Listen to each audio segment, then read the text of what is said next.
up and sit down.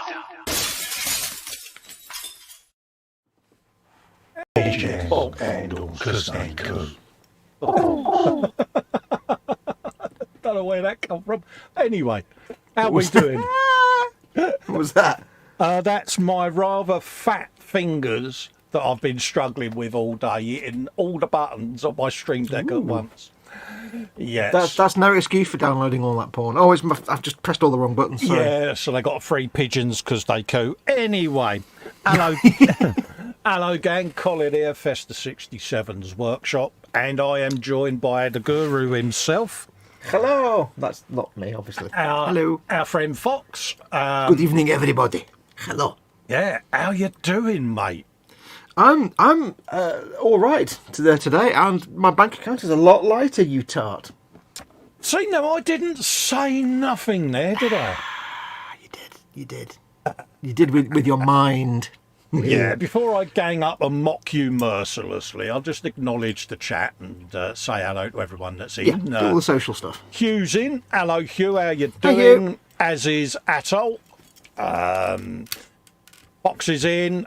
Jeff is in. Hello, Fox. Candygram for Mongo. Hello, Jeff. How you? Pardon me. How you doing? Edward Leonard is in. How you doing, Edward? Hope you're all right. Squishy hugs. Calum is in, saying hi, Colin Fox. Everyone in the land that is chat. I hope you're all having a super magical, fantastical Friday. We'll be in a minute because I'm going to be mocking him. Well, there you go. That's always worth it, isn't it? Marcus asking how everyone is. Atoll, sorry, asking how everyone is. Marcus Brun is in. Good morning, all. Colin and Fox. Hello, Marcus. How you doing, buddy? Candygram is saying hi to Edward and Calum. Jamie Bone is in. Hello, Jamie. How you doing? The Bobbin says, I'm not really here. It's all a conspiracy. Go back to sleep. Okay, mate. Oh, he's doing that again, is he? He's doing his secret agent stuff that he used to do. Yeah. Jamie was asking, does anyone know where to get a 35th A-frame recovery tools for modern armoured vehicles? I did suggest a Google search to see whether there was anything specific, but there's nothing coming up. The only other thing I can think of, Jamie, is perhaps we might have to do a little bit of scratch building, or if there's an STL file out there for that sort of thing, then get one printed out, mate. Al's got a sniffy nose. Sniffy nose, sniffularity. Olivia is in, saying evening everyone over at Scale Modelling Chaos. Hello, Olivia. Good evening, Olivia. That's everyone saying hello to Edward. That's Jamie saying I've tried. It comes up. Oh, recovery sets. All he needs is the A-frame. The only other thing, mate, is perhaps some brass rod or styrene tube or whatever, and just scratch build one up, mate. Get some of the evergreen I-beam styrene rod. That's the stuff. I mean, I've got a selection. It's an I-beam. Of I don't know what scale it is, but it's an I-beam shape, isn't it? So it's like girders. It's made in Scotland from girders. Yeah, Paul Ditter is in, saying hi, gang. Hello, Hey, Paul. How you It's doing, the man with buddy? many Millennium Falcons. James is in over at JC Bricks and Builds. Hello, James. How you doing? Saying hello, Colin Fox on the chat. Yes, hello. Speedy Q8 says, quick hello, gentlemen, and fat fingers. Hello, Speedy. How you doing, mate? Look at the fatularity. Jamie Bones saying he's tried accurate armour, but they don't seem to do anything. Blah, blah, just the cables. Dominic Gerace is in, saying hello. If I've said your surname wrong, apologies, mate. Do you want to go out and come back in again on that one? Yeah. So, yeah. How would you pronounce that, Fox? Dominic Gerace, I suppose. Yeah. Unless it's like Italian, it could be Grazie. Well, this is it. I mean, I say Vallejo, and Fox comes up with some other weird saying for it. So yeah. What, Vallejo? Yeah, that's the one. See. I think it's probably Gerace. Yeah. Gerace. But anyway, if I got it wrong, apologies. Speedy Dominic. says, Yes. been somewhat exhausted from being expected to work at work. No. Oh, mate, I'd go through your contract there, Speedy. He says, I may not be in long, but I hope everyone is fine and dandy. Same here, Spid. I hope you're safe and well, my friend, and that you're keeping well. Yeah, check your contract. If it says you must come into work, sit your ass down, and do work, then you're screwed. But if it doesn't say that, then you may as well just say you're supposed to come into work and drink coffee all day. I mean, I would have thought you got attendance allowance, but actually physical graft, mate, I'd check the small print. Yeah. Calum at White Gloves has pre-ordered the SR71 and he should have it in his hands sometime in late February. Yeah, nice. Is that the new 148th Revell? I think it is, mate. It's like a 148th Blackbird. That's going to be significantly sized, Yeah, I think. Olivia says Fox is having to tie his wallet to a heavy weight as it's been made a lot higher or a lot lighter this week. Yeah, apparently he says he's buried it somewhere down the Warhammer hole, deeper than what I'm at, so that I can't get to it. It took me 2 days to find it jammed under the bus. Steamroller. And I wouldn't mind. I was under there already anyway. Oh, yeah, I slung you straight under there. Kevin Stevens is in. Good evening, hey, gentlemen, and all in chat land. Good evening, Kevin. Hope you're doing all right, my friend. Nice to see you in the chat. Mm-hmm. That's Edward saying evening to Kevin. Kevin saying evening to Edward. Wayne is in. Wayne's model works. Hello, Colin Fox, and my friends in chat. Hello, Wayne. Was lovely to catch up with you finally in the 24/7 just before the show aired. And yeah, look forward to many an interaction, mate. Many. Spid saying hello to Atto and Edward. Dorkosaurus is in. Good evening, Colin Fox, and all the people's in chat. Have you had any more faults on who Dorkosaurus is? No. Well, it's somebody who... The only evidence I've got is there's a rally car of the banner on YouTube, and that's all I've got. And a yappity dog as the picture. So it's not Cy Reynolds. I don't know why it'd be Cy Reynolds. It's not Simon Curry, even though that dog made me think it was Simon Curry. Simon Curry used to have a very similar icon, didn't he? And he does Gunpla. So it's not. It's not Sue. What's it? Sarah Jane. Sorry, it's not Sarah Jane. Well, it could be, I suppose. But I've seen Sarah Jane and Dorkosaurus in the same room together. Who else does rally cars? Somebody else who's that rally car might be just one kit out of. I don't know. I've got no other evidence to go off. In other words, he ain't got a Scoob, has he? I ain't got a Scooby-Doo. I can't subscribe. Paul Ditter says it's a monster. Monster. Jeff Light is in. Good morning, Colin Fox, and everyone in chat. Hello, buddy. Hello. Wayne's saying, Dorkosaurus, thanks for the airbrush tip to keep the cap on. Spot on. Spid says the 48 for Blackbird, not either be very big or very small, depending on which category of model it is. I think it's the Revell like a 148th. If it's a Blackbird like the little bird, it's like that big. Yeah. And Bobbin says it's truly a thing of beauty. And Dorkosaurus said, yeah, he did say my name in the last live stream. I know he did. Well, that was like many days ago. I'm not going to remember things I've said more than an hour ago.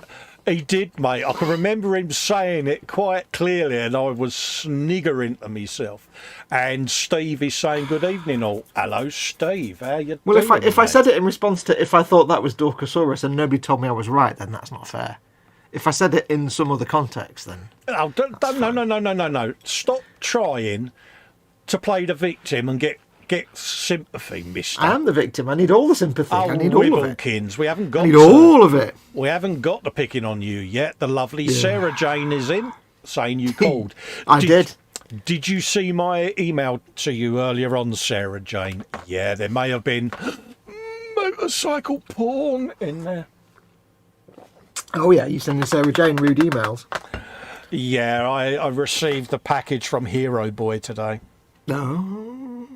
Which was me long-awaited Suzuki MotoGP bike. And Wayne is throwing you under the bus by going, go on, Cole, get him. Shut up, Wayne, shut up. So, me old mate, Fox, me darling. Yeah. Me bestest Gutham's walking off now, going back to the chat. Yeah, Gutham's doing the walking away music, isn't he? Yeah, he's thrown you under the bus, isn't he? Yes, he knows I'm under the bus. He keeps me under the bus permanently. So anyway, me old mate, Hello. Not seen you in ages. How's your week been, mate? Expensive. Quiet. Why is that then, mate? I had to buy a tin of hot dogs, and it was expensive for dinner. You know. Surprised you could afford hot dogs at the moment, mate. I say buy. I mean, steel. Yeah. Did you have the food dropped in by parachute today? Did you? Yeah, I did. Yeah. I did. Do you want me to put your full screen so you can show the people what you've been buying? I'm gonna have to. Well, I can only show them one of the things I've been buying because the rest are all stored away on the shelf. But I'll have to move the camera back and do focus checking and stuff. Because you can have a spider pig for your trouble. I'm going to need some bigness as well. Let me get my focus thing ready. Cause... Kangagram saying the Bluetooth earpieces you recommended on Grosses arrived today. I haven't tried them yet, but the build quality is very impressive considering the price. Very impressive. Hugh says, talking to packages, any update? Yeah, when she gets down the post office, Hugh, that's what I said to you the other week, mate. I will let you know when H has been to the post office, mate. Angus Allott is in, says, hi everyone, been in and out today, sorting stuff from moving, plus have to go and clean the old house some more. He hates moving. Yeah. Right, let's bung you on the old full screen, mate. Let the world see what you've been up to. Go on. Got a beady eye, look. There's a beady eye there. Yeah, you may have been spending things. Yeah. That's part. I may have ordered a thing. That's many things. Look at the size of this key block that I've got to cut off. Oh. And that's, you've got to get the saw of goodness out on that, ain't you? For some bizarre reason, the teeth come as a separate part. The top teeth. I don't quite know why, but anyway. So yeah. So look at that face. Only a face only a mother could love. Yeah, Olivia put a good picture in the chat, didn't he, earlier on? And it's like I can't undo that image, I'm afraid. What was it? I didn't see it, did I? Yeah, in the 24/7, wasn't it Ron Jeremy? Oh yeah, I did a photograph on my little 1/24 scale 3D printed fox, which was a photogrammetry scan of me at Telford 2 or 3 years ago. Yeah. And several people have said, why have you got a small miniature of Ron Jeremy? And it's like, it's me, what? I don't look anything like Ron Jeremy. I don't know. So yeah, look at that. That's just the head. It's approximately taller than Guthorn. He's about one Guthorn tide just for the head. I still can hear your voice after you came off their website. It was so high, it was unbelievable. He was like one of these castrati opera singers, weren't you, mate? It was kind of squeaky bum time. Let's just not mince words, Bones. Yeah. Look at that. Look at the size of that. You can't really see. It's not a camera angle, I don't think. But yeah, it's a bit of a beast, isn't it, mate? It's an enormous beast. Look at the size of that. Most people have got a pet dog smaller than that. Yeah, there are dogs smaller than that. I can't get the head on because of the key block, but you get the idea. So what you're going to have to do then, you're going to have to pin that, ain't you? I've no idea. I've got no bleeding idea. I'm going to have to... Obviously it glues on, but I'm going to have to pin it. I'm going to have to figure out some way to get a hole there and there that line up and just pin that in place. Thankfully, it just comes as one big piece and it hasn't got separate legs and stuff. What I would do is I would cover that shape on its body with masking tape, find the centre point, and then tape that to the back side of the head and drill. Yeah. Oh, well, yeah, but there's no guarantee that'll be exactly the same size or shape. Trying to help you out here, mate. No, that's what I'm thinking. I was thinking about that, but I don't know how. Because the only thing I could think was put a dot of paint on that and go jam and put it in place. Yeah. That's what I was saying about the white tack last week, is put a daub of paint on it and just press it in place and hope it transfers it over. That's a good idea. Because that's the trick because this is one thing I've never figured out. When you've got two things going together and you want to pin them, how do you make sure the hole on both pieces? If it's thin enough, you can drill a hole through it. Theoretically, I could drill a hole through there into the, but I haven't got a drill. I've only got a pin vise, so that's no use. Yeah. So he's got two horns that go on the side of his head. By the way, his head gets even bigger. That is a nice piece, mate. Yeah, but you know what? It's got a wedge. I know, It's got a wedge. You do realise you're going to have to wear your 3.5 times Optivisor lenses and get in really close to paint that. You know that. Episode 32, wedge painting. And he's dropped out. Atol says he's fed up of cleaning mould lines on Orcs, as I'm theming old with new fabrications, and health-wise he's got the sniffs. Oh, bless you. I'm back. And he's back. There you go. Let's bung you Yeah, back. so on I'll the have like widge painting for beginners. Yeah. So, but then of course you've still got, on top of that, you've got the howdah that goes on the back, that's not even the whole thing. That's a bit of it. There's other bits that go on it. Yeah. So that sits on the back of it. So I'll probably magnetise that so it's down the back. And yeah, so I'm really looking forward to that. Yeah. It doesn't feel like, it's weird though. It doesn't feel like their normal resin. It feels like, it's weird. It feels like kind of smoother resin. It feels like the kind of thing you get garden ornaments made out of, but smoother. Yeah, I'm with you. Yeah. That kind of plastic. It doesn't feel like Forge Wheel resin, which has a certain brittleness to it. I'm sure this has, but it feels more. Yeah, it does. smoother. On camera, does come over as looking very Games World. Games World. Yeah. So did it again. Games World. Yeah. Yeah, get it right. It's very. It feels like a different resin to normal. It's more of a plasticky resin than their normal resin feels like pottery, like resin. But this feels like. That's a good shout, Jeff. He says, do a Google search for blind transfer punch and then improvise something similar. He's used them many times. I'll have to have a look for that. Yeah. Sarah Jane's getting her bike tomorrow. Oh, lovely. Ooh, lovely. Yeah, because I mean, normally if you've got two things, if they're small enough, like if I was putting these two things together, and I wanted to drill a hole to make them line up, I'd just do that and I'd drill a hole through both of them like that. But because these things are like that wide, even if you take this key block off, I can't get I haven't got a drill. I've only got a pin vise, and I can't really get anything. See, I'm in there. Quite lucky when I'm doing me 3D prints when I have something like that, because I just drag in a primitive.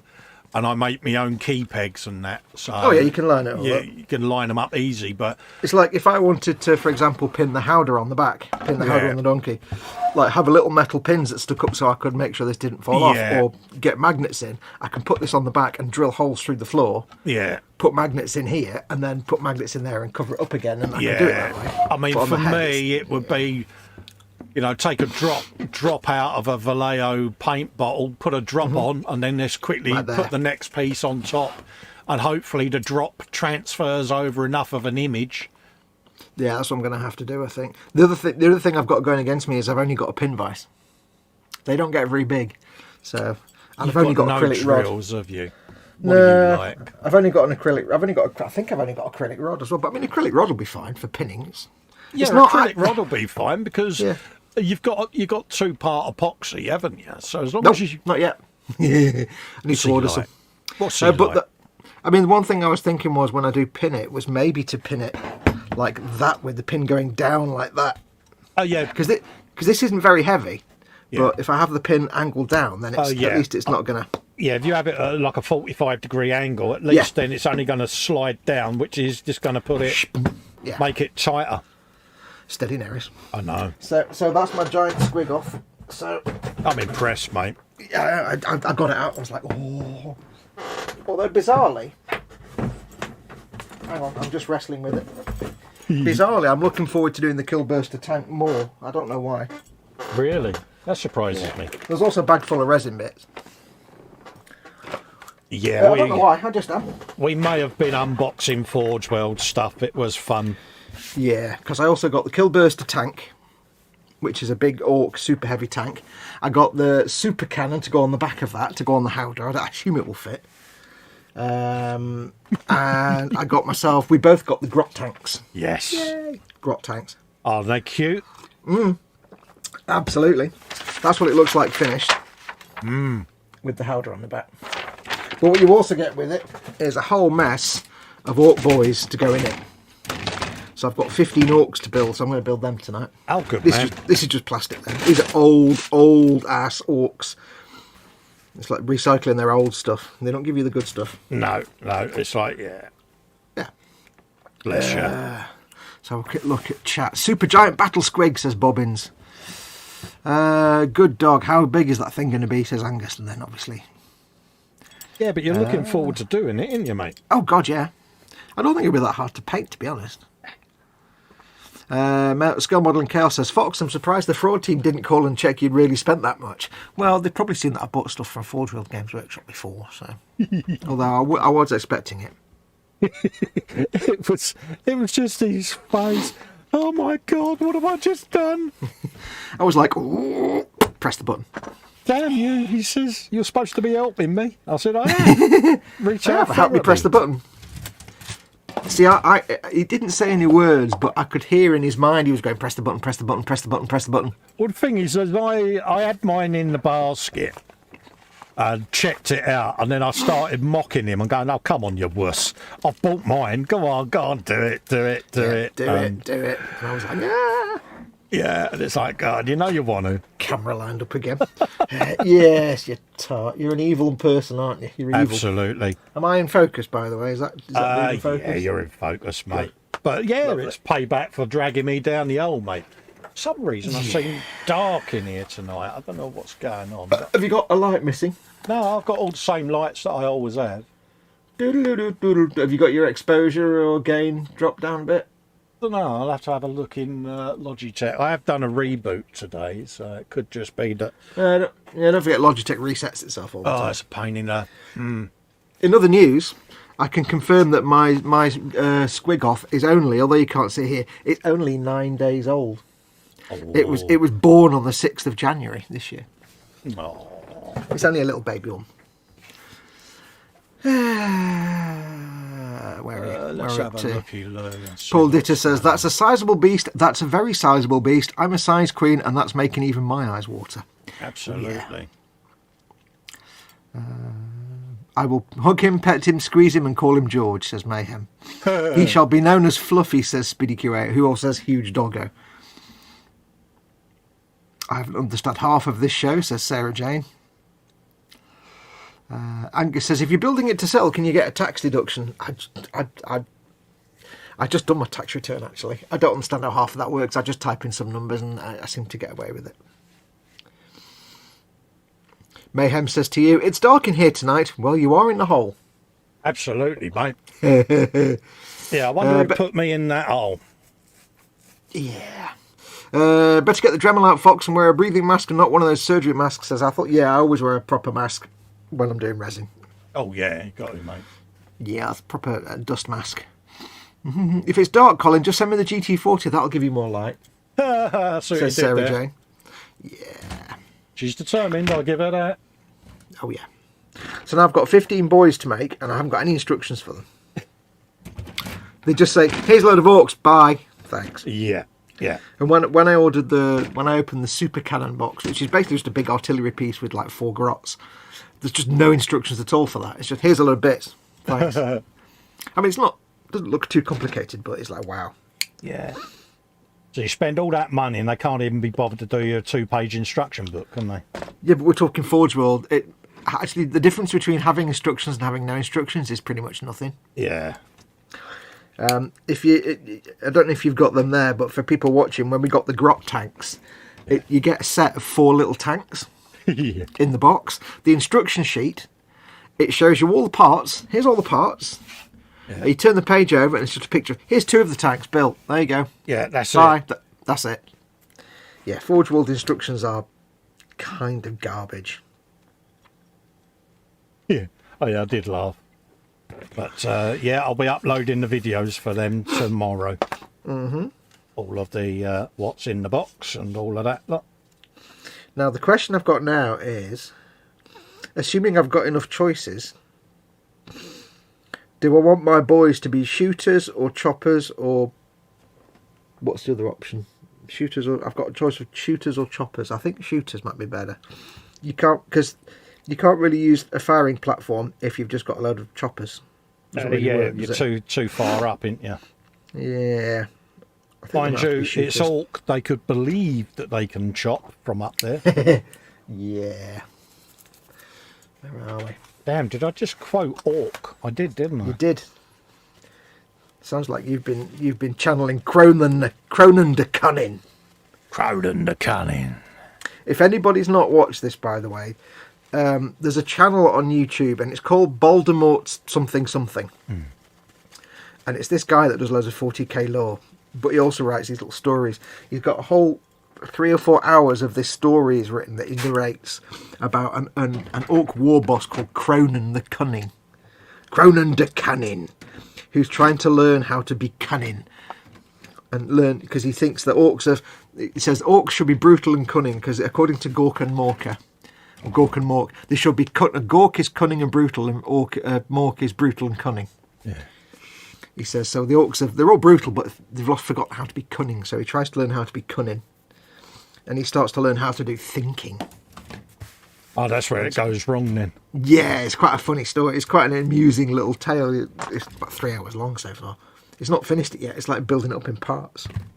But yeah, it's quite good. So go and look him up anyway. Sarah Jane says, if it's dark, just send in the GT40. You've read that one out. She's also saying to Andy at Mayhem Model Works, if you distract Colin, I'll borrow it. Yeah, I read that one out. I know. Mayhem says, new orc troop type, flingers. They just fling stuff. Yeah, fling the thing. You got minimum instructions, but more orcs to make up for it. Yeah. What are you doing? You're not saying what you're doing tonight. Me, I am. No, I didn't want to. I didn't want to detract from your Forge Worldness. Yeah, but it's your turn now. I am building some Squigog boys. These little ones here. To go with the kill rig that I've been putting together, see? Look at the squig on that. Look at the squig on that. We're all squigging out. A serious ass squig. We're all squigging out tonight, aren't we? And I thought, maximum squigs. I've got to order some paint for that. I thought, well, if I get them bad boys to go with it, you can see what shape this diorama's going to end up like, can't you, folks? I can. Yes, it'll look exactly like a shelf. Yeah. And I've ordered a load of cork tile and matting and all.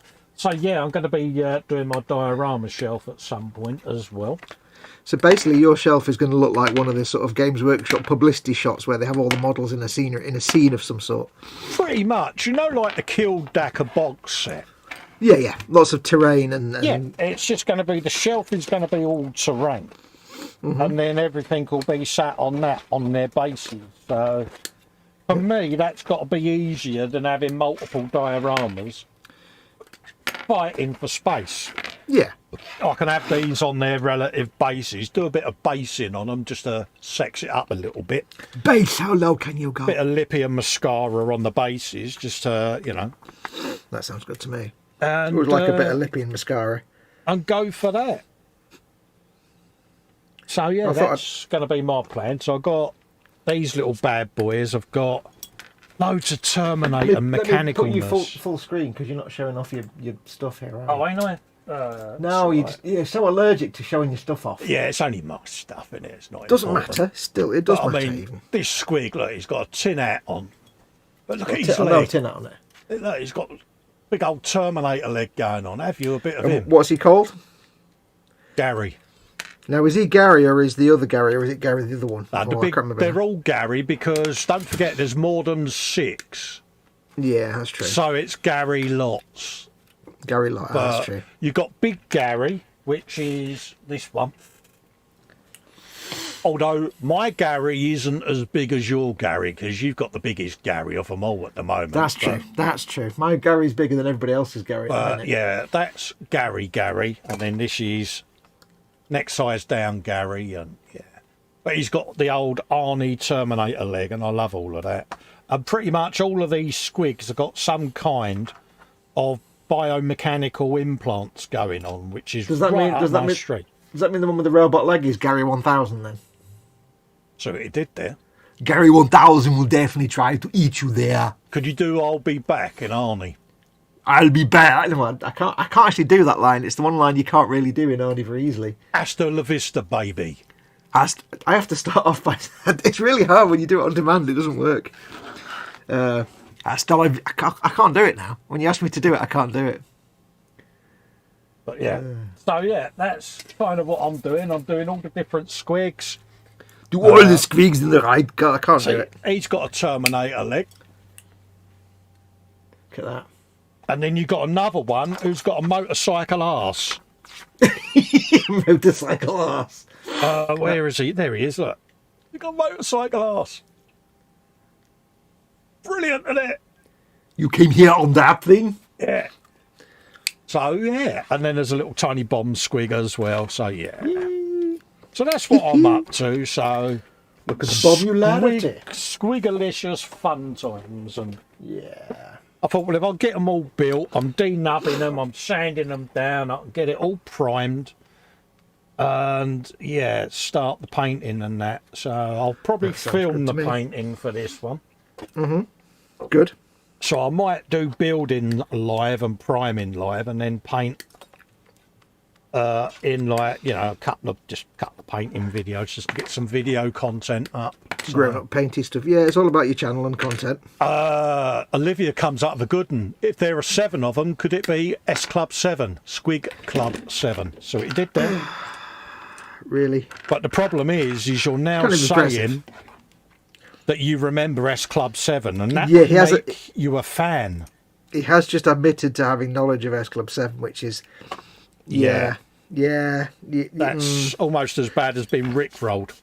I don't think he planned through that one very well, did he? He didn't. No. He didn't consider the consequences of his actions there. I don't think. Yeah. Hang on, these guys have got. That's like almost as bad as my missus. Oh my God!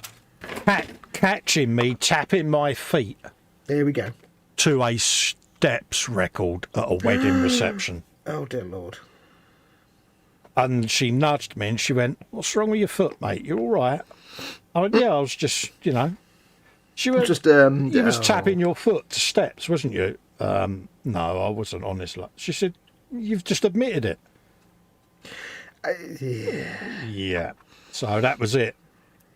Yeah, out with the phone, texting the boys, Dad's tapping his foot to steps. No way back from that. There wasn't, mate.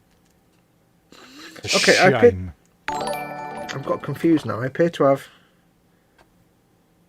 a boss in here. Giorgio351 has just subscribed to my channel. Many thanks, mate. Welcome, Giorgio. Whenever I hear the name Giorgio, I instantly think of the surname Moroder. Paul Ditter says steps, it's okay. There are voluntary organisations that will assist your recovery. Yeah. Thing is, I've now got that record going in my head. Oh, no. Thankfully, I can't remember any of them, so I'm safe. Yeah. Oh, no. Oh, crap. And I've just remembered one. Yeah, I very nearly burst into Steps song then, and I'm so glad. Oh, no, it might be S Club. I don't know which one it is, but I'm not going to say it because I don't want to taint anyone else with chaos. It's the mark of chaos. Yeah, you take your. It's the mark of heresy. The Inquisition will be on me in a minute. I appear to have a sprue here that's got extra heads and a boss, maybe? I don't know. They could be commandos. I don't know what they are. There's a guy with like a big long rifle with a rocket on the end of it. Oh, dear. And there's a little more heads. And there's a guy with a heavy weapon. And there's... I think this guy might be a boss. I don't know. I'm not really sure what the sprue is. Well, there's a power claw. So I think I've got I don't know. I'm confused now. I've only got one pair of legs, though. But like 1, 2, 3 torsos. James says, tap into a Steps record. Did H say it was a tragedy? No, it wasn't that one. It wasn't that Steps record, mate. Ah, see, now you've got to guess which one it is. You're just cruel, you are. Yeah. But, oh, God, no. Don't admit anything else, Cole. Just carry on building your squids. No, keep admitting. No. 1, 2, 3, 4. 1, 2, 3, 4. I'm sure some of these are like Age of Sigmar or Oryx, you know. They look a bit... I'm sure some of these are like Warhammer Fantasy Oryx, which is a bit cheap. They've all got like wood knives, and they've all got like dopey peasant caps, and yeah, these are all Age of Sigmar things. Are you having a wibble? No, I'm just finding it bizarre. They've got a mixture of 40k orcs and what I assume are Oryx from Warhammer Fantasy. No, James, not that one either, mate. See, I've got that in my head now. Damn. I've just admitted I know that track as well, don't I? Oh, no. I don't know any of them, so I'm not even reading chat. I'm allergic to chat now. Really bizarre. I don't know what I've got now then. I've got them. I've got spears. Why would you have spears in 40k? Yeah, that's Warhammer Fantasy, that is. Of course, folks, Pimpularity time coming. If you'd like to support this channel, you can do so by going over to patreon.com/Festa67's workshop. Workshop, ja, das ist richtig.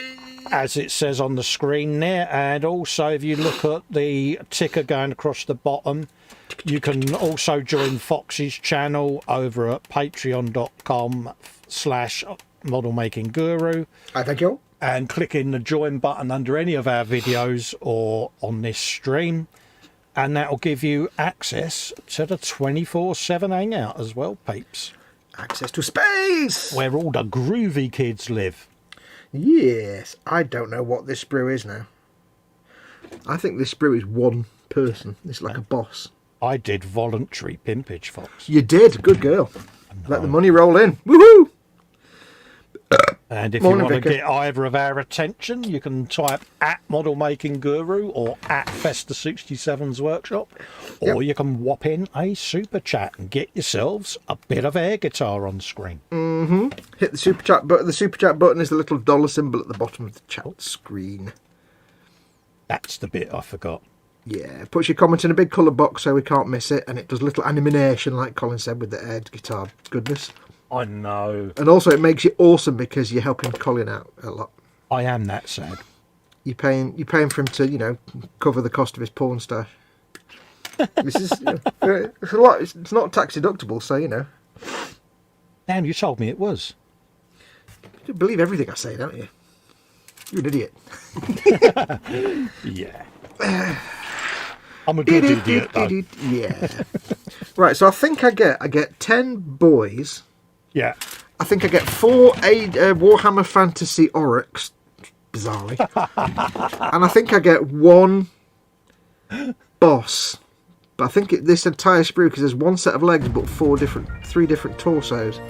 So I think I get 1 boss, I think. I'm laughing at Marcus there. He's put in a €4.99 super chat. This button, he says. Yeah, Marcus, you can see your air guitar going there, mate. Thank you very much, buddy. I'm not sure that is the right button. You might need to try it again. Massively appreciated, mate. Only joking. Only joking. Oh, dear. They might look like spears, but they believe they're blasters, says Edward. Yeah, they're spears. That's Age of Sigmar, that. Oh, I mean, this is 1998, so it's Warhammer Fantasy, that is. And of course, my missus thoroughly approved of the fact that I made you spend all that money on Forgewell. Yeah, but the good thing is, here's the good thing, and I didn't even realise this until I realised it, which is kind of a dumb thing to say. Right now, Scale Modelling Chaos says, Alexa, play Cheesy Arse Tunes, aka Fox's Romancing Playlist. Are we going down that road? Are we going to be rickrolling people, are we? Yeah. Marcus says, hold on, and does another $4.99 super chat. Oh, bless. Oh. He obviously likes his air guitar there, so it'll be coming up on the screen any minute now, Marcus. Yeah, I can't see it though, but yes. Thank you very much, mate. Massively appreciated. Yeah, Forge World at the minute, they've got a special offer on whereby if you spend £100, at least, well, for every £100 you spend, you are entered into a giveaway to win the biggest Forge World kit there ever has been, which is the Town Manta dropship, which is about 3 foot across and about 4 foot long. Yeah, and which I wouldn't want to build if you paid me, but I'm now entered into it like 5 times. So. Oh, that means you're going to win it now. Yeah, if I do, of course, I'll sell it for like $2,000 or something. But there's no way I'd ever try and make that. That would be craziness.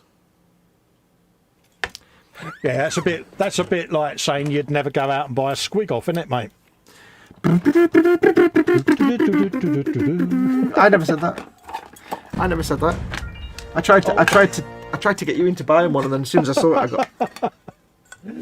Paul Ditter's put in an £8.99 super chat. He says that slider's a bit weird. Yeah, but he did half rock a bit of air guitar, didn't he? Oh, yeah. Thank you very, very much, Paul. Massively appreciated, mate. Good lad. Biggest kit is that effing Titan, says Mayhem. It's actually not. The Tam Manta is actually heavier and has more parts and resin in it. It's officially, yeah. Apparently. Because it's literally about 3 foot across and it's got like one of them. Sorry, it's got like thousands of things in it, and it's the biggest one they do apparently. But apparently it's also horrible. So yeah, I nearly made Jim blarp himself as well just before we went live because I did let out the loudest KFC Diet Pepsi burp. He was like a mile away from the microphone. It still made my ear. I said, next time you're going to do that, warn me so I can go and put my earpiece downstairs in a sealed container somewhere. You wouldn't believe how loud it was. Gemma says, cheers for that, Fox. Has your Alexa just kicked in? Oh, bless you. Oh, lovely. Hey, Gemma. That's why I'm not Rick-rolling your Gems, just in case, yeah, you know. I didn't know Gemma was in. Yeah, Gems is in. Hey, yeah. Gem. Normally we have a habit of Rick-rolling people on the streams, but yeah, don't want you to fall out of bed. Mind you, that was when I said penis on e-models, wasn't it? But what did you say? Penis on e-models. Uh-huh. Yeah, I know. Do I need to get my squiggoth out again? The worst thing about that squiggoth having a wedge is that it's not just a bulge. No, it actually has, dare I say it, sculpted details in there. Yeah. It's I'm not sure how I might just have to kind of dry brush over that bit. And just... Can you imagine being the person who had to CAD design that? Can you imagine somehow they got away with it and it's still there and nobody ever questioned it?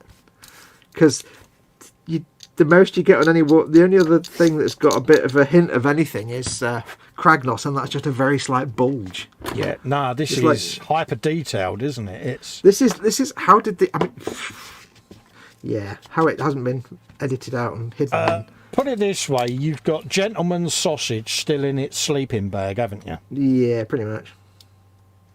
Yeah. Or squig sausage, yeah. And I'm so glad it's not me that's having to paint that at this moment in time. Yeah, me neither. Not right now. That's what airbrushes and dry brushing is for. Yeah, there you go. Yeah. Let's get a big arse bit of gloop in there. Big arse bit of gloop. Yeah, it's got a seam to die for there. That'll be getting yes, when I have to paint that bit, I'll have to use all the cunning. All the cunning. All the cunning.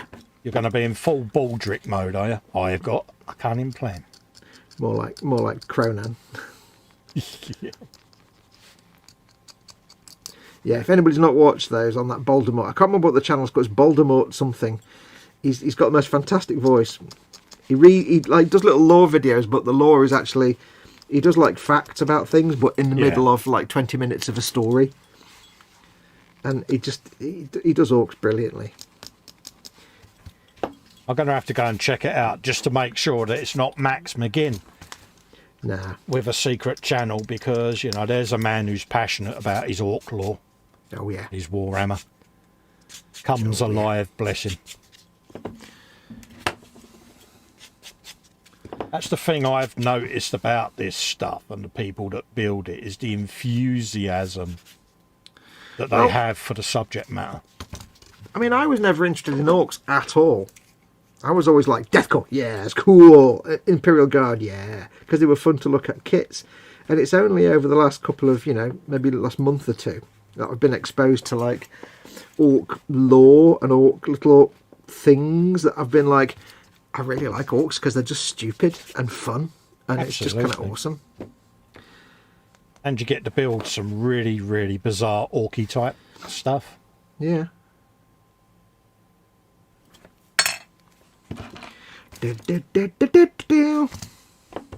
Anyway, how is everyone in chat? I hope you're all well today. And I could also say Deathcore Creed chicken and pugs and got them to send you as well. Have we revealed that yet? We haven't revealed that yet, have you? Haven't revealed them yet, no. No. Oh, I shall do that. I'll do that on next week's Frolic because I've got to drop them off the printer and sand them and get them. Let's just say, going forward, My Imperial Guard will have a mascot, if I eventually get an army built, and my Death Corps of Krieg will have a very special mascot. They'll have their own very special mascot. Absolutely. And all I'll say is, a horse with a gas mask is nothing. You think a horse with a gas mask is funny? No.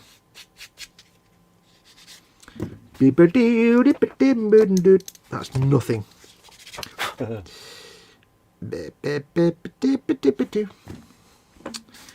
Marcus Broom does another super chat. I found the slider. He's found the slider. Marcus is Oh, liking dear his Lord. air guitar. Can tell. Thank you very, very much again, Marcus. Massively appreciated. Don't forget, when you're on my stream on Sunday, I've got slider too. Look at him. I'm only joking. You are such a mercenary, Fox. I am. I expect nothing except your undying loyalty and all your money. Kidneys. Bad, isn't he? Kidneys aren't really accepted because I can't do much with that. No. In other news, though, I'll tell you what, I'm adjusting to life with only, having 7 less kidneys since Monday, since the great dekidneying on Monday when I ordered me Squigoths. Oh, my work was done. But I've got to be honest. Although it's really exciting, I'm looking forward to the Killburster tank more. Yeah, that's the one that you originally only went on to get, wasn't it? Yeah, and that's only because it's just like rust incarnate. I've settled on a faction now. I have settled on an orc faction. Oh, have you? Good man. Yep. I am going to make my. It's an unusual choice because you don't often see it. But I'm going to make my orcs Death Skulls. Death Skulls. Death Skulls clan. Oh, right. So you like your Bad Moons. Yeah. I'm going to go for Death Skulls. For 2 reasons. Well, probably more reasons. One is, first of all, they always get they focus on loot. So they always have the best loots. They have the best tech. Yeah. They have lots of mech boys because they always take their time on the battlefield to get the best bits and gubbins and know what's to make the best things. Yeah. So they have the best toys. But more importantly for me is the fact that their colour is blue. Yes. Now with orcs, blue is a lucky colour. Red is the colour of speed. Yellow is the colour of, I don't know, is it luck, I think? No, not luck, it's because the flash gets yellow. Yeah. It's a colour of wealth or something, showing off. Yeah. The Goths are black, obviously. But the Death Skulls are blue. And I quite like blue. And I can have a lot of fun with it because blue, when you're doing something rusty, some of the best colours for rust effects are yellow and blue. And green, but I didn't want to do yellow because you've got your Bad Moons. Yeah. And that'd be a bit rubbish if I was doing Bad Moons as well. So I thought, well, blue works really well with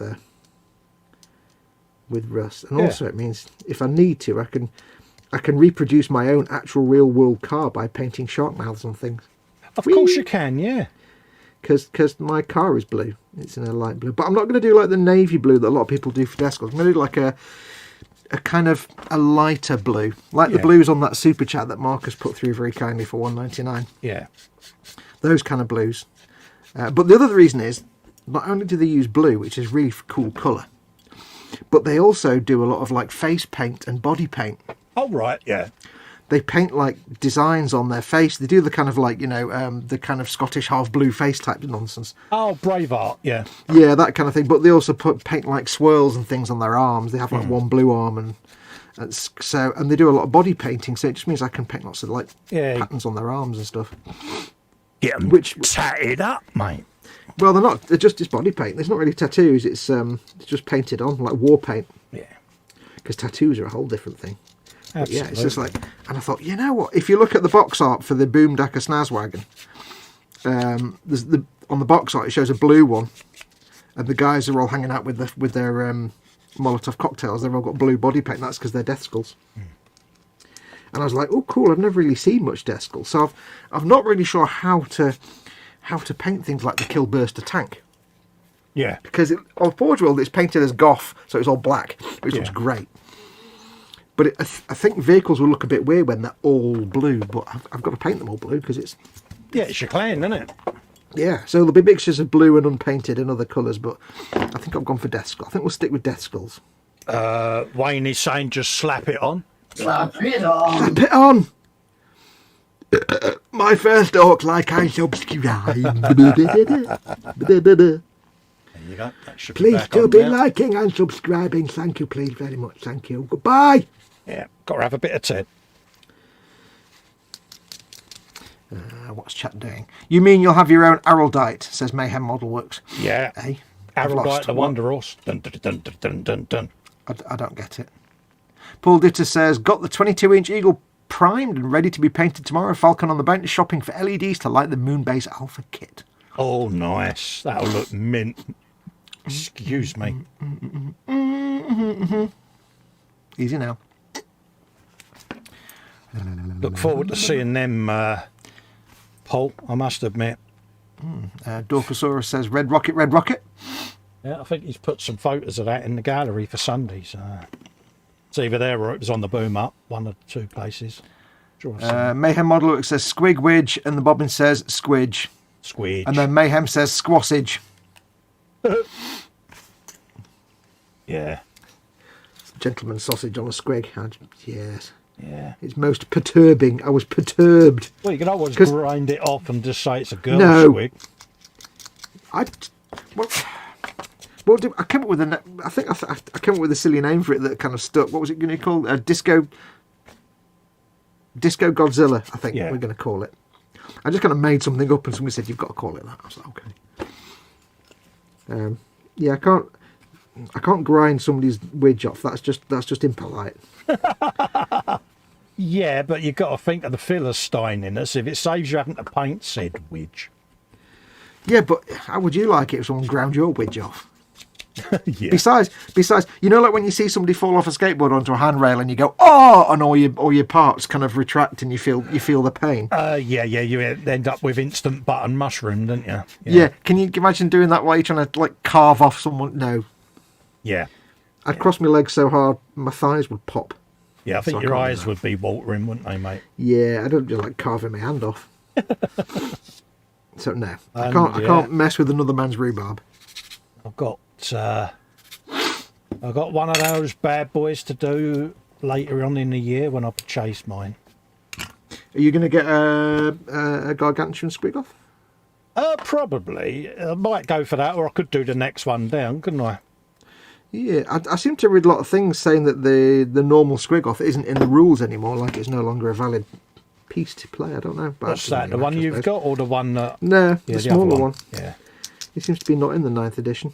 Mind you saying that, I mean, I'm not playing the game, am I? So. No, that's true. Well, not until you've got your gaming table sorted out.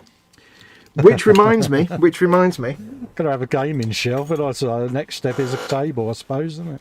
I did some clearing out the other day. Oh, right, yeah. You know, I said I've got all the maps from Warhammer Conquest. Oh, right, yeah. I found a couple of extra ones just so you can get an idea of what I was talking about. Oh, right. And I won't get it on camera, but it's like these things. It's just like it's like thick glossy cardstock. Oh, right, yeah.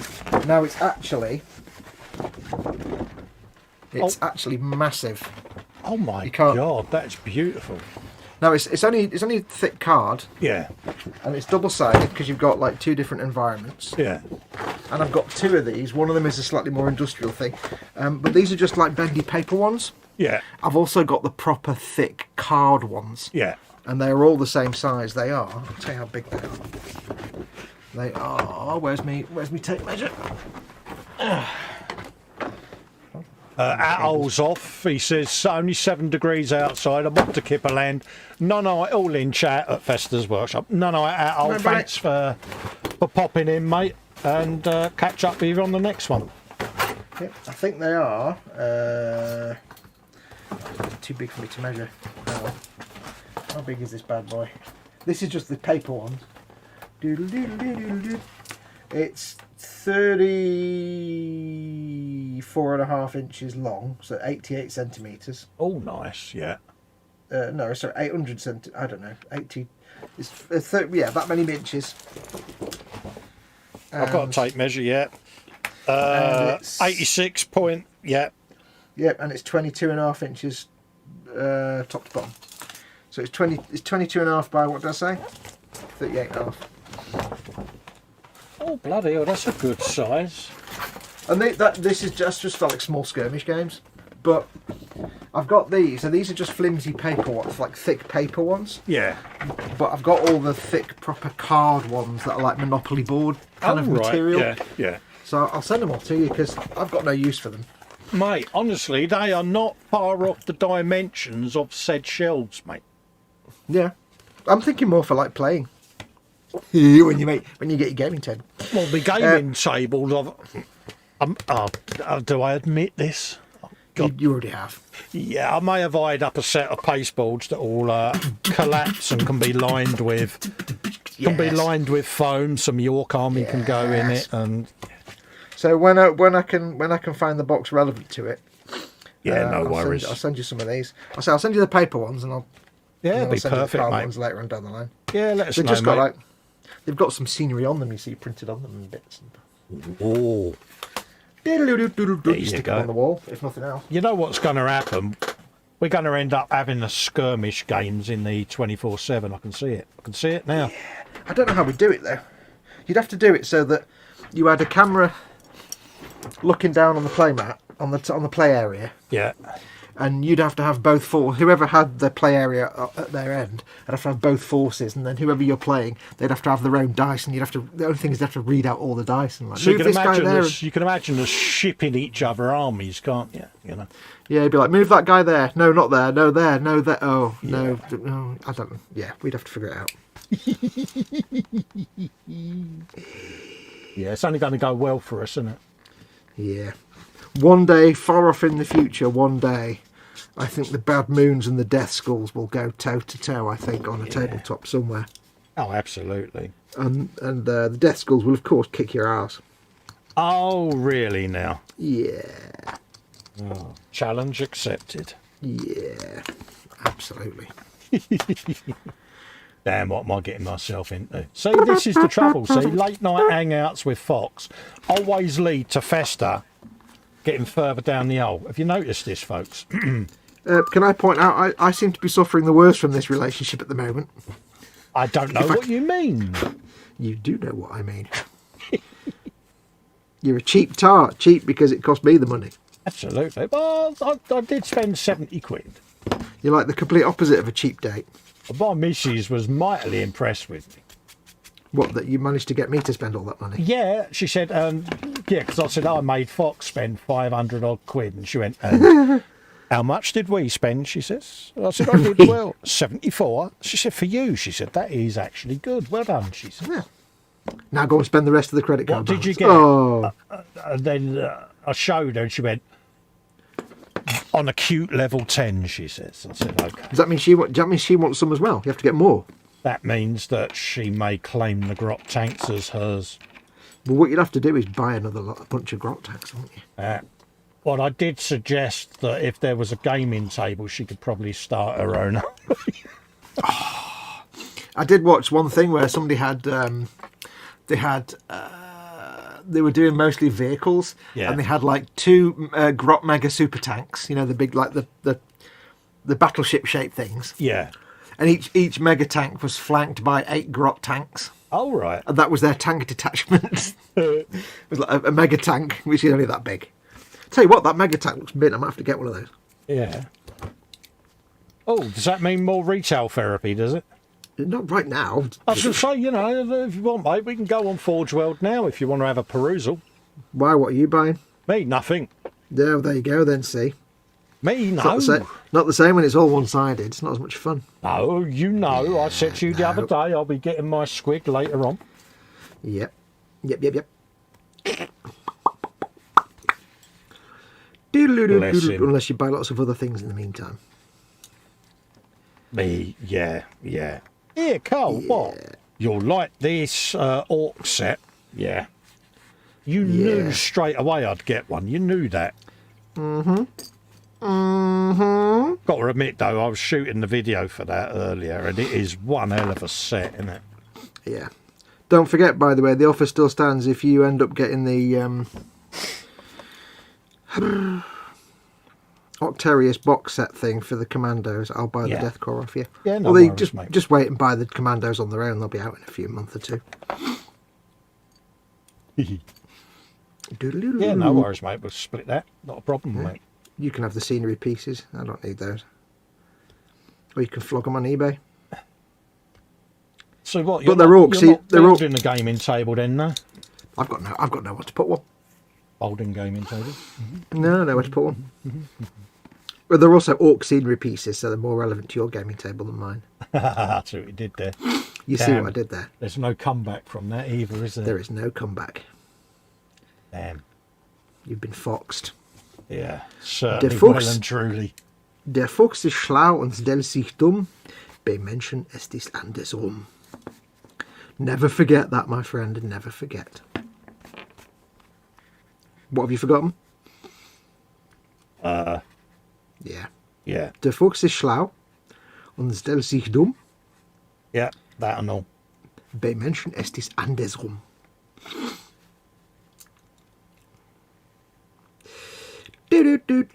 Hey, what's chat doing? Let's have a look. Colin, when you go looking at Games Workshop stuff, you strap on the abseiling gear, lol. Absolutely. Did you just tell Colin to do a strap on? No, he didn't. He's talking about strap-ons in your chat. I don't know how I feel about that. It's bad enough having a wedge on us. Bad enough having to deal with squidge. Never mind He has thrown you strap-ons. right under the bus there, Olivia, isn't he? Yep. Talking about strap-ons. To my delicate ear. I'm still trying to deal with squidge over here. I know. I like the fact we're now calling it squidge though. Squigwidge. Squidge. Are you going to flop it out on e-models? Ew. What? I can't squig. show some. I can't show something they don't sell. That's the only downside. Oh, God, how are you going to be able to contain your excitement? What, the squidge? All right, the squig. The squig, I because don't- you'll be wanting to show off to Ted and Chris. You know you will. Yeah, I know, but I can't show it live on the telly. Although I will need to show it off to get a ding. Absolutely. Damn it. See, there's method to my madness. You know this. Yeah. Well, the thing is, I've got all these wonderful Forge World kits now that I need to build, as well as all the other wonderful kits I've got right now that I need to build and paint. But I've got to do the thing. I've got to do me Russian T-62 tank free models. Oh, I'm all right. I've finished I've mine. got to do that first. I'm like, oh, I've got to do me. Oh. Yeah, I'm teacher's pet. I finished mine. No. Yeah, I was going to start it today actually, but I didn't get a chance. I must have to start it on Monday, I think. Yeah. Mind you, my next one should be here from them, hopefully, at the end of the week. Thing is, it's been so long since I've actually done a proper filming video type thing. I'm out of practice. Yeah, I must admit, I've taken one eye off the ball there. And I must get back to filming. I played catch up before I went and had me op, and yeah, I just need to get back to getting me video content up. Because I've not been filming while Mama Fox has been, in hospital a lot, so Well, that's I'm it. completely rusty and out of practice now. People do understand, mate. Yeah, but now it's like I've got used to not filming. It's a bad thing. Ah, yeah. I've got used to just like posting a thing on Facebook. I painted this. There you go, done. That's not how this works. That's not how any of this works. What are you doing? What are you doing? What are you doing? I am putting some armour on a squig. Squarmer. Yeah. See? Armour. And he's singing, "Is this the way to Armarillo?" Armadillo. Yeah. See? There's worse. There is worse to come. I can't imagine there's worse to come, but I don't doubt you for a moment. Still got that Steps record going in my head. I know. I don't. I'm lucky enough that I have no knowledge of such things, so and you can't play it to get into my mind because of copyright. Whee! I'm safe. Damn. Yes, safe as. You- But now I've got "Is this the way to Amarillo" in my head, so Ah, right. Yeah. Could some be a lot revenge. worse, mate. Could be a lot worse. Some revenge has been revenged, but not much. Yeah.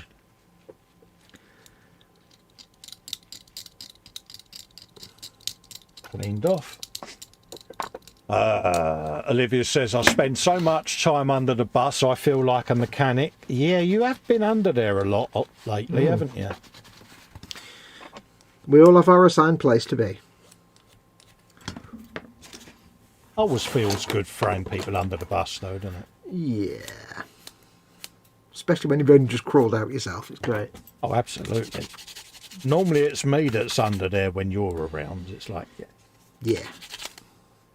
Well, I'm not saying you. You know, you're under there a lot, but I know you've got a Z bed set up under there, so it's quite it is quite spacious under that bus. It is jacked up. Oh yeah, I got mechanics creeper coming, mate.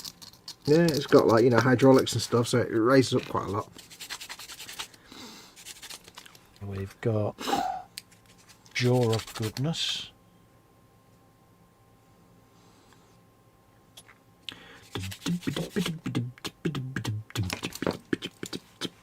Andy's off, sleep time, lot of stuff to do tomorrow, night. See you later, Andy. Mind how you go, mate. Take care, buddy. Everyone's saying good night to Andy. Hasta la vista. I can't do Arnie. I can't do any straight lines of Arnie. Kevin says sounds like Joe Pasquale. God, yeah, is he still about, Joe Pasquale? God, I couldn't stand Joe. He's one of those comedians that I was like, oh God, really turn him off. Oh, really? Couldn't stand him. I never figured out why people thought he was funny. He could be. The only people I knew that thought he was funny were just pathetic morons. So. Oh, there you go then. That's why I found him funny at some point then. To me, he's as annoying as... Who's that screechy moron on Channel 4? Alan Carr. Yeah, oh God, yeah. I can't stand Alan Carr. Jesus Christ. Yeah, I know that feeling, mate. He's, yeah. Me. Is this man funny? Let me know. I remember about a week ago, Mama Fox was watching telly, but there was a problem with cable. The cable, Virgin cable, had a bit of problems, so some channels had no audio. Yeah. Happens every now and then. Oh, that'll be the same night my broadband popped, will it? Yeah, it might have been. But, like, for example, she was watching ITV3 to watch some thing or other. Probably Midsummer Murders as usual. And she couldn't watch it, so she was sort of channel hopping a little bit, but she wasn't really paying attention. And she happened upon, by accident, there's something I wouldn't recommend anybody does, is she actually happened upon ITV, which is never a good thing to do. Oh. I don't recommend. And it was like the Royal Variety Performance, which is, again, I don't recommend anybody goes anywhere near that rubbish. No. But she sat there and she was like, oh dear God, but I suppose it's better than nothing. And then the titles finished and Alan Carr walked on and she went, fuck that, and turned the telly off. Yeah. This is Mama Fox, who's 82, almost 83. He's like, fuck that. Yeah, turned Alan Carr right off. I'm like, yeah, good girl. You're better. Yeah. I can't stand this screeching, horrible little man. Ooh. Yeah. It's like, why do people think he's funny? I don't understand why he's even remotely successful. Yeah, there are certain acts that you think, how have they managed to make it big? Yeah. Or even just make it anything. Yeah, you're like, Oh, there it is. Big Arm of Goodness. Big arm, I should really make the boss first, shouldn't I, rather than the minions, but never mind. Hey, mate, you build what you choose, mate. No, I'm thinking I should have made the boss first, really. I'm sitting here and building legs. You need legs. Underneath the arch. We still haven't found out what the second line is. And people in chat don't tell us. We don't want to know. It's more of a mystery. Useless. I don't even know how. I don't even know the tune past that part. No. I don't think any human being alive does know what the tune past that part. We'd probably listen to the track and go, God, that is really crummy. Yeah, and maybe there is no tune after that part. Maybe we're just making it up. But yeah, it's just that bit. That's all you need to know. Wilson, Keppel, and Betty. There you go. That's all you need.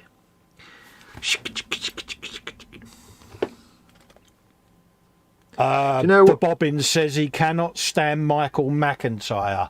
Yeah, that's the only time I ever hear my missus use certain vocabulary words. Who's Michael McIntyre? Is he that guy with the kind of squeaky voice that looks like a fat Chinese man? Has he got the face that looks a bit like the very first Max Payne game where Max Payne looked like he was taking a poop? And had this weird kind of wincy face. Is that him? Yeah, I think I know who you mean. Yeah. Dark-haired fella. Yeah. Yeah. No, I can't stand him. Yeah. It's not that I don't like him. It's just that I've never watched anything with him in that I've thought this is interesting. Yeah. I thought there's a man talking about something. I don't really care. Yeah. Goodbye. There you go. That's a good subject for the chat. Comedians that you don't like and why. Please keep in mind, if anybody says Billy Connolly, they're instantly banned from the channel forever. Yeah. That's not an option. Yeah, no, he's an institution. If you don't like Billy Connolly, just shut up. If you value your squidge, yeah, because nothing bad said about Billy Connolly. Billy Connolly's observation comedy has to be some of Yep. the best stuff out there. Who would you list as your greatest comedians? I would say, let's have a think. Billy Connolly's obviously there as the greatest comedians. Yeah. I would say, I've forgotten his damn name. German fellow, played piano. I'm blanking.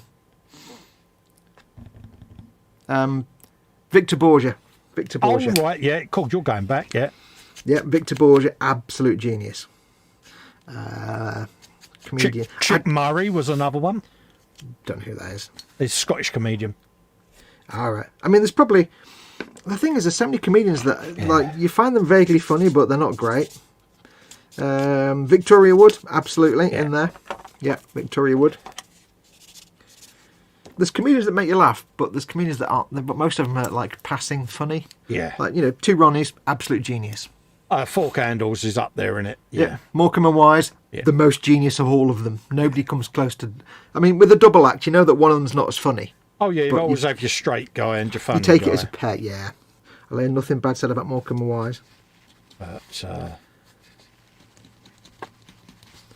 yeah. Kenny Everett. I still love the Kenny Everett show. I wouldn't put him on. I wouldn't put. I enjoyed his stuff, but I wouldn't put him on my list of favourite all-time comedies. It hasn't aged well, really. Let's be honest. I don't know. I've not watched it since probably just before he died. Yeah, I'd say no. Possibly of its time, is it? No, I don't know. I wouldn't have him on my list of greatest. I can see why people would put him on there, but he wouldn't be on my list. I don't know. I think I prefer the. I think I'm a bit rubbish because I prefer the more cerebral humour rather than the slapstick humour. I think, which is a bit silly because I like Eric and Ern and Two Ronnies. But that's well, it. Two Ronnies is like quite cerebral, but Eric and Ern's more just slapstick, really. Yeah. But I don't know. But again, Two Ronnies on their own were totally different. Well, that's the weird thing. Ronnie Barker could still be hilarious. Ronnie Corbett just wasn't that funny. Yeah, he struggled, didn't he? He was a bit rubbish on his own. Yeah.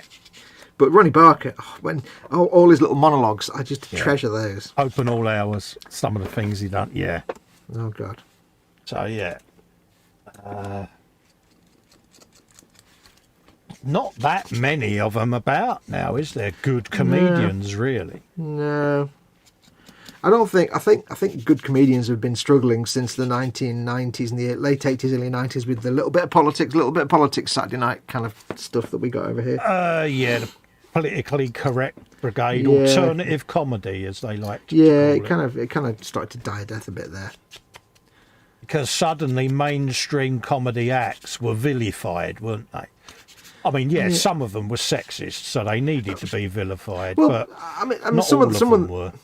No, but most of them were really crap. Now, let's be honest. Oh, most of the mainstream comedy was actually not very good. Let's be perfectly frank. Yeah. Like Billy Connolly, no, nobody comes close to Billy Connolly. No. The only person that comes close to Billy Connolly is like the American version of Billy Connolly with Robin Williams. Yeah. Yeah, they're like two halves of the same equation. Yeah. But from different cultures. Wayne's got a good one. Any of the cast of Monty Python? Yeah, good shout. Olivia says, can't stand Chubby Brown. Lee Evans is fantastic and he's such a nice, humble bloke. Yep. Edward I can't Leonard stand... says Richard Pryor and Robin Williams. Good shouts. Yep. Yeah, Chubby Brown's another one of those like 1980s racist, sexist comedians that just shouldn't really be around anymore. Yeah, Retro Rabbit's not a fan of Jack White. Oh, he says he's a bit of a prat. Don't know who that is. Edward Leonard says, Sam Kinison. Nope, never heard of him. I'll tell you who I used to think was a genius, and then I realised he wasn't. Or he was, but I used to love Eddie Izzard. Yes. Until I saw him live. Yeah. I used to adore his. I thought it was an absolute. I would be cracking up laughing with Eddie Izzard because it was so kind of made up on the cuff. It wasn't, but Yeah. But then I went to see him live, and at the time, he'd done a few interviews, and he was kind of fighting against this idea that he was just recycling stuff, and that he was, that he was making it up as he went along and stuff. He was trying to say it's all it's as the inspiration takes me. I'm not recycling it at all. Blah blah blah. And then I went to see him live, and it was all the same routines. Yeah. It was. Oh look, it's the Death Star canteen. Oh no, it's the Star Trek phaser settings. I'm like, wait a minute, these are all old gags, and I thought you're supposed to do a different thing. So I was like, oh, you're not. Kevin's got some good ones. He says these modern day so-called comedians are all rubbish. He says bring back the classics, Eric Sykes and Tommy Cooper. He says. Tommy Cooper. Oh mate, Tommy Cooper. Yeah. I don't really remember much. I know I don't really have any memory of Eric Sykes doing anything other than being an actor in a series, program, or a movie. Eric Sykes with what's her name, Hattie Jakes, wasn't it? Yeah, but I don't remember anything. I don't remember him as a comedian, if you know what I mean. You I know sit him there, didn't he, wearing the glasses without lenses, and he'd scratch his eye, little side things like that. Another one I remember were the Goons Show. Remember seeing that stuff, and he's back. And welcome, subscribe, like, and back, and welcome. Hello, what? Yeah. No, I don't remember anything Eric Sykes did as a comedian. I just remember him being in things. Yeah. But yeah,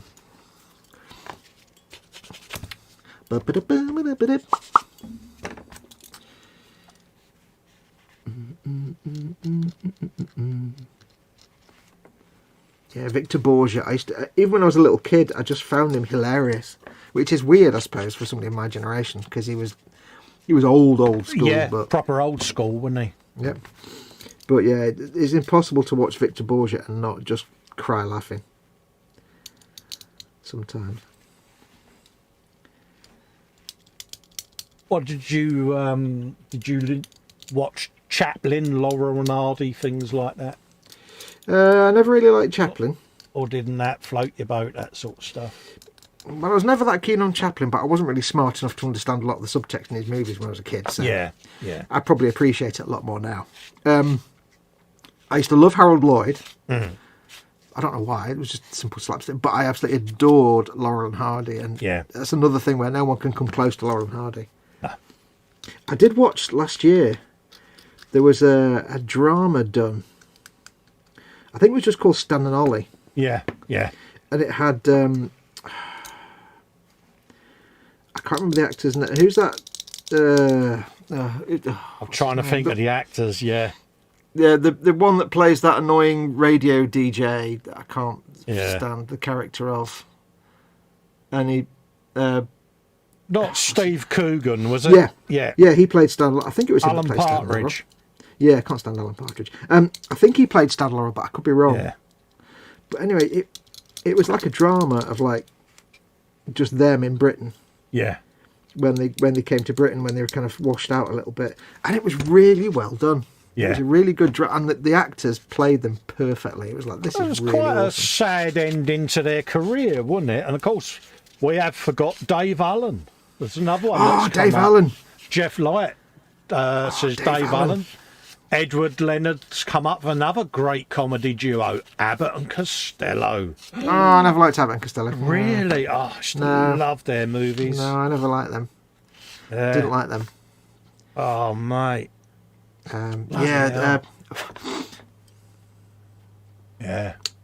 No, I was never that keen at Abbott and Costello. Who's the other guy that was American, the really slow talking fella? Stephen Wright. Stephen Wright, that was it.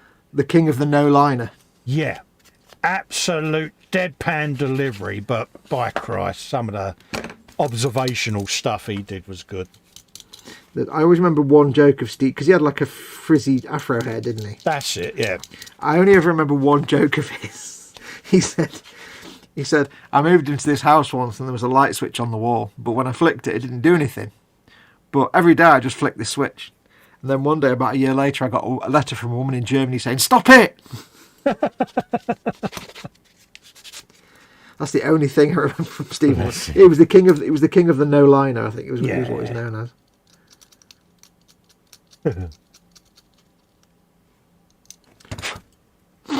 Good comedians back then. There it is. Yeah.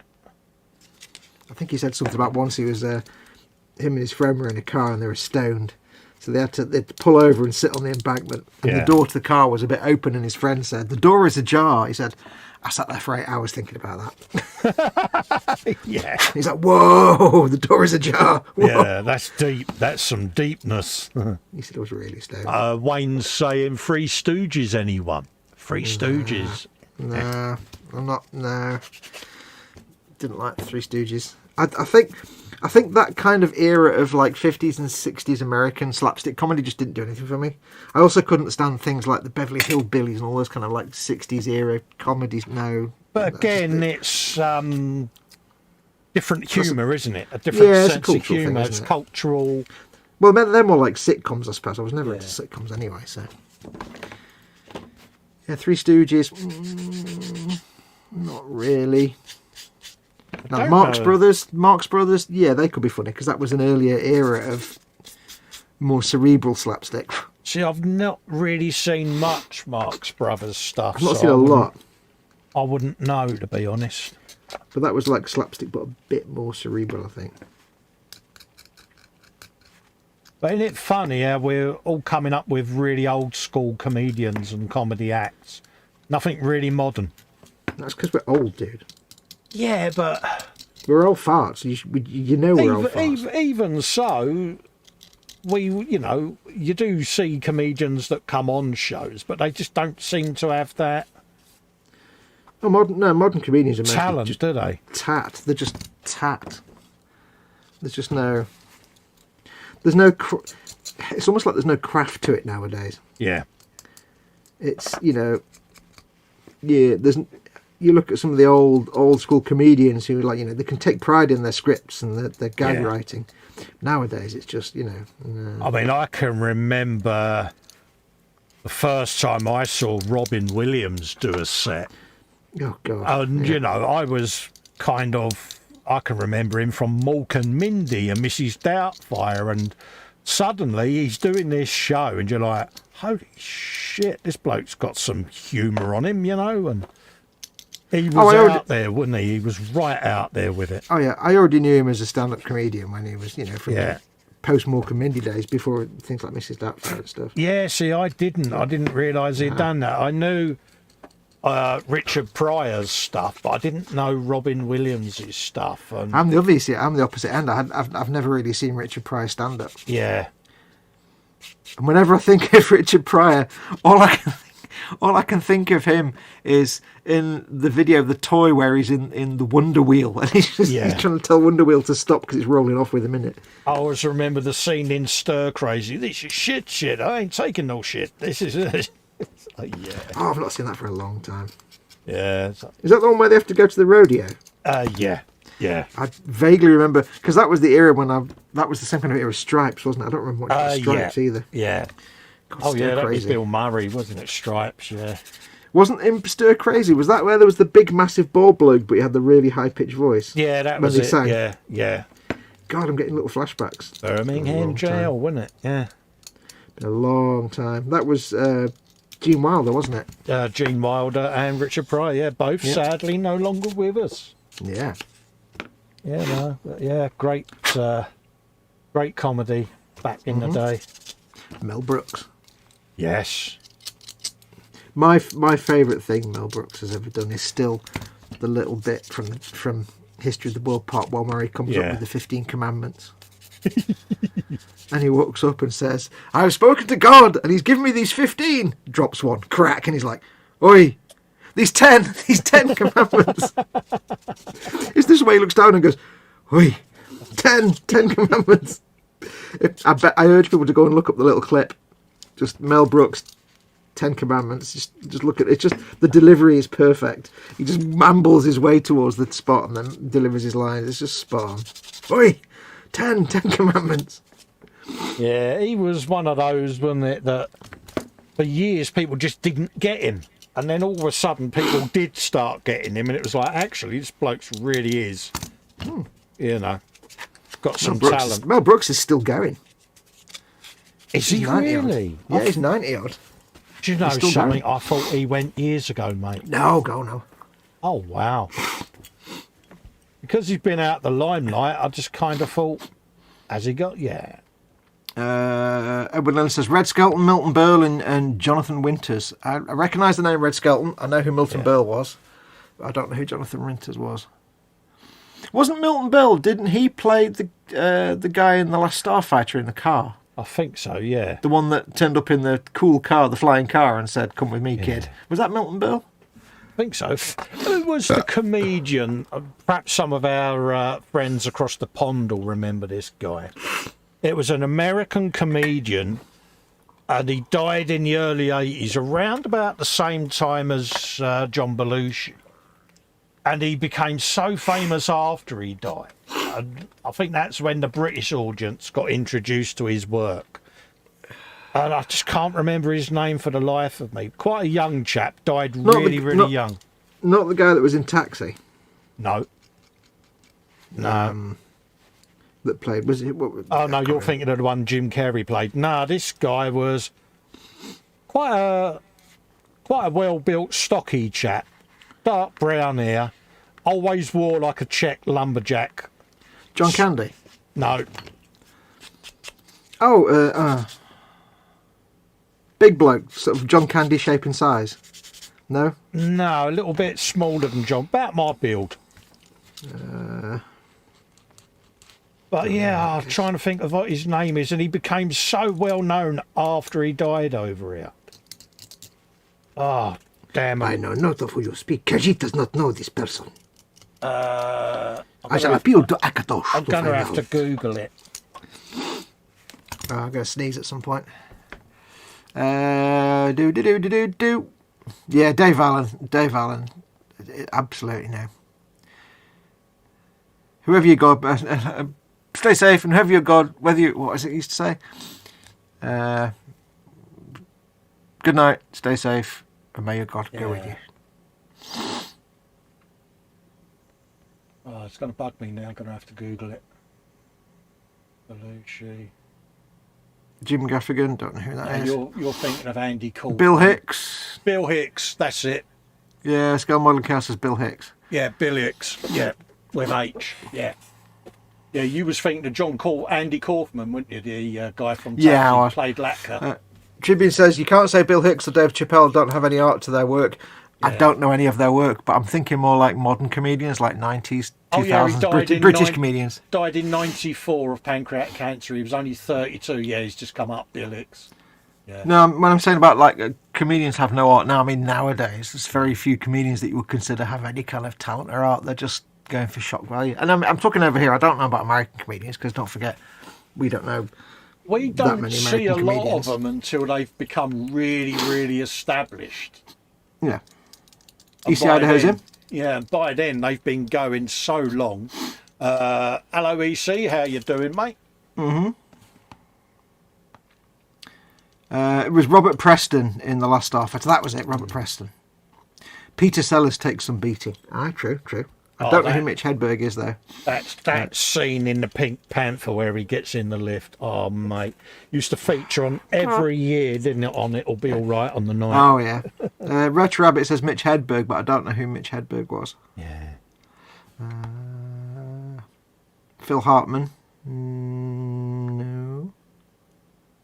He's got modern British, very few. Yeah, absolutely. We haven't got... I can't think of any good any British comedians right now that I would say are even worth listening to. I can't think of any, apart from, well, Billy Connolly's still alive, but he's not working anymore. No, he doesn't. Other than that, I can't even name a current British comedian. No. Peter Kay. He's not really active anymore, is he? He's not really doing anything anymore. It's like Lee Evans and people like that. They're not active now, are they? I mean, they've done their thing. Like Lee Evans is bringing up his kids. You know, it's. Peter Kay is kind of the closest we've got to a talented comedian right now, and he has got his. I do like Peter Kay. Don't get me wrong. Yeah. But but yeah, I can't really name If you want any. to get to know Peter Kay, just Google Peter Kay bad song lyrics that we get wrong. It's one of the funniest things. He's probably still doing the stand-up circuit, but he's just Yeah. not doing the telly circuit very much. Yeah, he stood there. Like we all get lyrics wrong in songs, don't we? Like Oh yeah. At the end of the Queen One Vision, we all think Freddie Mercury saying fried chicken and things like that. And I'm pretty sure they actually did, because I used to have the word. I used to listen to Queen. I'm pretty sure they actually. I think that's actually based in. I think they did actually say that, but it was hidden in the mix. So he's playing all of this stuff, and yeah, it's well worth looking into. Yeah. But again, then Peter Kay is more of a thing of the 90s and aughts, isn't he? Again, it's like going back 10 or 15 years. It's not really. He's not really current anymore. No. So yeah, hello, Mama Fox. Hello. I couldn't name a modern British comedian. No. I would happily recommend. Now, there isn't one. No, most of them have got some kind of irritating trait, haven't they? Yeah. Bloody Alan, what's it, Carr? Oh God. You love him, really. You know you do. Failed abortion. He's just horrible. There's nothing likable. I'm sure he's a nice bloke in real life, but for him to assault my attention span on the airwaves, I'm like, why am I listening to this Breathe shrieking? through it, Fox. Come on, breathe through it, mate. It's like not funny, and you're just shrieking at me. And oh God, no. Come on, mate, breathe through it. Let's talk about something nice, like I don't know, something nice like I don't know, Ebola. You're bad. Anyway, how is everyone? We haven't done the most important question yet. Yeah, we haven't. We're rubbish. We are rubbish. What is on the bench and what is in the belly? Yeah, bench and belly, folks. Either what you had to eat or what are you going to have to eat, depending on what time it is, in your place. Yeah, I might have in your place of existence. I might have had a KFC that I mocked Fox with before we went on air. He did. It was on the table there for 5 minutes while Colin was off doing pooping or something. Yeah. Yes. Well, for my dinner, I had the Chinese. Oh, nice. So I had steak and onion. Ooh. But not like steak and onion. It's like steak as in Chinese takeaway steaks. It's little pieces of steak. Yeah. For some reason, they do steak and they do beef, and the beef is horrible, but the steak is really nice. Oh, even right, even though it's still beef. Yeah. And the steak was with an onion. Well, you get the things like OK sauce. You get the different things like kind of steak and broccoli and oyster sauce. So you can have steak and OK sauce, and it comes with like various ingredients like in vegetables. And this one was just onion. It just said onion. Yeah. And it says a flavoursome set of ingredients with onion lightly, slowly cooked. And I'm like, well, this sounds quite nice. Yeah. And it was like onion, and carrot, and bamboo shoot and stuff. It was really nice. I was like, I'll have that again. So it was that and chips, steak and chips and onion. But it was in no way British steak, chips and onion. It was lovely. Tribune 43 says Frankie Boyle does nasty audience roast, which are quite funny if you're in the right mood. Yeah, I can remember Richard Pryor roasting someone. I'm trying to think who it was, but he was brutal in it. Oh yeah, Frankie Boyle has his moments. Oh, but Frankie again, Boyle, yeah. Again, it's mostly like political and observational, so it's not. Yeah. He has his moments. Frankie Boyle. Yeah, he can't. I mean, he has to tone it down so much, doesn't he, for TV? Yeah. But there's only so much you can take of sort of dour, angry Scott. Dour, angry Scott. Yeah, there's only so much you can take of. I mean, you're married to a Scott anyway, so you get it all day. But mate, I'm not even going to say that I think that I agree with the words dour, angry Scott. Yeah. No, I mean, there's only so much you can take of like dour, aggressive. I've just got to sit back in my chair. I've come over all unbothered there, mate. Well, I should say you're the one that said Scott. I was about to say dour, aggressive, antisocial, I hate humanity humour, which is funny for a bit, but you can't do it a lot. At some point, you have to go the full Billy Connolly. Yeah. I tell you what, when Mama Fox at the moment, because it's cold in the winter, Mama Fox has this. For Christmas, I got her this hoodie. Yeah. Right?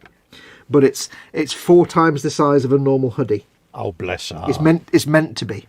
Yeah. So it's like really long and the sleeves are really baggy and it's like about 4 foot wide, well 5-6 foot wide, and it's made by Silent Night, the people that make beds and duvets. Oh right, yeah. So it's all thick and floofy, and when you turn it inside out, it's all woolly and fleecy. So it's super warm and toasty. Oh bless It's her. meant to be like massive. And what she'll do is she'll go to bed because it's cold. She'll go to bed, but she'll put the hoodie on top of the duvet like an extra bit of duvet. Yeah. And all I can think of when she's getting into bed and getting settled is Billy Connolly talking about when he was a kid and they were dead poor, and they couldn't afford a duvet, so they had to sleep under their coats. Oh yeah. Got you. And like when his mum would have the vicar around for tea, Yeah. and his mum would be putting on all the airs and graces. Yeah. And he'd go in and say, Mum, such and such, what my brother, whatever, he's stolen the coat. And he's like, it's not a coat, it's a duvet. Yeah. It's okay. Well, he's put his, down. Yeah. he said, eider down. Well, he's put his leg in the sleeve again. Yeah, that's the one. Yeah. When he said that he thought the priests thought that the world was full of broken TVs because every house they went into, He was turned off. it was turned off, and the Queen thinks the world smells of paint because 10 foot in front of her, wherever she goes, is someone with a paintbrush painting everything. And the one he said he was walking down Socky Hall Street, and he saw a bloke taking a piss up the front of this house's door. He said when he had finished and put himself away, he got the keys out of his pocket and walked in. Yeah, Like, you can't go wrong with Billy Connolly. Bloke's an absolute legend. It's so sad. Bizarre, that's the only street name I know in Scotland is Yeah. Socky Hall Street, because my dad was from Glasgow. Yeah, it's just so sad that he's succumbing to Parkinson's, bless him. Yeah, Tragic. all right. Again, Aye. he's challenging it head on in only the way that he can, isn't it? Oh yeah, he's taking no prison. He's not taking any crap from it. He's like, you know what? I'm just going to... Yeah, he's had to retire, but he's not taking it lying down. absolutely, bless him, and He's not enough gonna let it win. respect. Oh yeah. Yeah, proper old school. Oh yeah. I can always remember on Parkinson, his first one, wasn't it, when he said about the goose farting in the fog. He's one of those comedians that it's a very rare comedian that says something and you sit there and you think it's true. It really Yeah. is. The comedian that... This is why modern comedians I don't find funny, because I like a comedian where they say a thing and you just sit there and you think, I've been there, I've done that, it's true, that's exactly what happens. And you know, Peter Kay's got that a bit, Yeah, especially if you're from the north, and he talks about like weddings and discos and stuff. yeah. But you know, the big light and things. But it's that kind of humour that I appreciate, and like Billy Connolly has that in spades, because you sit there and think he's absolutely right. It's true. I think when comedians do stuff that doesn't do that, it's not as good. I think with him as well, is it helped that he was an apprentice in the shipyards, because that's where his observation and humour's come from, isn't it? The people that he met doing that job of giving him years and years of material. Yeah. Plus being from Glasgow, you're going to have a certain rough brogue. Yeah. That helps you get through it and fight through it. So take no shit. Bless him. Yeah. Total respect. Oh yeah. Plus a very, very good actor, it turned out, in later life. Oh yeah, I got a few of these films that he appeared in. Down Among the Big Boys, where he was a bank robber. Mrs. Brown. Was it Mrs. Brown, where he played Victoria's Scottish... was it Mrs. Brown? It was... what was it called? Where he played the groundskeeper, Queen Victoria's groundskeeper. Oh, yeah. Was it Mrs. Brown? No, I'm thinking of Mrs. Brown's Boys, aren't I? That's something else completely. Oh, I can't act that bloke. No. I kind of found it funny at one point. I kind of liked it in the early days of it. Yeah, but it's like... It's been done to death, isn't it? Yeah, it's kind of jumped the shark a long time ago. Yeah. It's like... Right. Here we are. Let's have a look. May your God go with you, whoever your God may be, says Hugh Gordon about Dave Allen. Absolutely. Dave Allen teaching religion to his boy. It's a mad world. Yeah. You've missed out on mad there, Eachother. It's a mad world. There's fantastic Milton Berle, Sid Caesar, Jonathan Winters, Phil Silvers, Jimmy Durante, and many others. Bill Silvers, that was it. Sergeant Bilko, wasn't it? Yeah. Doodly-doo, up to...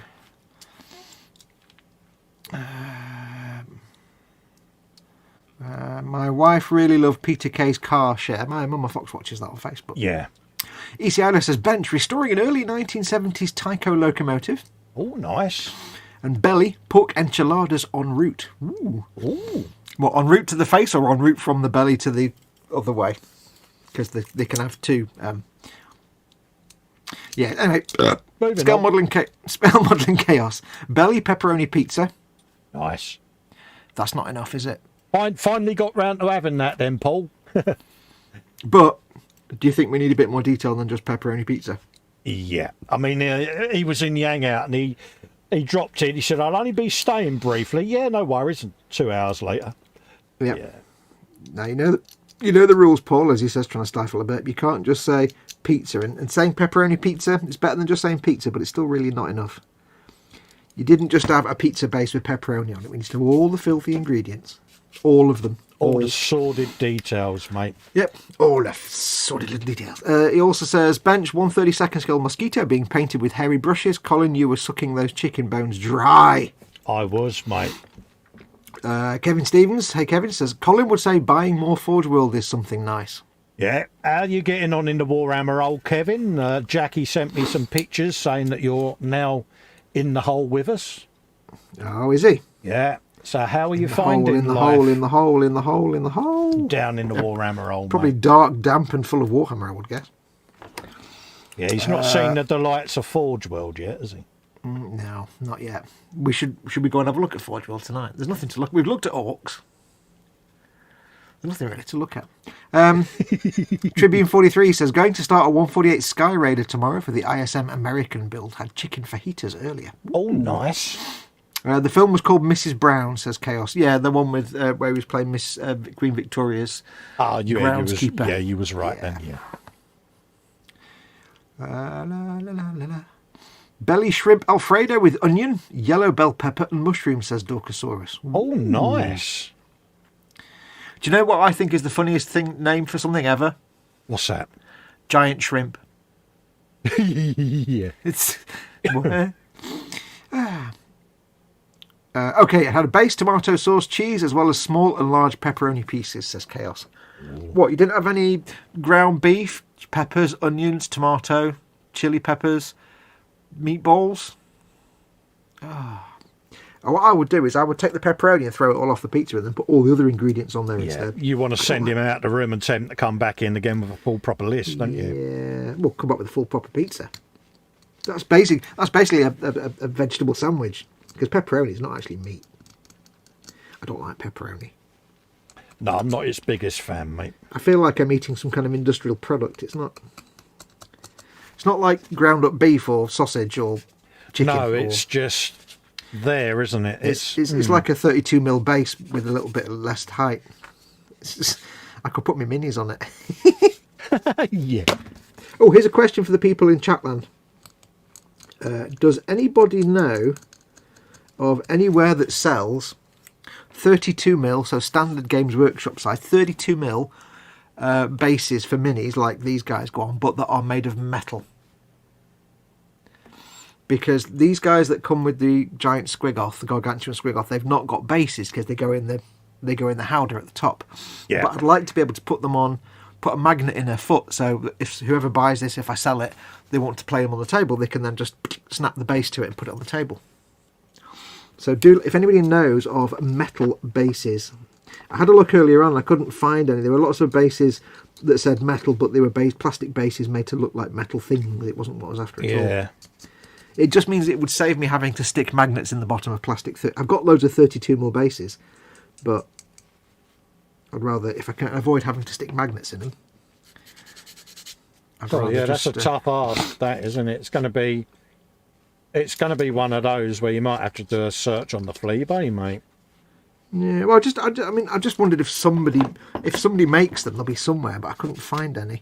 I even looked at, there was other things that are available that aren't, miniature bases that are 32mm, but they weren't They're like little fittings and things that were little Yeah. flat discs. I'm like, well, it's not quite the same, really. Unless it's going to be someone that has some left over. Have they ever produced metal bases for them under No.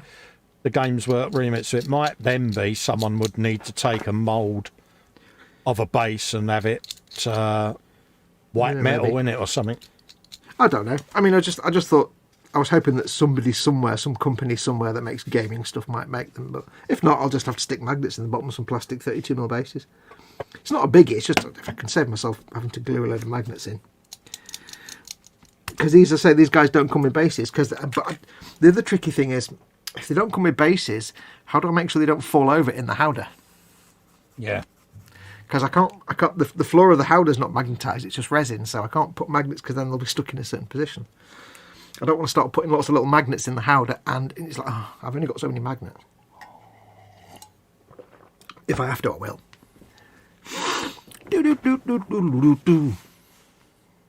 Yeah. Scale Modelling Chaos says, no, it was a cheap-ass one from Lidl. Okay, well, in that case, that's fine. That's why it was just like base and pepperoni. I'll tell you who make good pizzas. That's 50mm bases that are metal with a slot in them. What are you looking at? I'm doing a Google search for it. Oh, right. I'm that nice. Nah, 30. It'd have to be 32mm because these are standard infantry, and it's the actual size of the base matters in Warhammer. If it's the wrong size base, so they'd have to be 32mm. I think is the standard for these guys. Don't matter if it's a slotter base because I can fill that in. That's not a problem. Would 30mm metal bases be all right? I don't know if they get away with it gameplay wise. I don't know. Send me a link though if you found 30mm. Yeah, there's 30. I mean, at the end of the day, if I sell it, then whoever buys it gets what they're given. So that's the 30mm ones.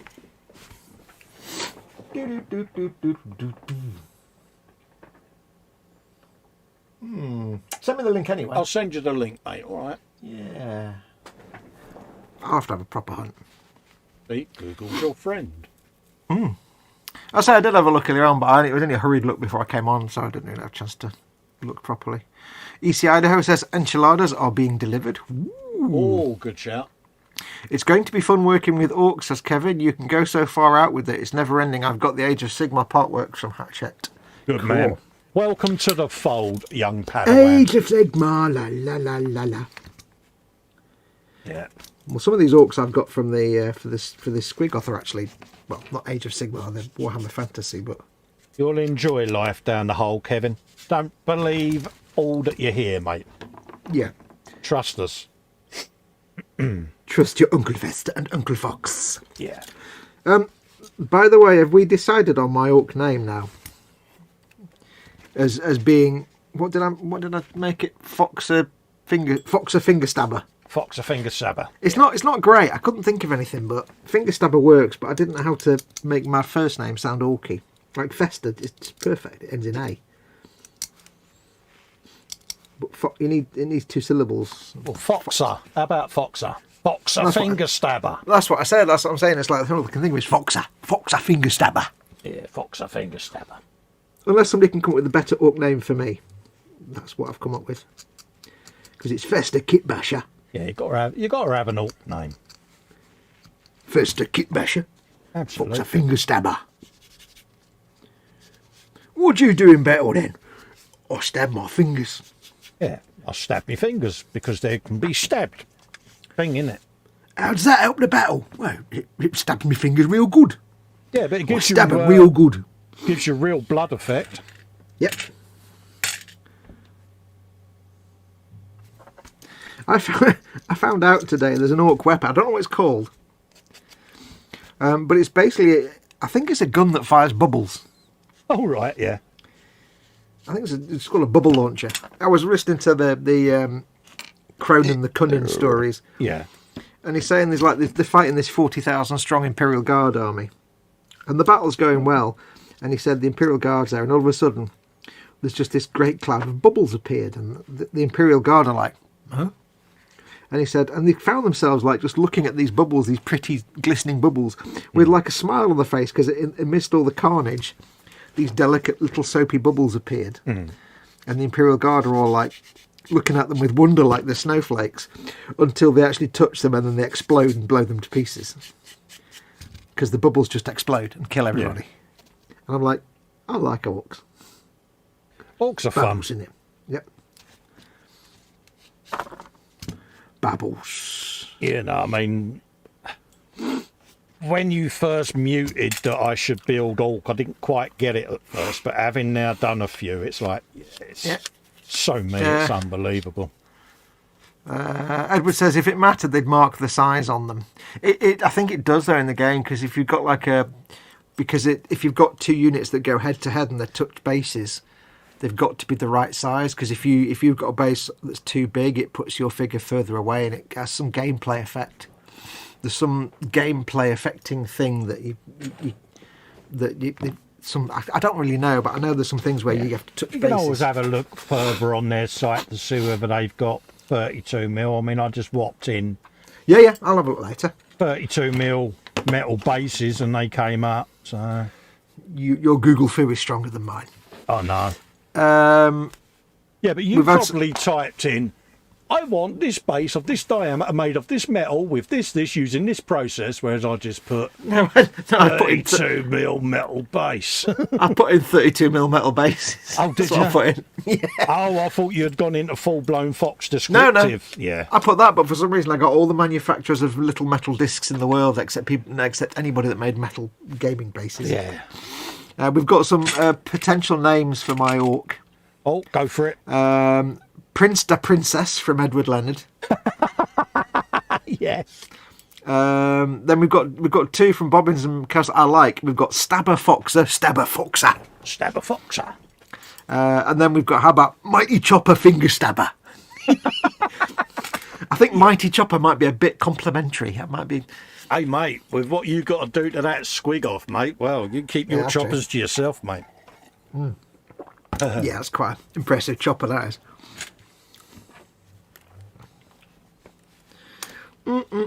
Yeah, so I spent a very pleasant 3 hours today listening to Voldemort's story of Cronan de Cannin. And he's not finished it yet. It's only he just does a little video on it every now and then, adds to the storyline, and it's like, I've got to the end now. I'm like, I want to listen to more, but I have to wait till the next one. It's quite good. He's got a pet squig called Tiddles. He does all the voices as well, doesn't he? He doesn't, but not in this one. He doesn't do any voices at all. Don't he? I'll rephrase that then. He did one video where there was other voice actors in there because he was doing it in association with something. Oh, right, that might. But that wasn't very good, to be honest. But he's got a wonderful voice.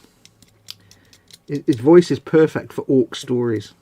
Orcs, because it's a thing, isn't it? He's like, he said he found himself suddenly thinking. Like, thinking's a disgusting word. I've got to drill out that exhaust pipe. I can't live with that. Do it. And he explains how, like, Cronan de Cannin has come to the conclusion that the reason that Humies are so smart is because they wear hats.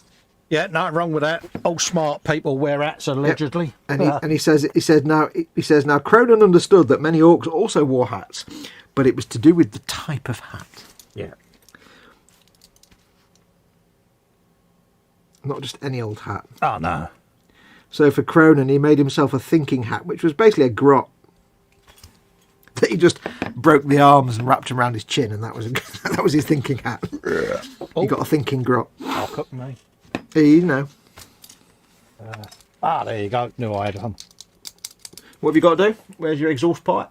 Yeah. You got an exhaust pipe on a squig? Yeah, look. It's the one with the motorbike arse. Oh, right. Is it coming out of his butt area? It's coming out of his arsehole. Oh, dear. Yeah. You've got a drill. Never mind. I just realised. Yeah. What are you doing there, Cole? I am drilling. No. Let's not carry that conversation on. Those squigs were harmed in the making of this episode. God. What was that? Oh, was that a drill? Yeah. Are you doing it the lazy way with an actual drill? Absolutely, I am. Don't forget, I'm Edward Spanner hands, mate. That's true. You do know that. may as Imagine well get letting me loose with a pin vise. I would drill everything else other than the exhaust. I don't know. You may as well just get a little man from the village to come and do it for you. Yeah, I could have gone the other option, and I could have used the Tamiya drill. Ooh, the one that you made with your own hands. Yeah, I do. Yeah. It's a great kit. If you ever get a chance to get one. I've still not forgotten Chris trying to drill a barrel out on a bolter with a flipping wall nail drill thing. There you go. Look, see, it looks much better now. It's got a hole in it, doesn't it? Look, hey, yeah. See, I'd be terrified that if I didn't get it exactly. Was it moulded in like a recess? No. No, because I'd be terrified if I had a drill doing it and it wasn't centered. I'd just destroy the whole thing. That's right. Well, the pin vise, you can just kind of stop. Yeah, but you know me, mate. I'll just go for it, don't I? Yeah, you do. That's true. I'm gonna need to get a drill, aren't I, for the squid. But that I could use it as a pin vise as well. See, so well, that's true. Yeah. I don't understand drills or anything like that. It's far too manly for me. Yeah, you're not exactly Tommy Walsh, are you, mate? Tommy Walsh. I'm not even flipping Bradley Walsh. I don't even know what that means. You know, the funniest thing I could imagine is watching you trying to put up a flat pack. I built my Detolf by myself. Oh, did you? And it says you need 2 people. Yeah, I can do flat pack. I'd swear a lot, and I get really narked with it, but I get it. I'm going to drill this barrel out the old-fashioned way now. If I've got a whole load of these to drill, I'll drill them all out now at the same time. I'll get him. I've got a pin vise. I'm going to do it properly. Yeah, I know. Well, I ain't got a drill, have I? I can't use what I ain't got, can I? There it is. Hey. Shut it. I'll send you up a spare drill. Don't be daft. I'll get myself. I could even let you have a loaner of my little baby rock hammer. Oh, you got a little ball peen. Isn't it cute? Yeah. That's so adorable. What do you use that for? Motorcycle chains out of photo etch. Why is it called is that like a rock hammer for little tiny geologist type thing? Yeah. Because I'm missing an arm here. Yeah. I'm missing an arm. Oh, burpage. Anyway, let's carry on building my squig now that I've drilled him out. That's something wrong. Oh, yeah. Moving swiftly on. Yeah. Offside Wiv Foxx. What did you do last night? Well, let's not. I drilled my squig. No, let's not. Yeah. No. I drilled a squig. Right in the drilled him. Yeah. Yeah. There you go. There's a bit in the Crone and the Cunning thing where he gets he needs to start exerting some authority now. He's the war boss, and he gets a load of mech boys. Yeah. He gets a load of knobs, mega knobs in mega armor to go enforcing, doing some stuff. They had to go to one group, and this group that they were trying to enforce some rules to really didn't like them. Yeah. And he said, so they gave them a nickname. And he says, now keep in mind, of course, that to be friendly to the listeners of this story, I shall not reveal the actual name, but let it just be said that they called them Cronans, and then the other word was, obviously they took the word cunning because it was Cronin the Cunning. They abbreviated that and then added TZ on the end, like orcs are wont to do.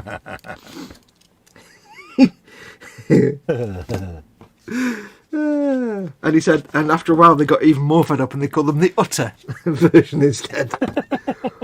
I'm like, oh, I like this guy. Yeah, our kind of people. Yeah.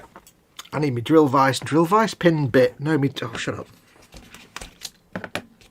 Shut it, you slag. You getting all special again. I'm getting all special again. Shut I can't do it. I can't do it. You can do an orc voice naturally. I can't. I've had a boneless Festa kit basher. Here. And I'm going to introduce you to my mate, Fox a Finger Stabber. Fox, I don't know if I prefer my Finger Stabber Slasher. Fox. Well, Stabber Fox, actually, I have to say, Stabber Foxer sounds a bit like Gungan nonsense. Yeah, Stabber Fox. A bit like Jar Jar Binks, Boss Nass type. Yeah. He's a muy bombard Stabber Foxer. No, I'm going off that one. Fox, Mighty Chopper Finger Stabber. the Finger Slasher. He don't just stab fingers. He He slashes slashes them. That's right in my ear. You're doing that. I know. You're coming in my ear and everything. But see, really the weird. other one is when you're doing that squig appendage. My squidge. Yeah, just imagine in your ear me going, Robus. Probus. Ew. That made hair stand up on the end of my neck. On the end of my neck? No. On my neck. I haven't got an end of my neck. Mine doesn't have an On end. the end of my neck. That would be your head, you pilch. That'd be my entire body or my head, one of the two. Bloody spoon. He slapped me on the end of he slapped me on the end of my neck. Oh, here, Mum, what? I've got hair standing up on the end of my neck. Hey, oh.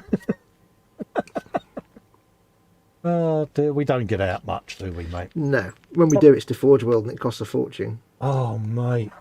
I could still buy more, you know. I have admitted that I shall be getting squig off, and an eyelid wasn't batted. Was it not? No. Well, you know, she accepts some And I was inevitable like, things. Wow. But I also thought, let's not push me luck. Some things in life are inevitable, like death, taxes, and spending money on dumb shit. H's philosophy is your model fund, and You're happy. yeah, I've got my husband back. That's her philosophy. So if it's taking your mind off of shizzle,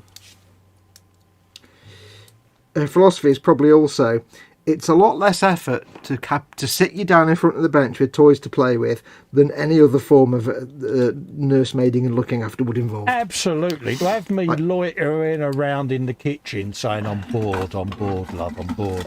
Yeah.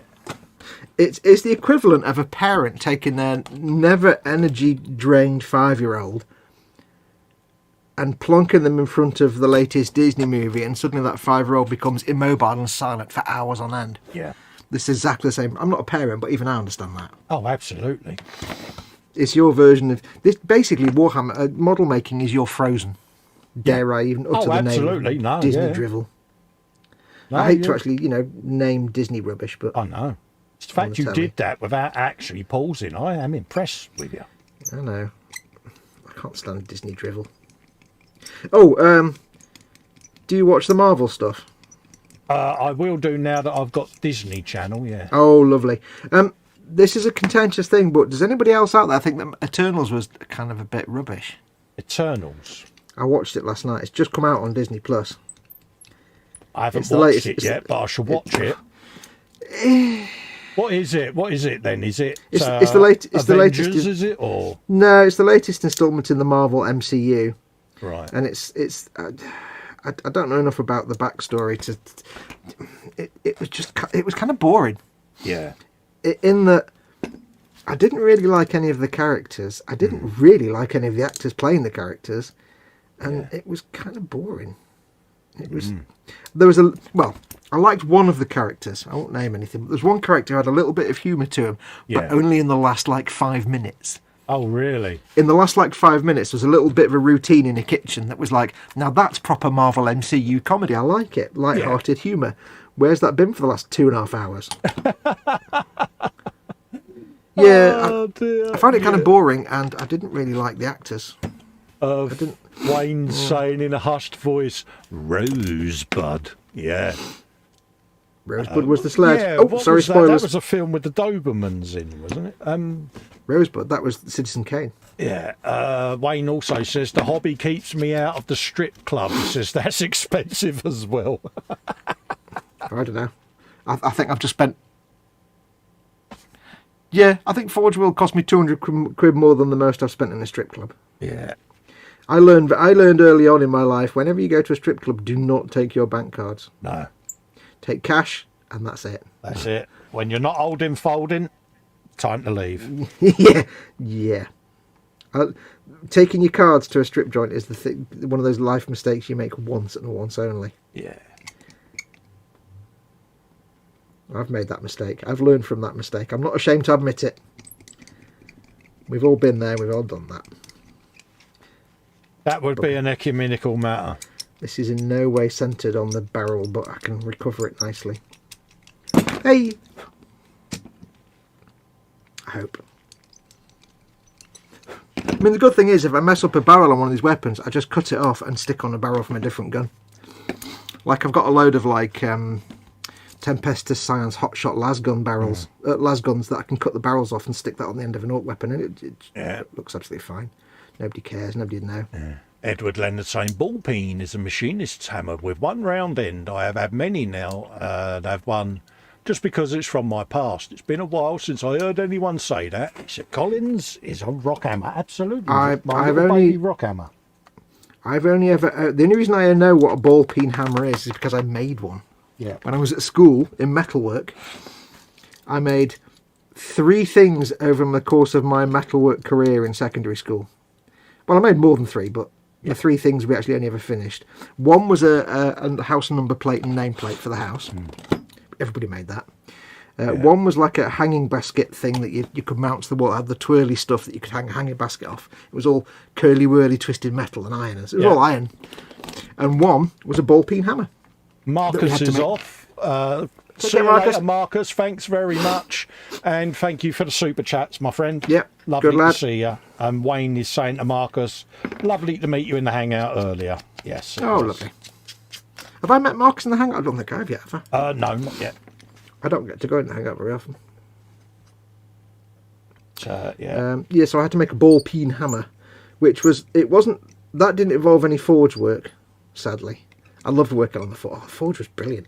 So you've got a thing about forge, haven't you, mate? I mean, it's a good, good place to be, isn't it?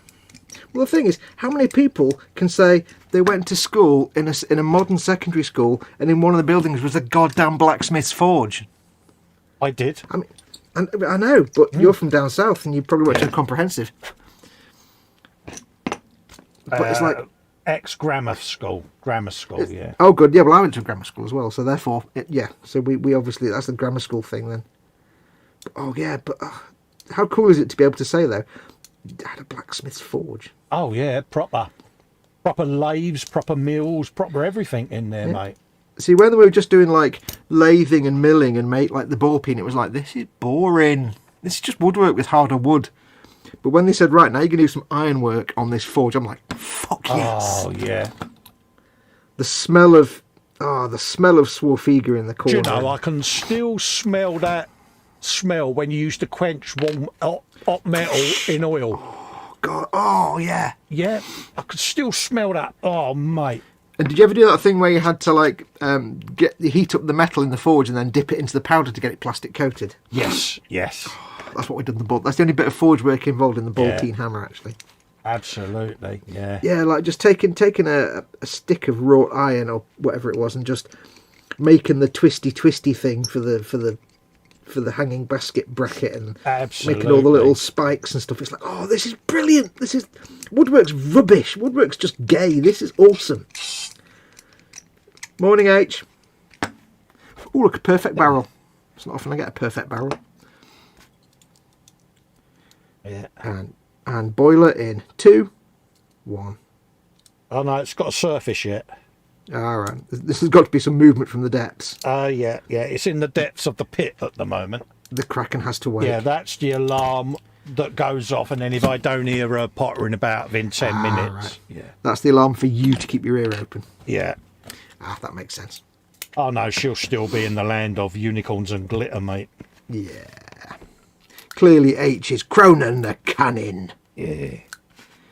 I really do implore anyone to go and listen to all 2 or 3 hours of the stories of Cronin the Cannon. It's a bit hard to get the order right because there's like 2 long videos and 1 little one with commandos in it.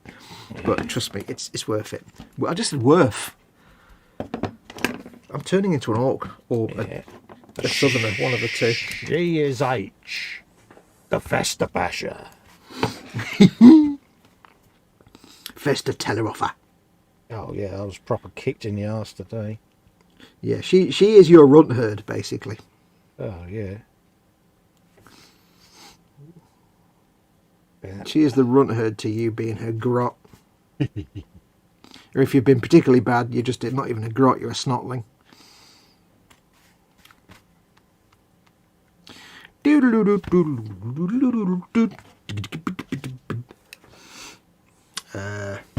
my knife? There's my knife. Where are we? Right. I've never had a need to peen anything yet, says Retro Rabbit. Edward Lennon says, peening things is the tits. I like that phrase. It's the tits. Yeah, it's the tits, mate. Peening is a lost art. I mean legit peen like a pin or a rivet, says Retro. Yeah. Too bad the concentrifiers I sent Fox last year didn't work well, says Candigo. Yeah, they weren't... they had a slight flaw. I wasn't sure. Yeah, Fox. Well, yeah, Sorry, I was the weak part of the equation. Bless No, you. they were. It was a fantastic idea, but it just needed something to ensure that the bit stayed centered on the barrel of the weapon. As the way they were, there was still room for it to wobble around and not be centered from the start. So there was still some work to be done on that design, I think. But I think it's definitely a brilliant design if you can pin it down, Jeff. If you can pin down a way of locking it on target like that in a way that's variable to whatever barrel size you're using, then absolutely you'll be onto the money with that. I would say don't give up on it. No. It's definitely a way of doing it.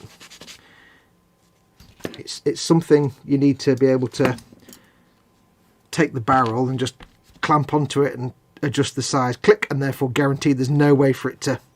Anyone can do it. I'm sure Jeff can. Yeah. It's probably a very, very, very difficult engineering problem. We're just saying, yeah, just make it work. Yeah. Just press the button, the build website button. There's only one downside. There's only one downside with orcs, you know. What's that, mate? Sometimes it's hard to tell if it's a mould line or a vein on their arm. Yeah. Because sometimes they have like prominent veins on their arms. It's like, am I supposed to sound that bit off or not? I'm not sure. Had a few of them last time. I'm like, wait a minute, is that meant to be there?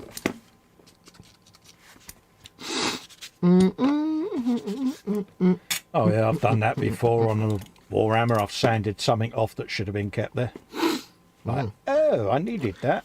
Well, Okay. like me nearly sanding off them tabs on that orc the other day where it was the thing that attached his body together. It's surprising how much more detail you can see on a build when you put them 3.5 times magnifiers on. Oh God, yeah. Because I've been Absolutely. struggling to see some detail on things, and I stuck them on the other night, and I was like, oh, these are pretty damn good. I do find that the only frustration I've got with that magnifier is you do have to have your head in exactly the right spot, or the lens in exactly right. You can't move you've only got a real small area of focus, but you can work around it. You just have to get used to it, that's all. I've just got mine locked in the position now that works for me. Another way of doing it as well is take off your prescription glasses and just use your optivisor. Yeah, because that's the other thing. It's like you can get the thing in the right place, the lens, but then your glasses wiggle around on your nose. Because I wear varifocals, which are an absolute ball ache to wear with an optivisor. Yeah, so do I. So I take my actual prescription glasses off and just use the 3.5 times lens. And if I'm then struggling, I then put in an additional 1.5 times or something like that until I can see super zoomed. See, I'm pretty sure my local Specsavers should really legally have a poster that says varifocals, the original ball ache. Yeah, I'm going back to bifocals, mate, my next pair. I'm done with varies now. Well, in about 10 years when you can go to an optician's again. Yeah. That's next on our list. That's on the list after the dentist.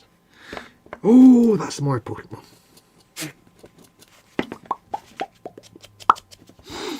No. Oh, cool. This guy's got like fingerless gloves, I've just noticed. I've been a man about it. You know. You're not. Inside, you're just shitting kittens. Of course I am.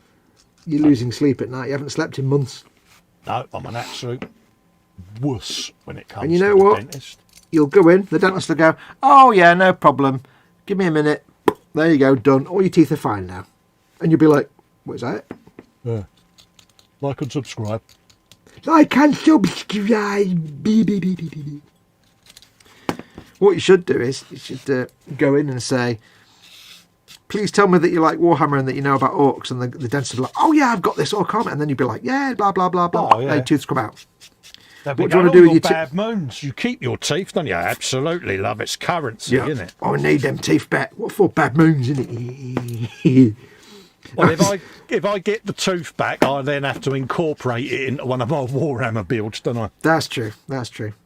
So yeah, look at that. It's got a wheel and an exhaust coming out of his arse. It's like, yeah. It's just genetic engineering at its best. It's insane, isn't it? It's like, yeah. The Mech Boys did a miracle with that one.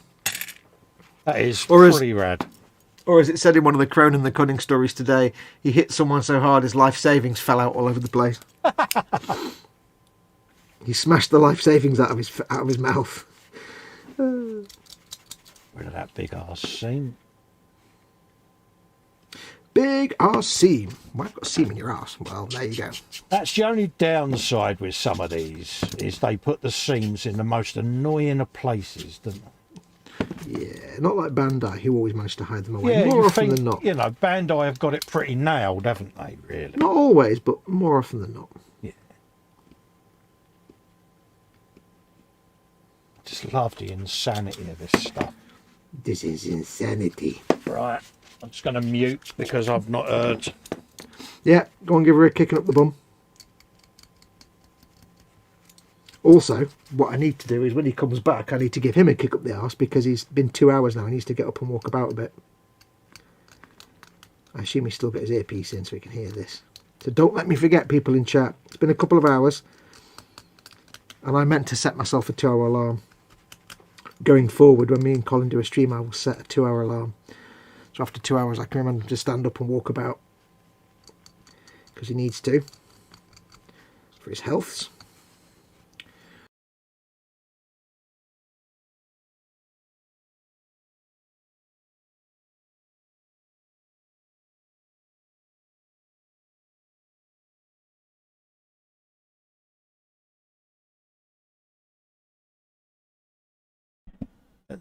As he fell out again, folks. Bless. And he's back again. And we're back. There you go. Yes, Jeff, just saying, Jeff said, by the way, everyone, Fox sent me a very nice message explaining the Concentrifier's weakness, and he's right, it needs improvement. Yes, he sent me a couple of demo units to try out, and I gave the feedback. It's all done very nicely. I'm just going to go and make a brew, mate, because me Yeah, two hours is coming Yeah, up. 2 I was going to say, I told the people I need to kick your ass, so go on make a brew. No, my little thing's just pinged at me on me phone. Okay, well, I was going to ping you as well, because I've just remembered, so. Yeah. I shall keep the people happy. I'll just bung you full screen, mate. All right.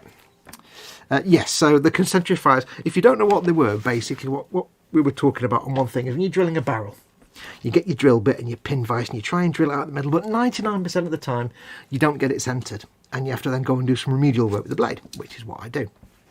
We were trying to figure out a way to get something that you could put over the barrel of a weapon and put your pin vise in and make sure it was always centred. So Jeff had a brilliant idea, and he built it, he milled it out of metal and sent it to me, and we gave it a go.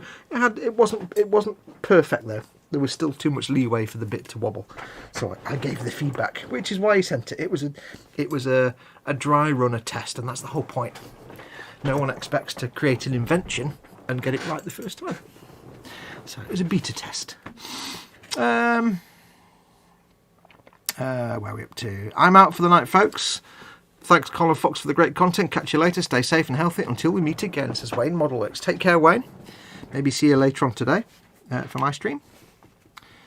Edward says, work with metal all my life, Colin. That's quenching the metal to heat treat it in oil. There's also water and air hardening. Air is wrapped in a stainless steel wrap to 1700 degrees Fahrenheit to use it to do it in my shop. Ooh. Edward says, Jeff, I'm a tool and die maker, machinist, CNC programmer. If you need some help, I'll try and help you out. Cool. I think you were around at the time, weren't you, Edward, when we were talking about the Concentrifier? I'll be honest, I've actually forgotten about the Concentrifier. A while ago now. A lot of hospital visits and things since then. I'm just adjusting my chair. Give me a second, folks. Oh, I'm having some discomforts. Ooh. And that noise is my cushion, it's not me. Yes, take care, Wayne. Thanks for coming in. So I'm just cleaning up the arms on these dudes at the minute, and then we'll get these guys assembled. I might get these assembled by the end of today. One hopes. These are old school orcs. These are old. What's the year on the sprue? 2007. Okay, not that old. But they're the multi-pose orcs where you can do all the different arms and things. Not the modern monopose ones.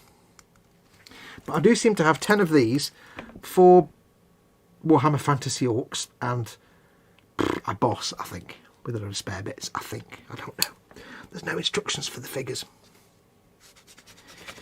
I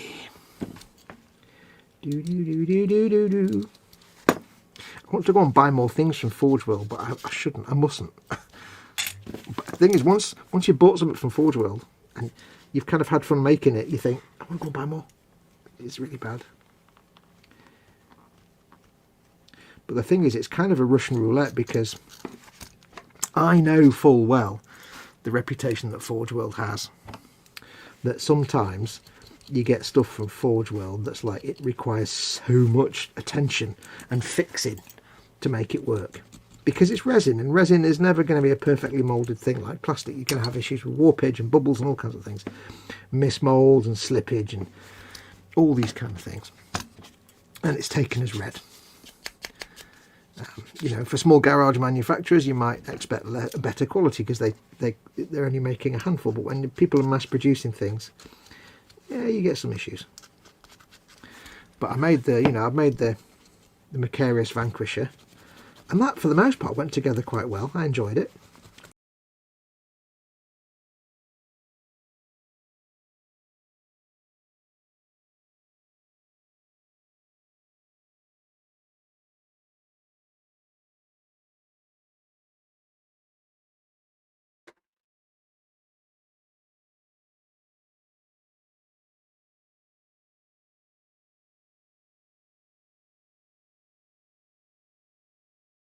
Everywhere else on the front looks like pieces of metal just like that, so you could just leave it. It would look fine. So, have you been for a wander?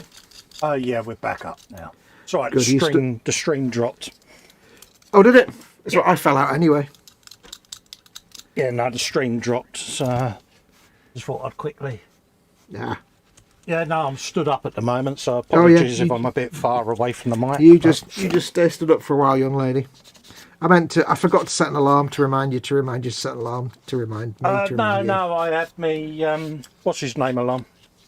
Good. You remembered this time, did you? Yeah, and I'm about to set another one just in case we go for another 2 hours. See? Yeah, because basically you can't be trusted. Hey, See? Yeah, you said that last time and you didn't set one. I'm good, ain't I? What was it you said on Sunday? Yes, I've got an alarm set. And did you have an alarm set? No. What I forgot to do was press the start button. Yeah. Anyway. Yeah. So, yeah. My lady is up, so... Yeah, I've still never said hello to H, you know. I will have to do it at some point. Oh, you missed her earlier on. She popped in and said hello to the folks in the hangout. Yeah, I'm never in the hangout, though, actually. Hello, Panzer. How you doing, mate? Hello, Panzer. Pardon me. Retro Rabbit says, ooh, bookmarks. Yeah. Do I not get any other clues as to who Dorkosaurus is, then? Because the clues I've got are obviously not enough. Yeah.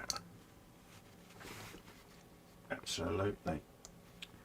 Yeah, I have loads of bookmarks on the internet. Oh, I wasn't even seeing that.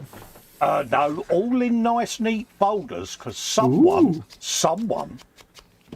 who will remain nameless told me off for the shoddy way I had my bookmarks organised. Yeah. By George, I think she's got it.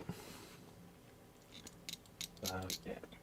The thing is, you're not as bad as Ted, who opens every tab in a whole different window. Oh, you're joking? No. Oh, bless him. When Ted, it was only recently we've got him to actually use tabs. When he opens like you know, we're doing What's in Store, he might have like 4 or 5 tabs open. He'd just have a different window instead of a different tab. It'd be like, oh, dear. Oh, Ted, come on now. Oh, bless him. You're not that bad. Ted's excused, though. No. Actually, no, he shouldn't be excused, really. Techno No. Ted. Nobody gets a free ride in this life. Why did they put the nub there where you can't get to it? Come on, G-dubs. I'll just move me mic Panzer up. Cat says Fox hugs and Festa hugs. There you go. I'll just move my microphone up so you should be able to hear me a little bit clearer. I don't know if anybody heard me talking about them when I was saying, like, you buy something on Forge World and you kind of want to go and buy more. I actually want to go and buy more things on Forge World. You want to have a look on Forge World, don't you? I don't know what to buy. There's nothing I want to buy though. Buy it all. You've got all the things. I can't. No, I can't do all the things. No, you I've won't. got enough. I've got enough all the things to make. Yeah, but I mean, as your friend, I'm going to do everything possible to dissuade you. But if you've still got it saved from the other night, just go back in there, mate. Do a screen share. What? Got what saved? Forge World. Didn't you say that you wanted to go on Forge World? You know you do. What? No. What? Stop using your honeyed words. You and your honeyed words. That's a Skyrim joke. You wouldn't get it because you haven't started Skyrim yet. I thought that's what you just said. That Festa, what's that, Fox? I want to go back on Forge World now. I was thinking that. That's what it sounded like you said. Yeah. Are you close up on your mic, by the way? You got a bit loud in my ear. Yeah, I've moved my microphone up a bit. I'll just move it back down a bit. Yeah, you got a bit loud in my ear there. Oh, sorry. Robus. Probularity. Mindula. No, I was saying, I don't know if I'd fallen out of the stream, had fallen over when I was saying it, but I was saying it's like, once you've built your first Forge World thing, and it's not a living nightmare. Yeah.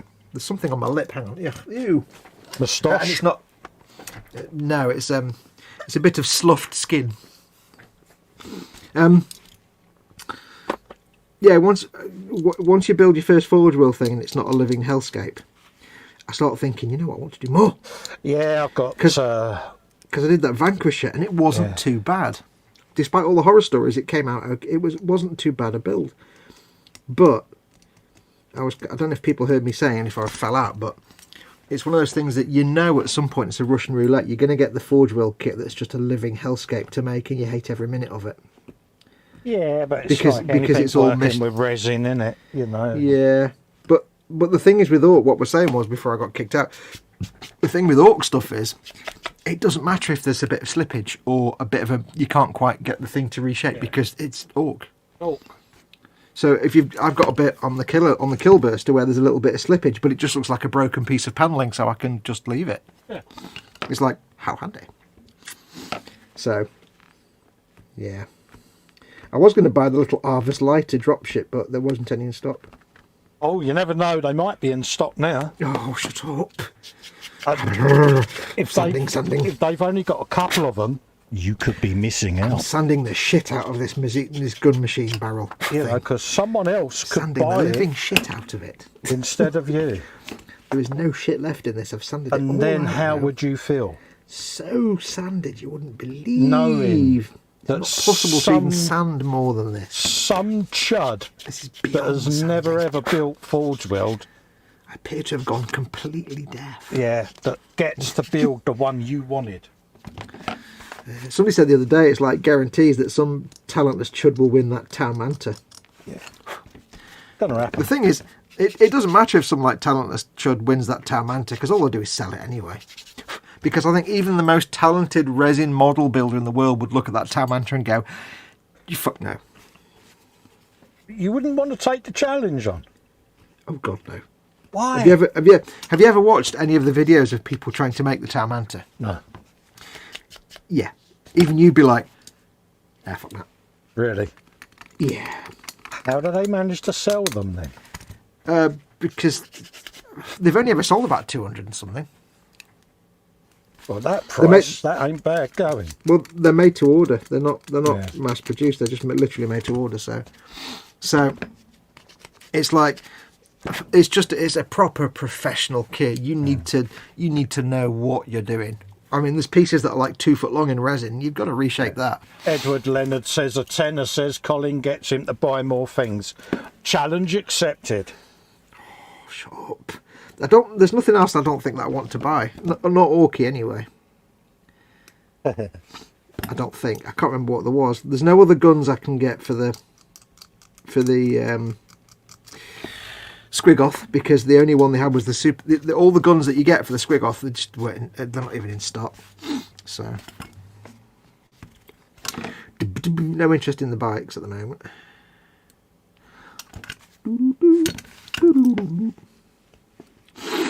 I can hear your mouse. You get off Forge World, you tart.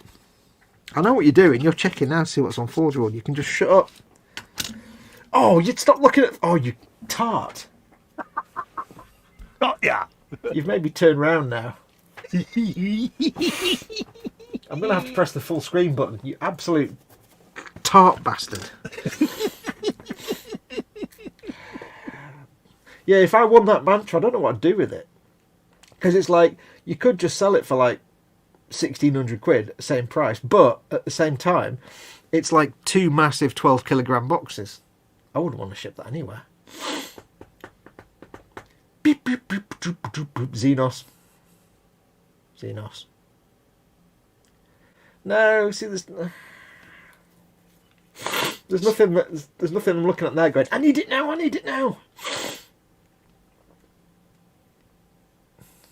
I do like that Praetor though. It's quite nice. It's kind of cool. I'm doing it again, ain't I? Yeah, but you know the best bit is you're signed in on your account on your PC. So if anybody buys anything, it's you right now.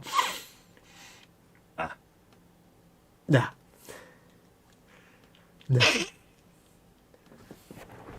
Oh, look at that Macarius Vanquisher, very nice. I know. I still want to get that one though, the Vulcan, with the little stubby twin link Gatlings. That's got your name written all over it. And Fox, look, it's in stock, mate. Yeah, it's also exactly the same tank I'm building now with a different gun on it. It's a bit soon for another Macarius, I think. Yeah, it's got your name all over it. You know, again, Next someone could end up buying. Next time. Oh, that's got your name all over it, mate. What a mining drill there, a wall breaking drill. See, that would be, except that I'd have to actually get around to painting all my Deathcore Krieg, which isn't going to happen anytime soon. H is up. She certainly is. Do you know that Minotaur artillery tank, by the way? Yeah. Go up a little bit on the right. That tank is so hilarious because basically the gun points out the back of the tank. Oh, really? Yeah. Of course, yeah. Yeah. It's just the dumbest thing ever. How stupid is that? So here's something though, this has got your name on it, because I know you like this one. Look at that. I'm sorry, I can't hear you over all the noise of that boiler. Yeah, look at that. It's very nice, though, isn't it? Look. Come on, you know. Only you know. 94 space pounds. Yeah, you got change. You got change left. I've no experience with the resin aircraft, though. What better way of getting shut experience than treating yourself to that? Yeah. Because that'll give you the experience that you're craving. Oh, look, there's more pictures of it. Fox. Sounds like you've got builders in the background there. That's because I've got the door open, mate. I was going to say, I thought maybe your boiler was on the way out. No, not yet. She's got another 5 minutes yet. All right. Look at that. Yeah. It's kind of mint. But the thing that puts me off is because it's not Orc, all the little bits I'd have to fill and clean up, and whereas with Orc you could get away with anything. Oh, shall we have a look at their Orc stuff then, shall It's we? like you got a few air bubbles in the resin, make them into bullet holes. No, you don't need to go there. Go back to the main menu. You're missing a load out there. Go back to the main menu.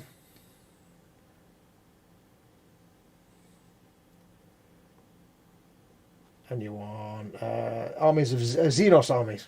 There you go. Oaks in it. Only got 9. I'm sure there's a lot of the range has just disappeared. The same 19 that I had just now, but anyway.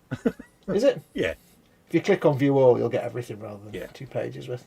Yeah, it's like, I'm sure there's a whole load of the Orc range that's just not there. It's just disappeared, which is really weird and annoying. Oh, look, that looks familiar. Do you know, I remember that from Monday. There you go, look at that one. See? That's, all that time ago. That's got Fox written all over it. Oh, shut up. Look, and it's, dude, you know what I mean? Look, come on. This is all very well, but I'm not actually logged into Full Draw right now, so... Nor am I. I'm a guest. Wait, how did you get my login and password? And all my card details? Ah, so Mr. Guru, we meet again. That's another entry into the... Oh, Look at that. Yeah, it's Colin, yeah. it is. It is. It's got your name all over it there. And yours. Why don't you do yourself a favour and log on and drop that in your wish list, mate, or in your basket even? Saves you forgetting. Yeah, because I've never made the mistake of forgetting something was in my basket before and then ordering something more than I expected. No, you mate, look at that. Look, 47 squid, mate. I'll tell you what would look good. Not the war boss on the bike. I've got a war boss on a bike. Snap. So have you. Go back to the thing.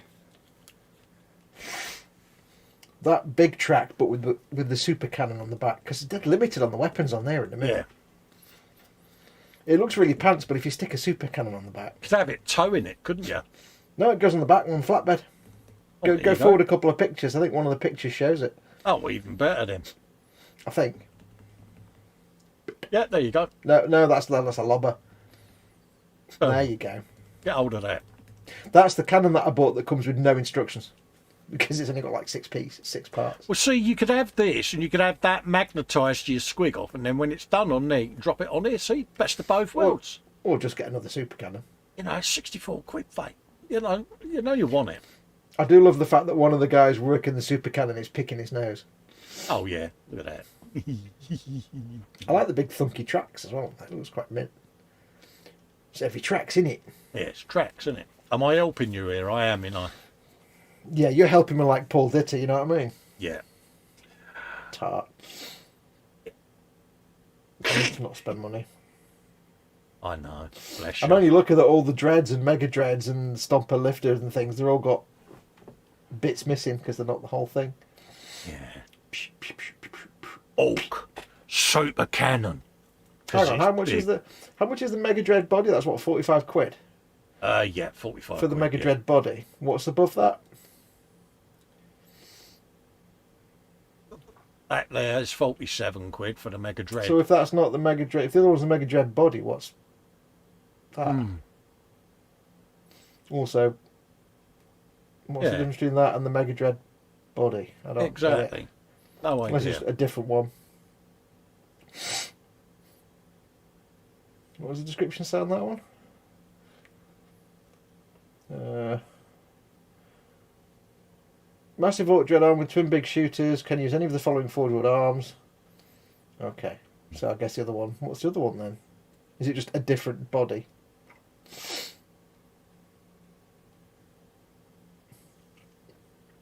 Yeah, it looks slightly different around the feet, doesn't it? But Modified mega dread.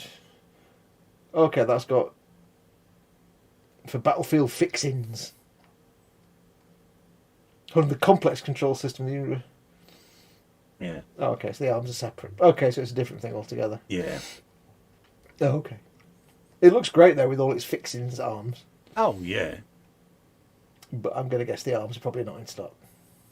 Oh no, there you go. Well, fortunately, they're in stock. Oh, son of a... Oh, mind you, 20, It's doable. 45 quid for a Mega Dread and Yeah, 40 quid for both arms. yeah. Mate, you've got it saved in your favourites, mate. I've got nothing saved nowhere. Anyway, I've got orcs to build. Moving on. Let's put you out of your misery. For now. It's only 20 to 3. There's hours yet. Son of a bitch. There's time yet. Gonna be back on there, I can see it. See, this is what your mates are for. This is why I can never do a live stream with you ever again. You'd miss me. I'd be living on the street.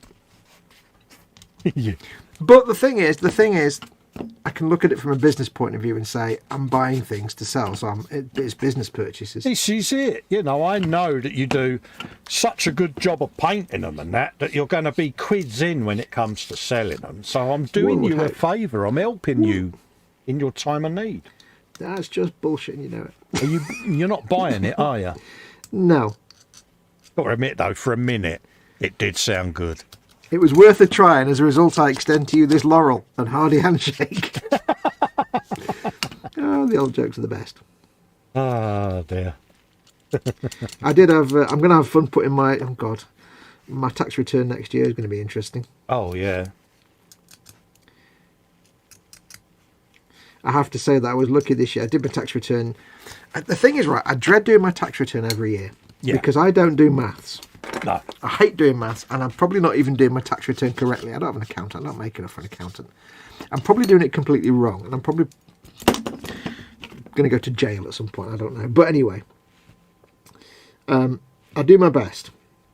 I found my tax return, and this year, luckily, again, I was below the threshold for them to calculate how much I had to pay for income tax. Yeah.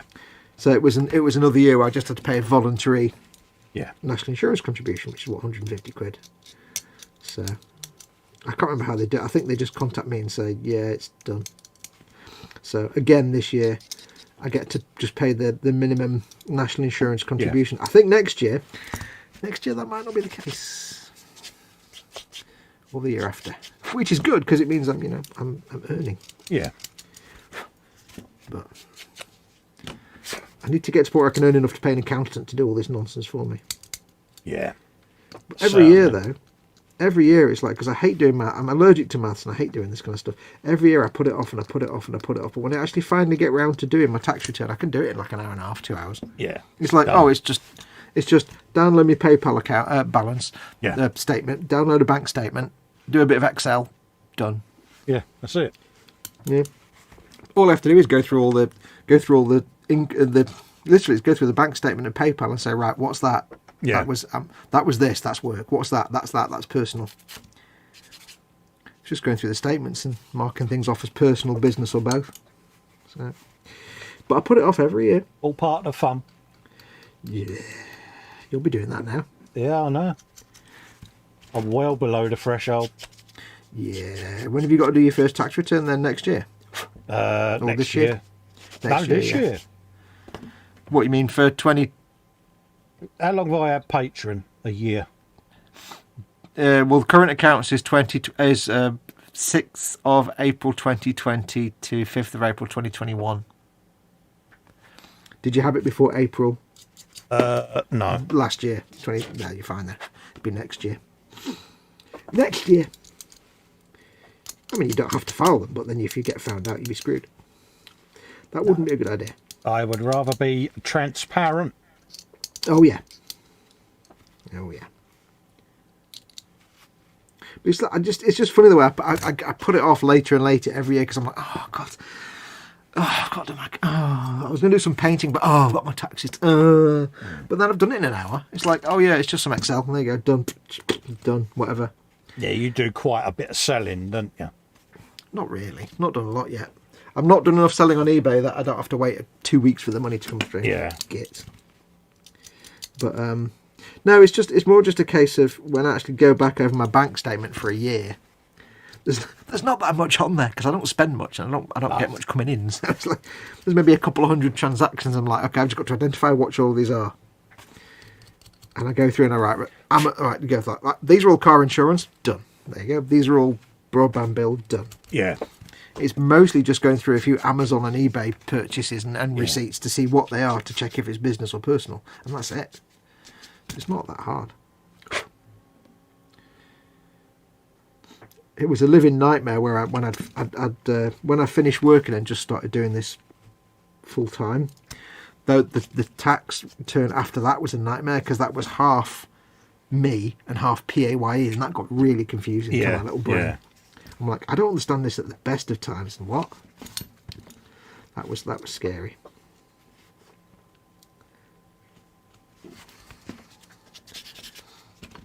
It's all maths, and I hate maths. Maths is wrong. There's no reason that maths should ever be used in my life.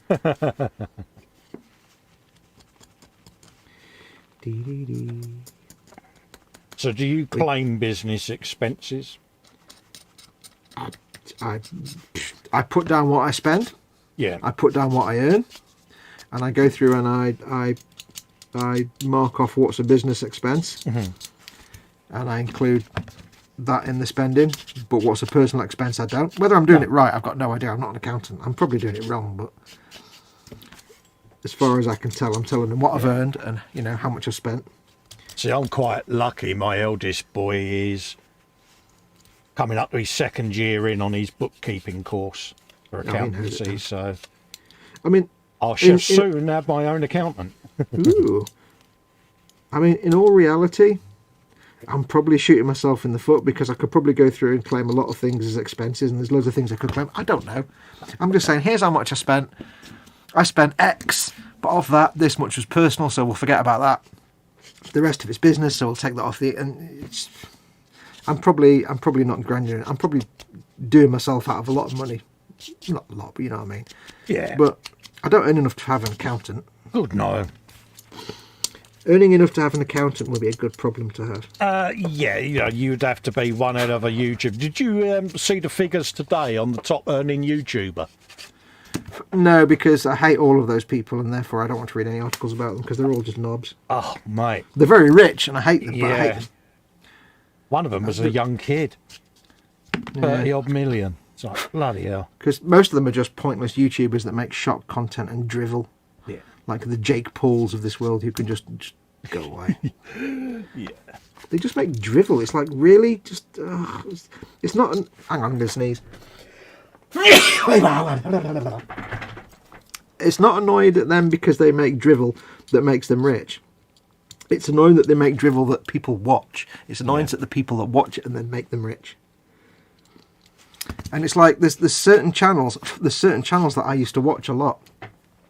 Warhammer channels and model making channels. Yeah. That I used to watch quite happily, who started doing little things in their videos, like sudden zoom in and out when they say a word, or Oh, yeah. they say something and suddenly there's a little animate, and it's like, oh, Yeah. you're going all YouTuber on me. I'm not watching your stuff anymore. Yeah, they're all jumping on that bandwagon, aren't they? Yeah, I was watching one yesterday. I'm not going to say who it is. I was watching one yesterday from a well-known YouTuber, model-making YouTuber, who started doing that, and I'm like, unsubscribe. Yeah. Because I just find it patronising. Yeah. Because it's like every other word, it's zoom in, zoom out, or, you know, every other thing, there's like some little thing where suddenly it's a picture of, it's a spaceman with his head on it, with massive eyes, and I'm like, and this thing of putting massive eyes, I hate that so much. Yeah. So I'm like, well, I'm going to unsubscribe to you because It's doing all the gangster gestures, the camera, innit? Yeah, innit? Yeah, and it's like you're catering to the morons now, and I have no interest in that. Yeah, I want to see what you're building. I want to watch build it. I want to see how you build it. I want to have a laugh while you're doing it. yeah. And I want to be amused and distracted. But now you're just being drivel. Why is this 50-year-old man trying to talk all street and gangster? Yeah. Oh, it's not somebody old, but it's just still like, no, you've gone all sold out. In other news, I subbed up to Duncan's Painting Academy again. Yeah, you were saying last week you was doing it. Yeah, I'm going to do mine this week. Gone back and watching a few bits and bobs. Yeah, I like watching Duncan's stuff. Yeah, what did I watch him paint this week? I watched him paint the dragon from The Thing. Not Kragnos. The dragon thing. Yeah. He painted a dragon. Good description, mate. With the dragon. And I watched him paint Gazgul Thraka, the Orc War Boss. I might have to get that. That's a really nice kit. Is that on Forge World? No, it's a plastic one. Go and have a look. Go and have a look. Go and do it now. Go and look now. No, I'm fine, mate. Go and look now. I've got a squig in my hand, and that's good enough for me. No. Go and look now. You're not getting me, mate. Well, if I have to go to Forge World later, I can always pop into Games Workshop on the way. Of course you can. But that means you have to buy something at Forge World then. No, because you didn't buy something at Forge World just now, did you? No, not at all. I didn't have to. I don't have to. I'm not hooked. I'm not hooked. I'm not even down a hole. How can you sit and say that? Because it's a business expense. It's different. Oh, bollocks. Bollocks. Billocks. Bill Hooks. No, but he was painting, and it was like, it's a really nice looking kit. And I was sitting there thinking, well, hang on. Gazgul Thraka's like the legendary war boss. He's the boss of bosses. Yeah. But he's goth. So if you're doing like Bad Moons or I'm doing Death Skulls, He's not the boss of the Death Skulls or the Bad Moon. So how does that work?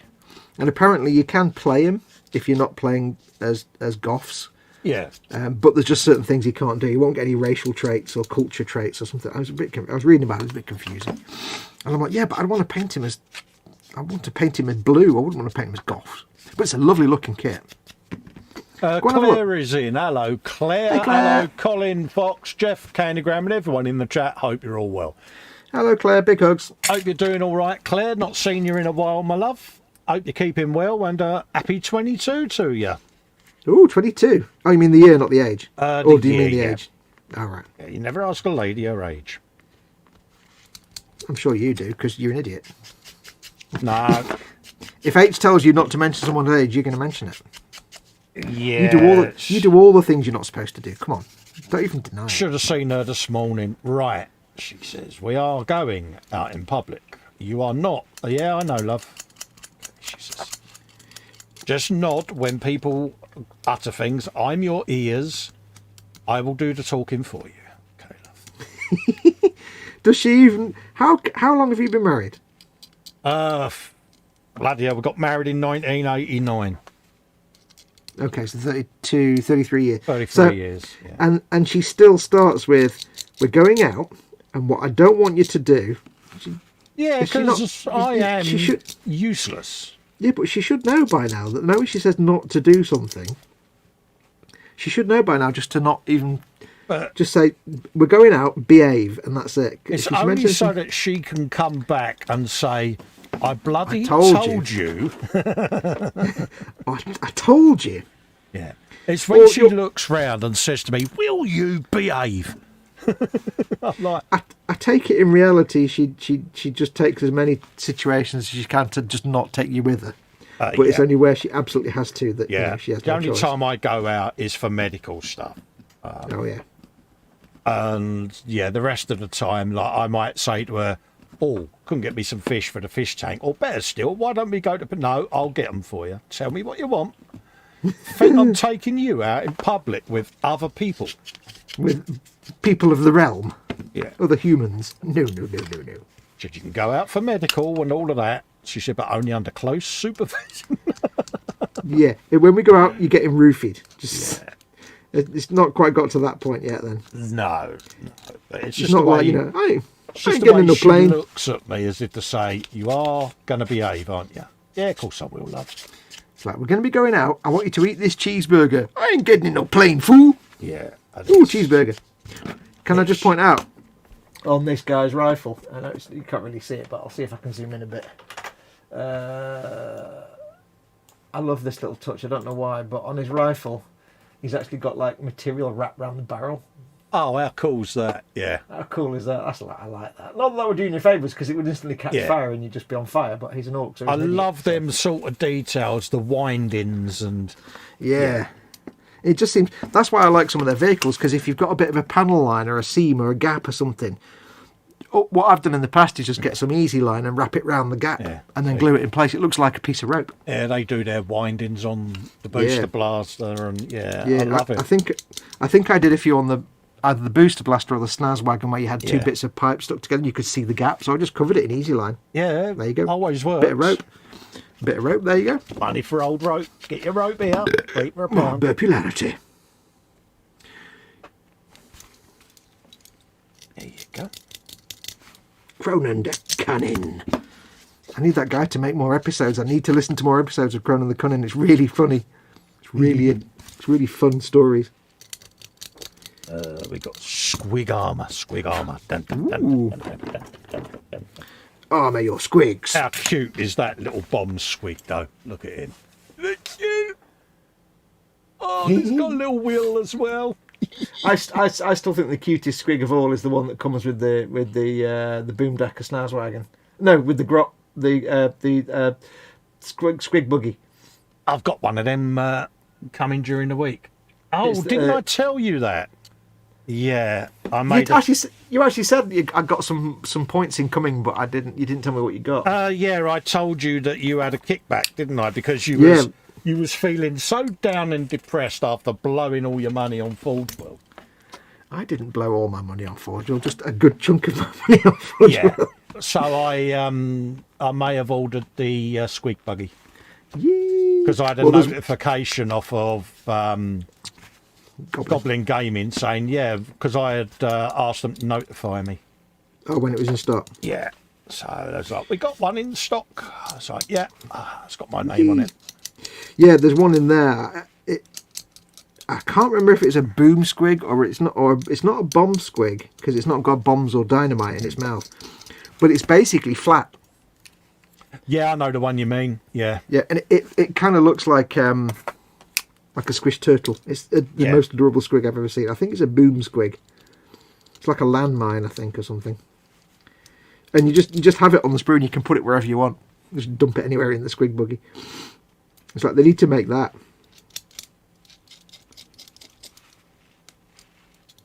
Because that's the one that the woman that... That one, on the mud guard. Yeah. Yeah. Little flat boom squig. Brilliant, Because that's the one that... the lady that does the masterclass painting on Warhammer Plus. Yeah, I know the girl. Yeah. She put a picture up on a Twitter feed of one of them, and it was just that on a base by itself. Yeah. And it said, I decided that little man needs a base all to himself. Oh. I may have to go and find one on eBay, just that single squig. It's totes adorbs. It's got your name all over it. Yeah, it's up there with the grumpy Cadian Imperial Guardsman face. Right, I think I have cleaned and prepared today. All these first 5 boys. Oh, you're good. I think it's time to assemblate them. Oh, you're going for assemblage. Well, yeah. I've only got 5. I've only cleaned up the bits for 5 of them, and I've done them all as if they've got two-handed weapons. I haven't really prepared them in any way to have any kind of choppers. So I'm assuming they're all got shooters, and they're all like two-handed shooters. I'm assuming it's going to work. It might not. He's got a shooter. He's got a shooter. Yeah.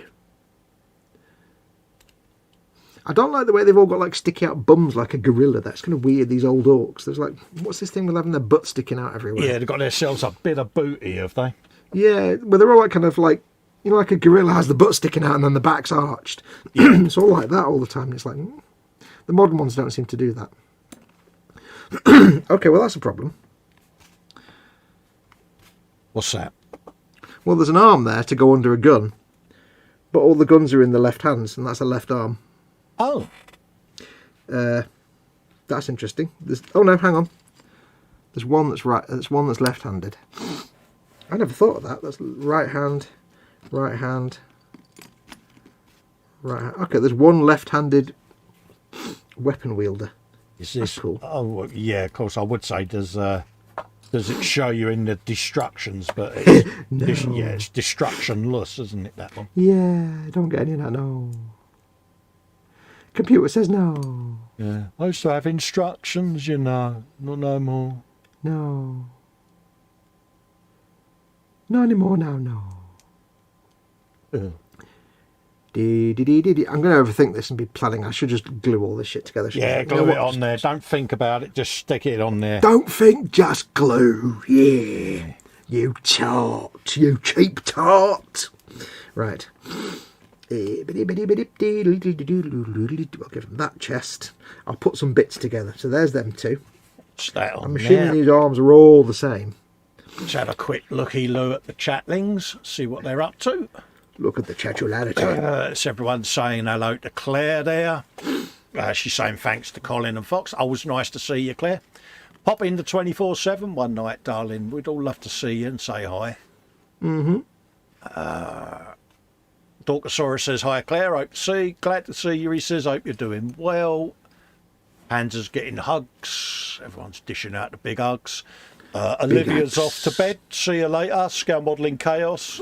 Take care. He's going to be rudely awakened by his daughter in 4 hours, so need a bit of kit. Yeah, you sleep off that big boy pizza, mate. I reckon he rolled that up like a cheap bit of lino, didn't you? And chowed down on that. What made himself like a makeshift calzone? Yeah, like Shaggy out of Scooby-Doo, mate. Like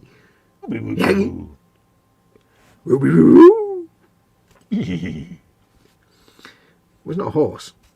Yeah, I don't know what that was. It's kind of a horse, let's just be honest. Yeah, it's like, Yeah, they all kind of have this weird look. If you look at them, they're all kind of like leaning forward like some kind of Ren and Stimpy character. It's not ideal. I need to glue them to a base, but I can't because there's no base of them. I'll glue that off the model. Yeah. What's he got going on in there? Which one torso do I want? There's the torso with all the belts and buckles and that. With gubbins and muggins and no what's. Why has he got a perfectly round hole between his two? I beg your pardon? What with what? It's weird. Who's got what with what where now? I need to go and get a base. Yeah, it's obviously drilled out for a reason. Where's See this? that squig? It's got a perfectly round hole right in the middle of its gob. See it? Huh. Does it have like a...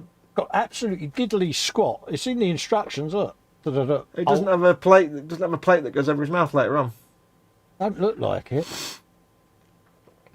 Doesn't have a stick of dynamite sticking out or something. I know, but it'll have something out the Greebles box. Yeah. What does it show on in that photograph on the left page? Oh. There. How weird. Yeah. I reckon I can stick a dynamite in there. Yeah.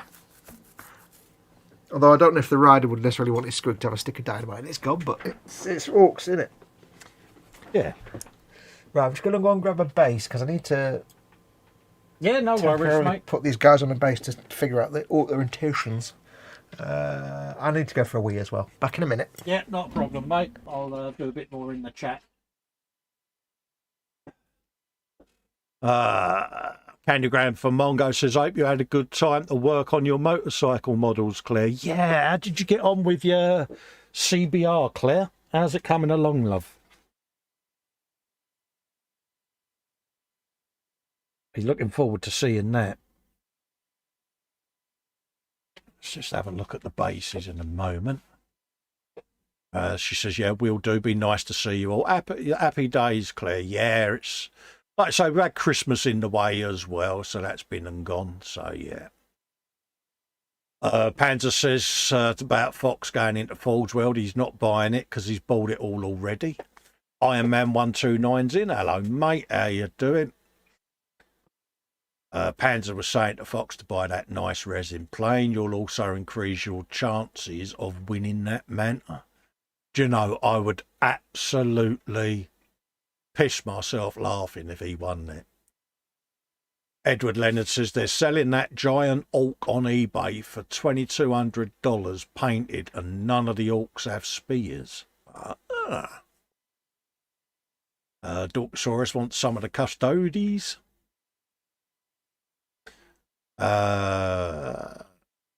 Olivia was saying that Manta weighs £28. Yeah, absolutely. Iron Man says, morning Colin, Fox and everyone in the chat. Hope I haven't missed too much. I'm currently working through cleaning all my cabinets and models. There's nearly 400 of them. Bloody hell, mate. Exactly.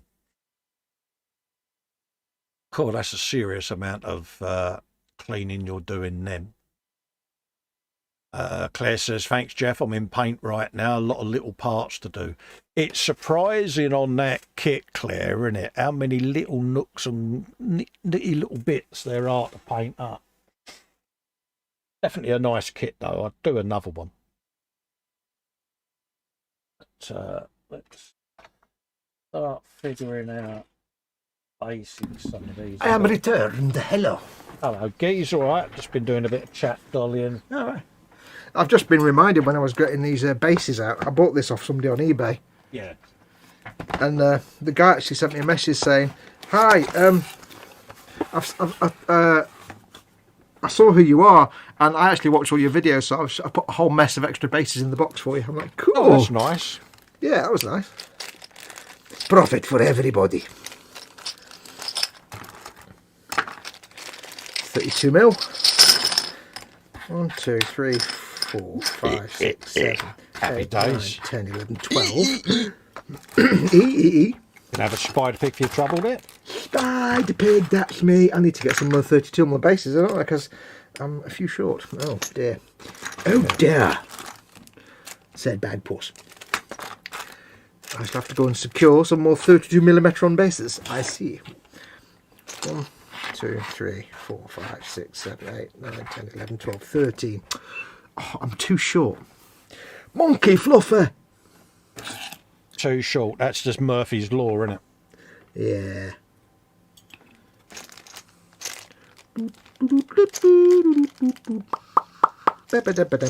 Well, that's just bum cheeks, isn't it? Let me go on eBay and order some. God damn it. Let's see what I can find. Do they do them on Forge? Well, I'm not listening to any of the words you're saying. La la la la la la la la. Let's have a look on Amazon first. Because yeah. you don't need to be Games Workshop bases. No, generic gaming bases will do, won't they? 32mm bases, 40k, and 20 pieces.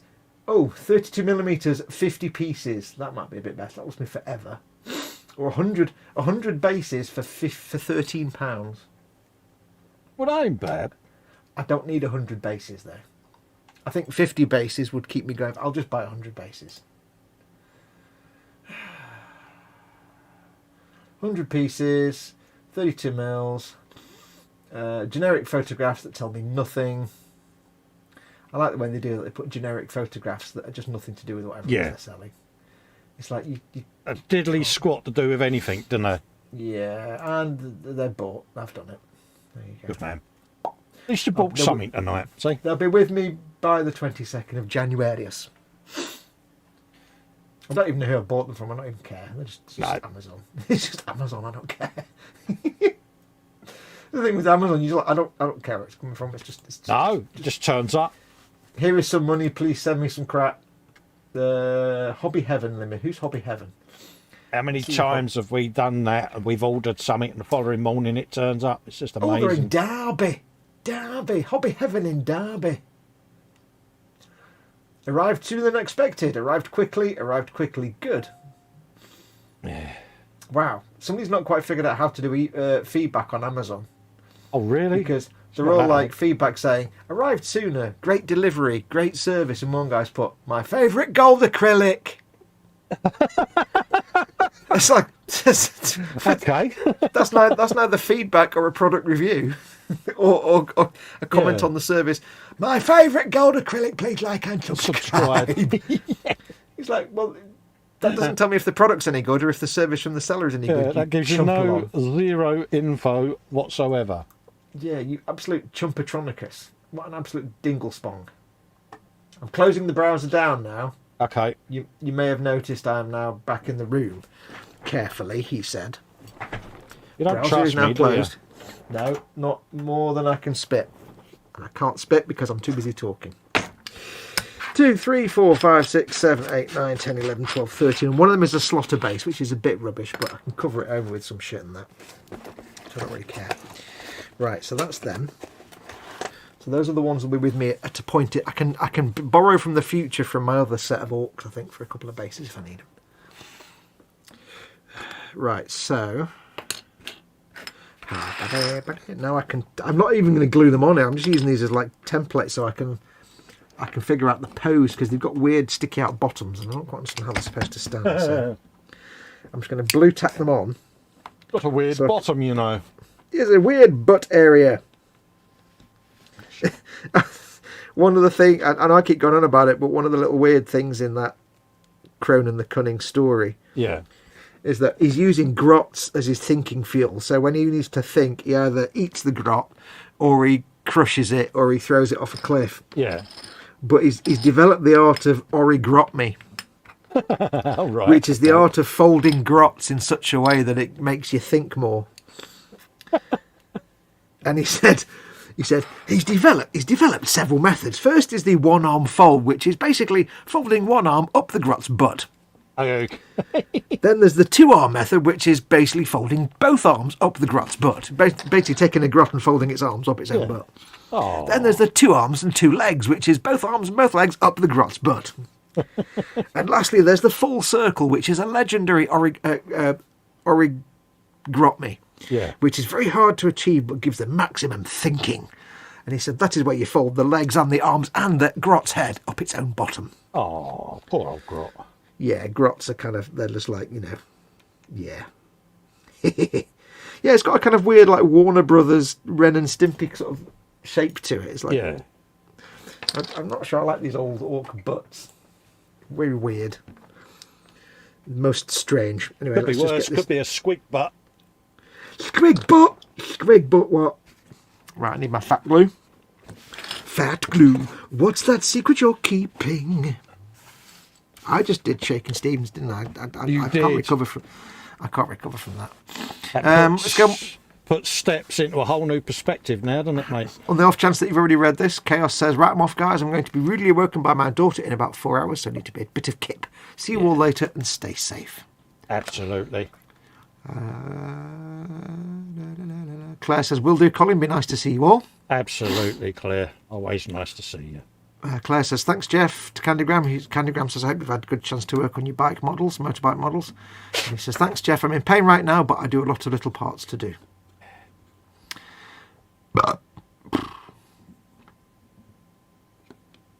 Edward Lennon says, don't do the same thing on eBay or would call you an arse. Yeah.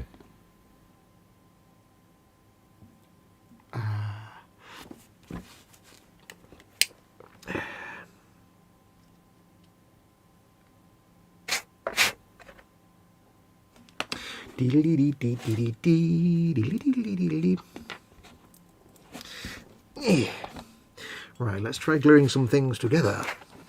Well, you're on a mission, are you? I'm going to use the cannon. Failing that, I'll just use some glue. Yeah. If in doubt, glue it. Glue the living crap out of it. I shouldn't have really put that. I put the arm on before I even glued the torso to the legs. That's probably a bold move. By bold, I mean stupid. I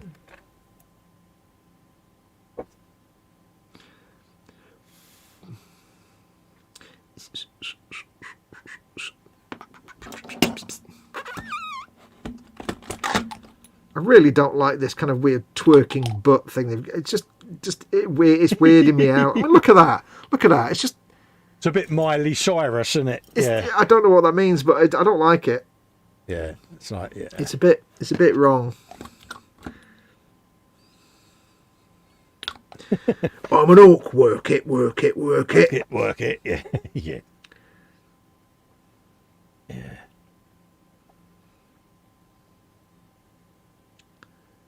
Yeah, it's so wrong, isn't it? I shouldn't really have glued his torso on before I glued the arms on, really. Or rather, I should have done that before. I don't know what I'm doing. I was going to say, for a minute then, you had me thinking, do any of us know what we're doing? I've got no instructions nor nothing, neither. I don't know nothing. Yeah. Stop asking me all these questions. Yeah. Wasn't me, officer. Someone must have left it there. I probably should have glued his head on first as well, actually. It's a really weird way. I don't even know if I'm doing it right. They just look wrong. Oh well. Is there any Google interwebs pictures? Don't get me going on bloody websites, you cheap tart. No, I was just wondering to help you to help you out in your painting task, mate. That's all. Nah, I'll be fine. I was trying to be friendly. You were trying to be cunning. Yeah, so I will get him on that Games Workshop site. Well, Games Workshop is fine. Oops. This is a really weird shape. This kind of real gorilla, but it's freaking me out. It just looks... I don't like it. It's just... Let me look at it. It's just wrong. Look. Yeah, it's just a proper... I don't... Yeah, but you might find he's probably got some kind of backpack to go on and it'll balance out. Yeah, I don't think they have any of them have backpacks. I'm just, I'm trying to help you out there, mate, you know? Yeah, I know. Not working, is it? No. Slag. Stop trying to help me out, you slave. Elwin's not very orgy, is it? Also, I should have glued his head on after I put the weapon on, because that was also a bad move. I've just made a right arse of this first orc, haven't I? Right, doesn't help that he's not glued onto the base. That's making things more challenging. I'm sure you'll recover it. Yes, possibly. I need to take that off. I have faith in you, dear. I'm glad somebody does.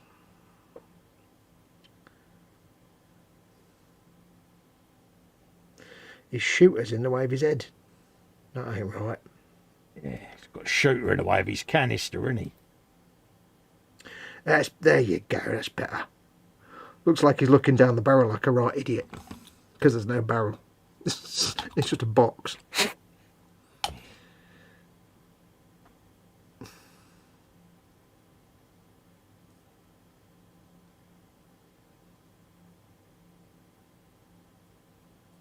That's better. That's deadly. Well, I made a right mess of that, but I learned.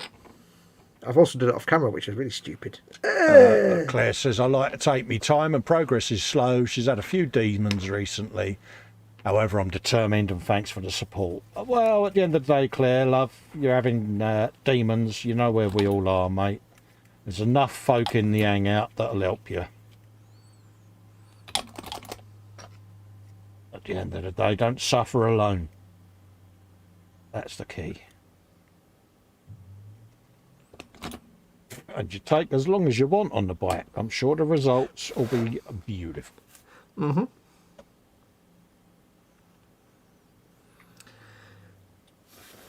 Well, I made a right mess of that one, but never mind.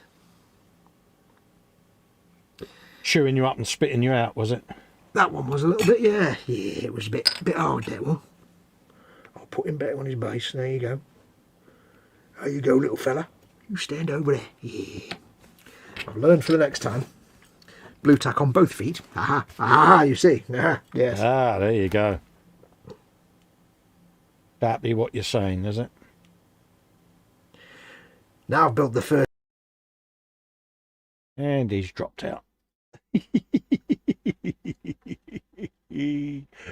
Iron Man says, sorry to be a pain. Does anyone here have a 1/72 Mac 2L 1329 Jetstar? They ate so much they would sell it to me. Probably the ideal person, Iron Man, would be Sarah Jane when she's next in, because she's got about 1,000 kits in her stash. And if anyone's going to have one of them, it's going to be her.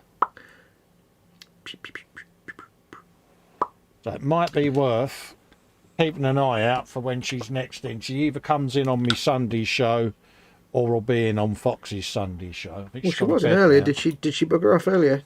Yeah. All right. She's got a bed, bless her heart. All right.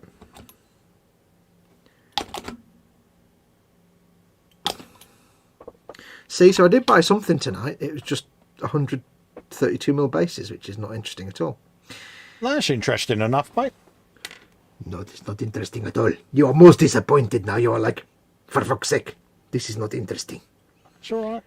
You disappoint me. I do not like you anymore. I don't know why I'm doing a Khajiit voice when I'm building orcs. No, but it works for some kind of strange reason. You're like, wait, are we in Skyrim again? What? Oh. Yeah, it does work. Khajiit finds this most confusing. I love the fact that you thought it was the real Khajiit voice for a while. Yeah, it took me a while. So adorable. I was like, bloody hell, you know, that's not in the game. What? That game comes out with so many quotes that Fox does. That is really clever. Is that where he got all them quotes from? Oh, no, wait. Hang on a minute. Yeah, I think I actually typed it in the chat, didn't I? I've just realised it's you doing the voice. Doll.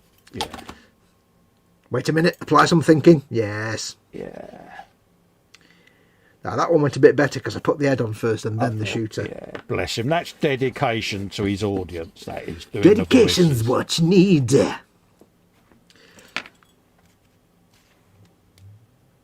If you want to be a twiddle farter. I don't know what that means. I don't know where to put these heads now. They've got to be looking in weird directions. I don't like having everybody looking just straight forward because that's boring as. Yeah. I like some of them to be looking up and down and left and right and any direction that isn't up, down, left or right. Yeah, Candygram says, here's wishing you good days going forward, Claire. Absolutely. Yep. Ironman129 wishing you all the best, Claire, from myself and the wife. Absolutely. But like I say, Claire, don't suffer alone, love. The hangouts are there. Folks will always sit and chat with you. You know that. Mm-hmm. Yep.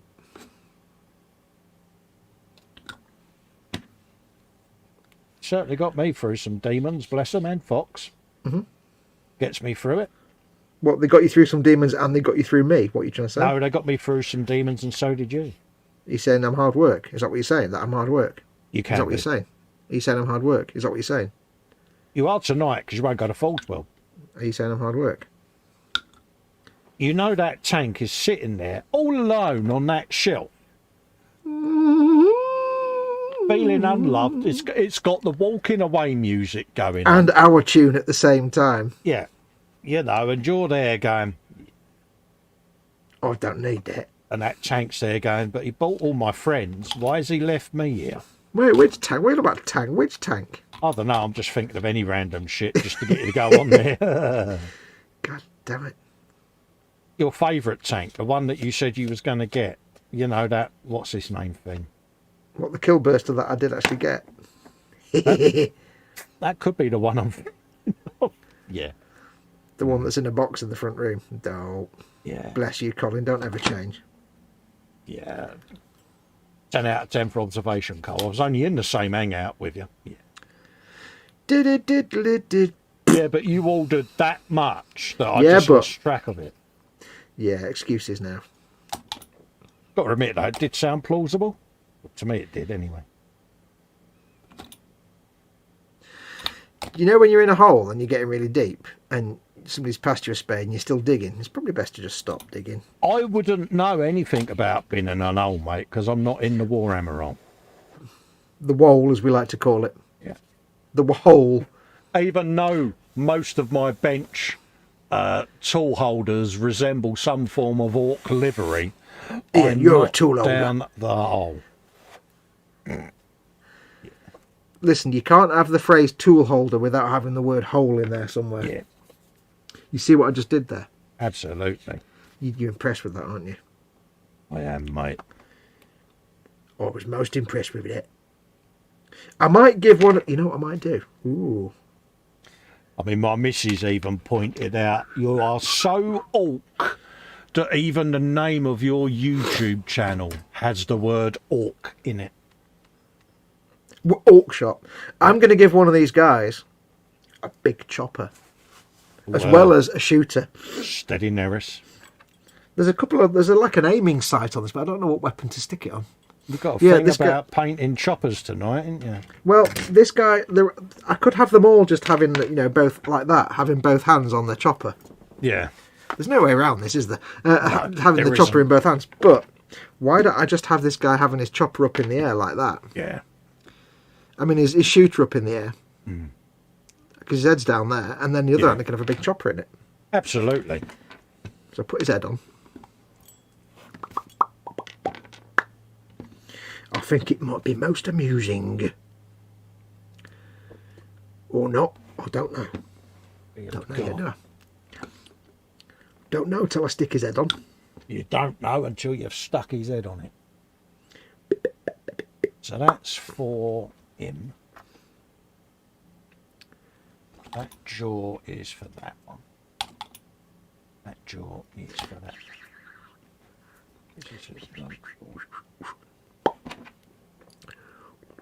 So he can have his gun up over his head. That looks a bit stupid though, unfortunately. Oh.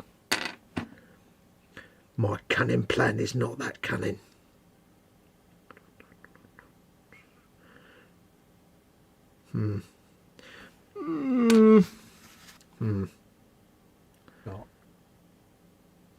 Looks a bit silly, actually. Looks a bit silly, does it, mate? Yeah, it doesn't quite look as I thought it would with his arm up. It looks a bit derpulatory.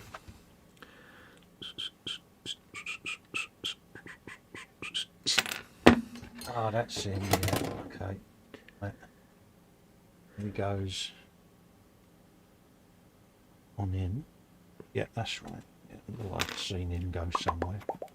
Oh, yeah, there you go. Oh. There he goes with that bloke. Which is for Squig. Squig! I'm doing it off camera. Oh, off camera. Right? Sorry, folks. I'm completely working off camera like a complete sponge. I was going to say, that's normally what I do, mate. Yeah, I'm so engrossed in what I'm doing, I'm not even paying attention to where the... Yeah, I try cameras. to remember to stay on camera, but I don't always. I do apologise, people. I don't always. So that goes with him. Okay, so that goes... The size of his chopper. It's a dirty, great big chopper. Is that going to enable me to get underneath? Probably. I love it when Cole just mutters to himself. Let's have a look at chat. Wood said, I've had a few bourbons and I have an email from Forge World saying that the giant orc is now available and somehow contemplating how this is a business expense, but I have no business and I'll be killed by wifey. Which is the giant orc? Do you mean the squig off? Just say it's for corporate hospitality, mate. Corporate. Yeah, corporate. See what I did there? Corporate. Yeah. By the giant orc, do you mean the gargantuan squig off? Go on, Edward. I'll let you know how it turns out, lol.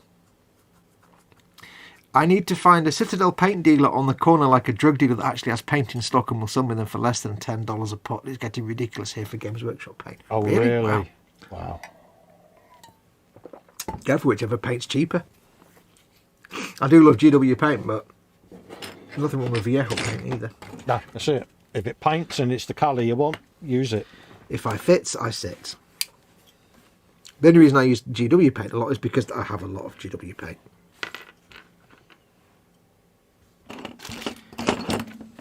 Let me just clean up his chopper. Oh, no. Here all week trying to fish. His chopper's a bit rough and ready round the edges. Lisa, that's for all of him. There. What's he? Who's that one? Don't really Just matter. want I'm to never make going to sure play I the get the damn right game anyway. guys on the right squigs. So he's got him It's the right guys on the right squigs. That's Martini. with Spear of Plenty. Didn't even laugh. Didn't even laugh at that. God damn it. I know. I'm Didn't even acknowledge it. God damn it. I give up. That's so cruel when Tough crowd. I thought of that, and I was so proud of that, and you didn't tough even, roommate, isn't it? not even a titter. Not even so much as a tittery titterer. No, I'm saying that about you, by the way. Obviously. Oh, are you? Oh, Well, nobody else. The people in chat can't laugh audibly to me, can they? So no. I count on you for my feedback, and you gave me none. I'm sorry, mate. I could have been a contender. I was in the world of Hulk, mate. It's too late now. Too late. The moment's gone now. Can't Yeah, go back. no, I was Can't go sitting back. here going, yeah, some of that. I've got me little geezer bloke here stood on my arse, and Too late now. I'm sorry, mate. Can't go back. The wounds will never heal. I will buy a squig off later on in the year, though. Later on in the evening. I mean, in the year. So all of that goes on in. Right. Okay. See, if we'd done this a few months ago, you could have put the squig off on your Christmas list. See what you done there. Yeah, and you wouldn't have had to worry about it. You would have had it by now. Yeah, this is going back to that statement you once made. You will sell all your stash to buy it. No, I won't. Yeah. And I stand by that. I made a non-Warhammer purchase this week. Yeah, but are you going to sit there and deny that you've had thoughts about that? You've been like, if I just sold half No, of them, I if can't. I sold some of them. That. Because I am lucky, because a lot of my stash is gifts, and I wouldn't do that. No, you wouldn't sell the gifts, No. but all the stuff that you bought with your own hard-earned cash. There's only about 5 or 6 kits left now that I've bought with my own hard-earned. Because I built all Moolah. the others. Yeah. I've been blessed because a lot of them have been kindly sent to me by donators. So I have been very, very lucky. Yeah. Well, it's not like you're going to be doing any non-Warhammer kits ever again, so you can make the most of those. You get. I'm a knob. It's different. I I wouldn't say I was a mega knob.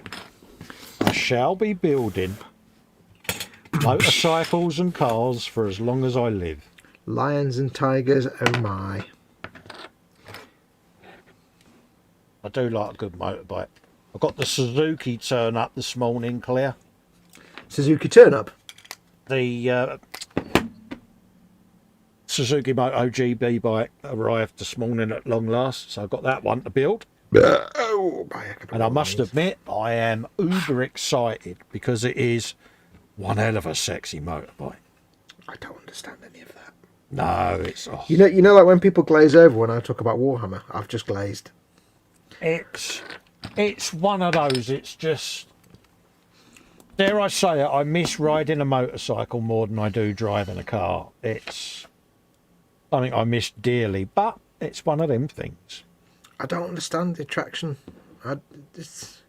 You're on this open air thing at 1,000 miles an hour that if you just even hit a blade of grass, you just get minced into dust. Yeah. And there's no stereo. You can't put your coffee anywhere. Yeah, but you don't need stereo. You can't. You always need music of some sort.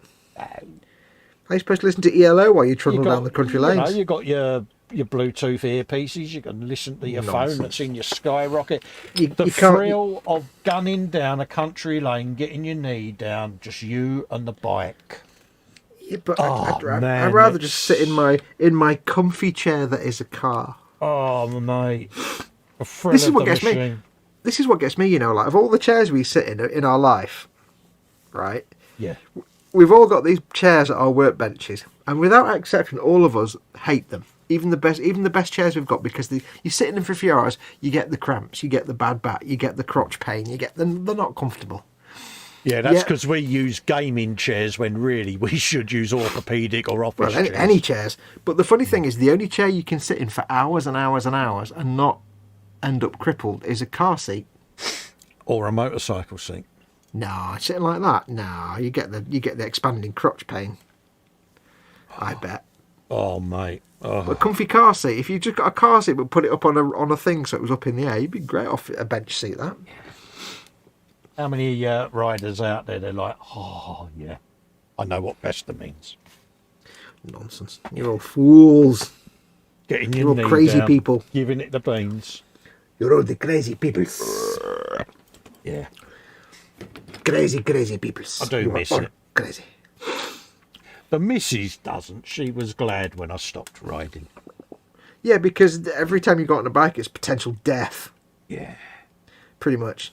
Whereas you get in a car, it's not always every single time. It's, yeah. Like, I could hit a cow in a car and I wouldn't be killed necessarily. Whereas you can't even hit a blade of grass. I don't know. Makes no sense at all. I would just love to take you to a GP and have you go on the two-seater Ducati round Silverstone. Just to see you get off the bike at the end and try and walk in a straight line. I would be pissing myself laughing. I will be getting off the bike and just... I can see your image now. There'd be no poop in my body anywhere. Yeah, you'd be so white, it would be hilarious to watch. Oh my God, what has just happened to me? I can just see it now. I'd be all over white apart from the bits where I was entirely brown. Yeah. It would be like, you're right, Fox. Nah. I can't believe you just made me do that, you utter cowbag. I have no desire to put myself in the path of death voluntarily for any reason at all, ever. A massive head rush, mate. It is. It's a massive arse rush. Oh, yeah. Oh, don't get me wrong. You know, there's times when you're riding a bike and your eyelids roll up over your forehead because of some twat in front of you doing something really stupid in a car. But, yeah, I do miss it. I'd rather just, be in a car. going down the Alton Road on the bike. Oh, reminiscing now. I understand why people like it. I just think it's dumb. I stopped at the right time, I think. Although before I miss death? it. No, You stopped before you died of a biking incident. Yeah, it's just that realisation that I could no longer feel the bike under my backside, if that makes sense. Yeah. And when you're riding a sports bike, you need to feel the machine under you. You need to feel whether it's chattering, stepping out, whatever you want to call it. And I suddenly couldn't feel that sensation, so it was time to stop. Because it was dangerous, so. And the missus was like, yeah, I'm happy now.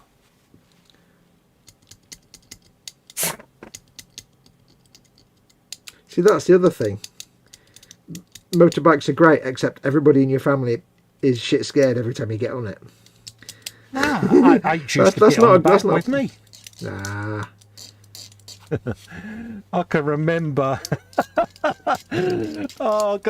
popping a wheelie at a set of lights by the hospital, gunning it up the Tadley Road, and then I got to a little shop called the Mustard Pot that's on a little hairpin bend. Yeah. And as you ride around, you look in a mirror to see what's coming the opposite way. But you see your reflection in the Mustard Pot windows, because it's this big ornate bay window that goes round the front of it. Oh, yeah. And I was going round a corner and reality dawned that I no longer had Helen behind me on the bike. Oh, God. What I had done is, as I had popped the wheelie when the lights went green, I flipped her off the arse of the bike. Yeah, she weren't happy, Mott. She weren't happy. She said that minute where she took her hands off the back of me and the grab handle on the bike, she was adjusting something on the visor of her crash helmet. But and I've just wouldn't she have just like fallen off into the path of all the traffic behind you? Oh, yeah, she did. She landed on her arse and had to run across the centre island to where the lights were. Yeah. God. And somehow you didn't get divorced? No. I bet you paid for that, though, for a long time. Oh, mate, the amount of dusting I had to do and hoovering. Amount of cups of tea and I love yous and flowers. I'm guessing she never got on a bike with you again after that. No, she never did. Yeah, I can't imagine why she would never get on a bike with you again after that. No, not in a dangerous point of view. It was just, that was enough for her. It was, oh yeah, that could have been so much worse. And the fact that I didn't even notice she wasn't there, because don't forget, H weighs nothing. She's a tiny little person. You know, those that have met her know she's 5 foot nothing and about the size and weight of that shaper. You know what I mean? It's tiny little lady. So, yeah. And you're terrified of her, basically. Oh, I was that day. Because I rode back and I pootled along where the bike was barely ticking over. And I lifted it up. Right, love. Sorry about that. Do you want to jump on and we'll go home? She said nothing. She got on the back of the bike. We got home. She gave me her lid and went, I won't be needing that anymore. Okay, love. I thought, I'm not going to challenge. I'm not going to challenge this. I'm not going to ask why. Don't prod the bear. If the bear seems asleep, assume it's asleep. Yeah, she went speed walking at a 45-degree angle across the grass green to where we live. Yeah. The front door slammed so hard you could have lit a fag on the door hinge. I thought, well, if I just take my time putting the bike away, I'll sit here and have a smoke and contemplate the error of my ways and then figure out a way of trying to butter her up a bit. Yeah, and you never did figure out how to butter her up, did you? No. Not after that. She still mentions it. Of course she does. Because it's like having a video of you doing something unpermitted. It's never going to go away. Oh, you git. Yeah. I deny all knowledge of what you mean. So which website did you want me to go to again? I will be going to Forge World. is the right answer. Yeah. Yeah. Utter bar steward. That's all Told right. you. It's because I am the king of the cunning. You are a very cunning fox. Oh, Exactly. just have a swig of tea.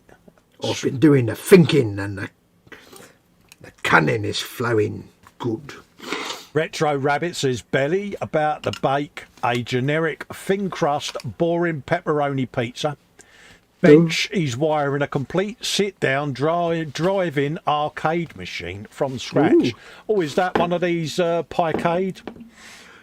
Wait, if it's going to be a sit-down arcade machine, you do realise there's a legal requirement to make it a Star Wars arcade cabinet with the twisty stick. You know, the original Star Wars game, vector graphics.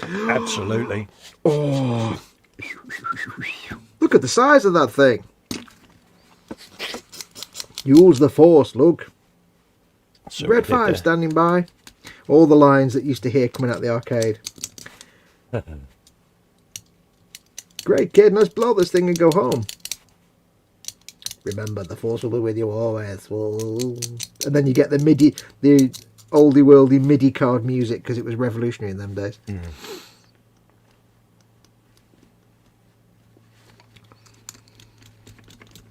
God, playing Dark Forces on PC in the mid-90s. Oh, when what? it was like when all your sound cards were MIDI sound cards. Yeah. So it's playing the Star Wars theme. Dark Forces. I remember playing that game. I used to adore it. I tried playing it a few years ago. Yeah. On PC, and it was like, I don't remember the key controls being quite so bad. Yeah. And also, there's no look up and what.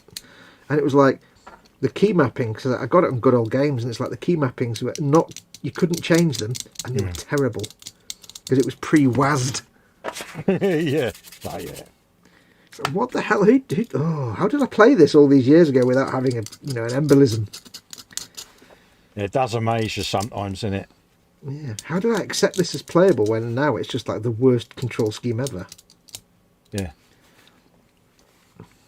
Yeah, but that's why we've all got arms and hands full of arthritis, because we had to contort our hands into such bizarre positions to do the that's true. Key combinations for half of these games. This is true. But, Kyle Katarn, the Mouldy Crow. Yes. Yeah. Absolutely. Although, I'll never forget the sewer level, which is just a living nightmare. And I think Chris at Gross Models started playing Dark Forces at one point. Yeah. And he was like, I said, how's it going? He said, I've had to give up. I said, did you get stuck on the sewer level? He went, yeah. I said, I knew it'd be the sewer level. I knew it'd be that one. I said, I got past that, but, back in the day. Because I'm a genius. And I said, no, because I had the cheat code. Yeah, he likes his games, doesn't he, Chris? Mm-hmm. Something I never really heavily got into was the gaming scene, and I kind of feel that I missed something, if that makes sense. Yeah. Well, you did, because you weren't in on it, but whether it makes a difference matters or not, it's a different thing. It's something you can get back into, but it'll be getting back into it now rather than exactly as it was in the old days. Although, most places you can get the old games and play them, so... Well, yeah, you can emulate them, I suppose, can't you, if you need to? Well, Good Old Games, GOG.com is all about old games. Mm. Well, mostly. I'm going to give this guy a chainsword. Oh, nice. Because they're all holding their two-handed shooters. Yeah. So I'm going to give him a bolt. I don't know what you call a. Excuse me. I don't know what orcs call pistols. Like it's a bolt pistol, but it's an orc. What anybody in chat can tell me what orcs call pistols? Is it just still a shooter? It's a mini shooter. Don't know. Can orcs ever use the word mini? Is that allowed? Yeah, I don't think it is it? No. Small? No. Grot cannon. No, because that'd be a cannon that shoots grots.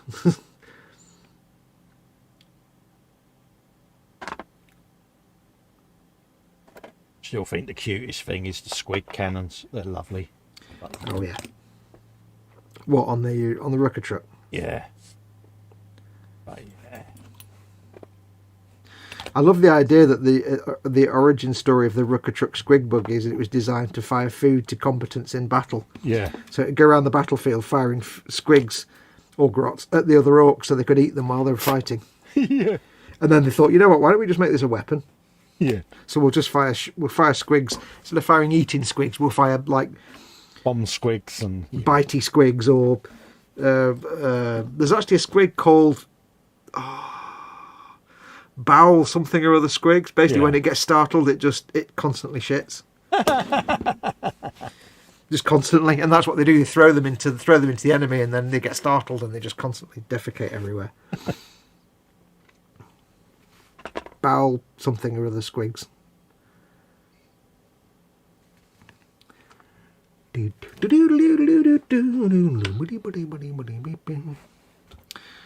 Bomb squigs. yeah. Get your squigs here. 3 for £1. There's so many different types of squig. Oh yeah, I just initially when I first started doing this stuff, just thought a squig was a squig and that was it. But it's like, oh no. Do you know how orcs brush their teeth? Rub it with a squig? No. They have gob squigs. Oh no. And what they do is they're yeah. they're tiny little squigs. And what they do is they go in the mouth and they eat all the crap between the teeth. Oh right. Clean the mouth. They're called gob squigs. Oh. Which are different to eating squigs, which are just little square flat things. Yeah. But apparently gob squigs kind of get eaten as well. But yeah, they're called gob squigs.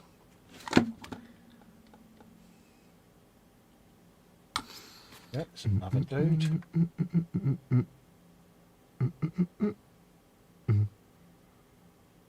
Gonna have some serious painting to do on these. Looking forward to it. Oh yeah. Should be getting the grabber of goodness out. What have you dropped? No, I mean, you know, me. Oh, what'd you call it? You know, I'm not even looking. the thing that's. Oh, your painting handle. That's it. Yeah, yeah. Useless anyway. If you print 4 of them, you'll have 4 handles. Bolt handles. 4 handles. Yeah, that one's for the Lehman Russ, that little one. Aye. Not that you need it, but it just makes it easier when you're painting like the tracks and stuff. Or you're painting underneath. Yeah. My other handles are in my Citadel Projects box. Yeah, I know. I mean, these ones, the stupid curvy ones that are, It's quite annoying. I directed Colin to order. He wanted to find some. Colin was hoping to find some of the old painting handles, which I haven't got any of available because they're all being used. The old painting handles. Because when we're doing the Lehman Russ together, you can jam it underneath and you can use it to hold while you're painting the tank. So I went onto Amazon and it was like Citadel painting handle large and different. And all we wanted one was where you could take the top off. Didn't matter the size because you can't get the old ones anymore. So it was like, oh, I'll order like 3 of them. And did I order them sent to you or did you order them? I ordered one, then you ordered one, didn't you? Yeah, and I ordered some, and it was like brilliant. So there you go. I've got some extra ones now, and Colin's got a couple of, the old style handles or whatever, and we can do this. And it turns out they just sent us these, the new ones. Yeah. And it was like, oh, wait, so your picture is the old handle, which nobody can get hold of, and but everybody wants, and you're sending the new one. So I filed a complaint with Amazon and said, yes, it's totally mis-selling because he's selling the wrong thing. Taking the mick, wouldn't it, mate? Well, it's like everybody's trying to find the old style handle because it's better, and yet. So he's like, I'll put the picture of the old one. If any of you have got a spare one, I will happily swap you a new for your old. Yeah. Because I've got a couple of new ones sat here. So. I mean, the new ones are quite good because you can use those little. You can use the holes for grabby handles and for the little pointy, these things that you can. Oh yeah, I've got a set. These things. Yeah, I've got a set of those. Yeah. I've got these things you can stick things to. I quite like them actually. They're quite good. But you can't take the top off. No. And I don't like this stupid little. I don't like this. I prefer the hexagonal big chunky round. The other one. I don't know. I'm just old. I don't like new things. I don't like things that change. It's just not right. Unnecessary change. Yeah. Well, it's probably cheaper change to make them cheaper to manufacture. Yeah. But Change for the sake of change. It's not a change I want. Yeah, so that's that. These guys look dumb with their sticky out gorilla butts. Stupid. I prefer normal looking modern orcs. He's the single then, yeah. Okay. So that's bloke with big spear. Okay. Ooh, I don't even know what colour that bit's supposed to be. Is it bare flesh or is it like undercoat or what? I don't. He's like that. Yeah, he's got Terminator leg. So he has got the jaw as well. Jaw of Destiny. He's got a big ass metal jaw to go on. The jaw of Crumpin.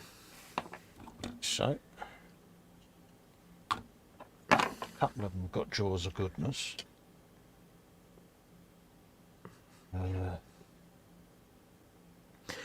It's another one with a jaw. I shall have a look at chat in a second. That looks really I weird. shall be there in a mo. Oh, you carry on. I'm just gluing little bits together, so I've got to have a look in a sec. He's got a jaw of goodness. You crack on with your shenanigans and planning. Yeah, I'm just making sure I'm putting the jaws with the right one.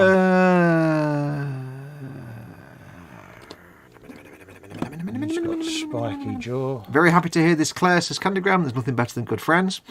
Absolutely, mate.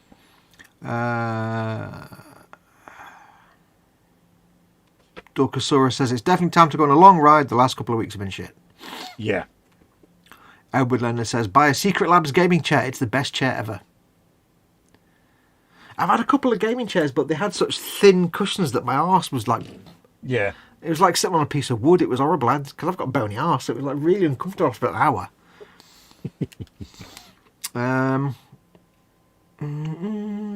Retro Rabbit says, oh, we've done that one. Rabbit says, the irritating part, it needs to be a 120 volt or 100 volt step down transformer because Japan. What, your pizza? Oh no, the arcade machine. Okay, sorry. He says, my dad rigged up a winch so he could raise his motorcycles onto a heavy steel table so he could leisurely work on them while standing up, says Candygram. Good shout. Mm-hmm. Not a Picade, original hardware, Sega, Naomi, running Outrun 2, Initial D, etc., says Rabbit. Wow, that is pretty classic stuff.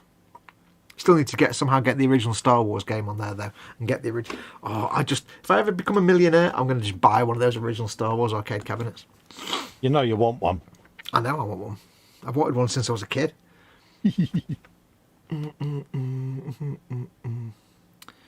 Goodness. So that's his. Do.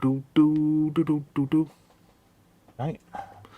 Claire says, some very nice people are hanging out with me on a daily basis, which has really helped me feel less isolated. Took me by surprise. Never saw that coming. They are great friends. Yeah.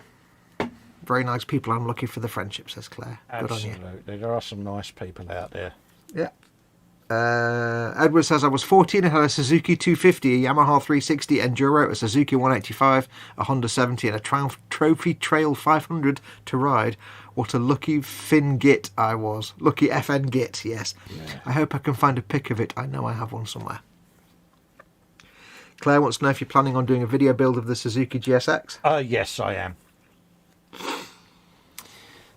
Yeah, I'm going to be doing one for me and I'm going to be doing one for the guys at eModels. Paul Di Tommaso's in, says, hello everyone, late night tonight I see. Hey Paul. Hello Paul. Yeah, us too. Got late any night?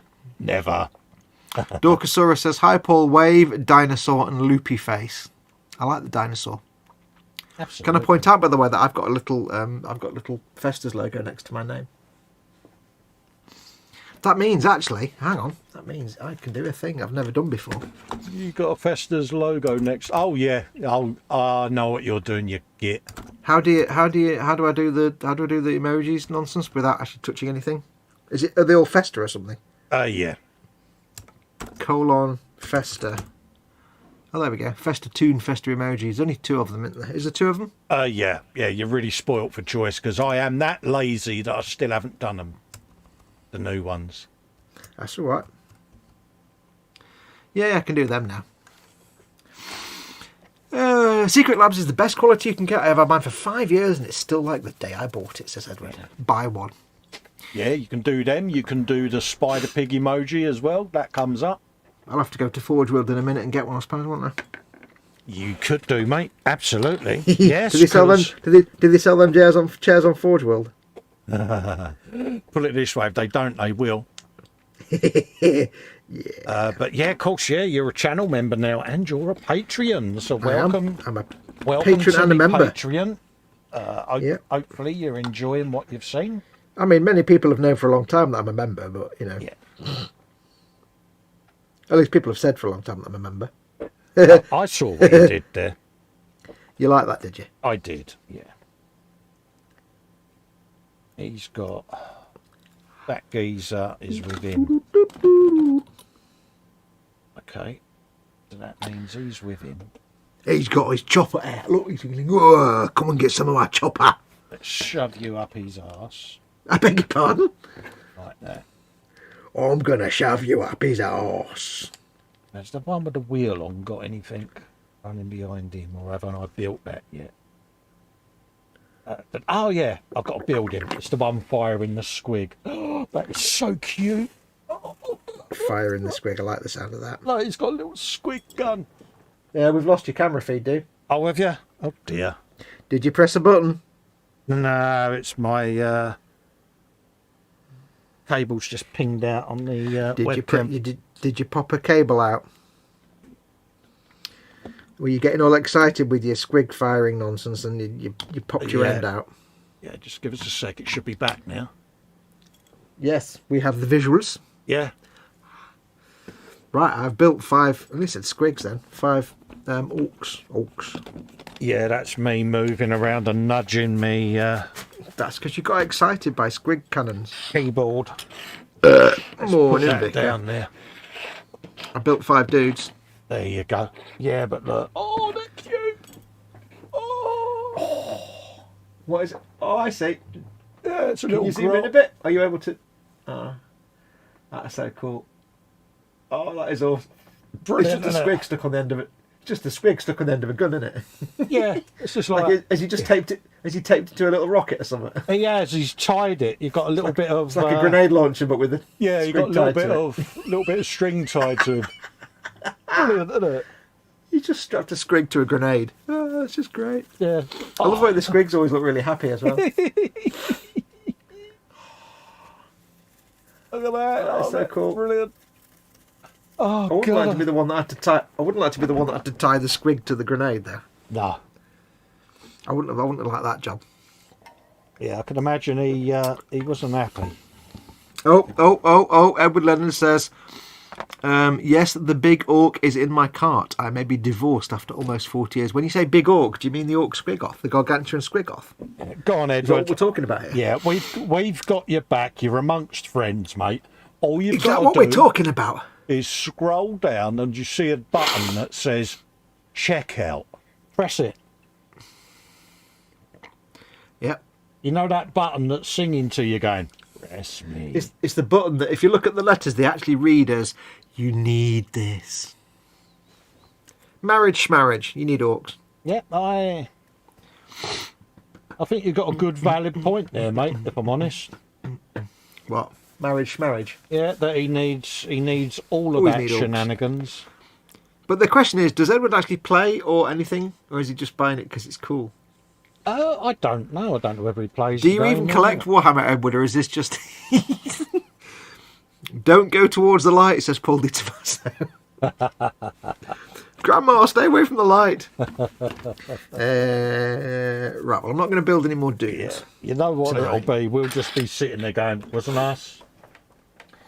That would be an Right, ecumenical what website am matter. I going to? Forge World. I don't know. You was going to Games Workshop, weren't you? I can't really show anything because I don't want to show my card details and stuff. Do. Did I put that bit on?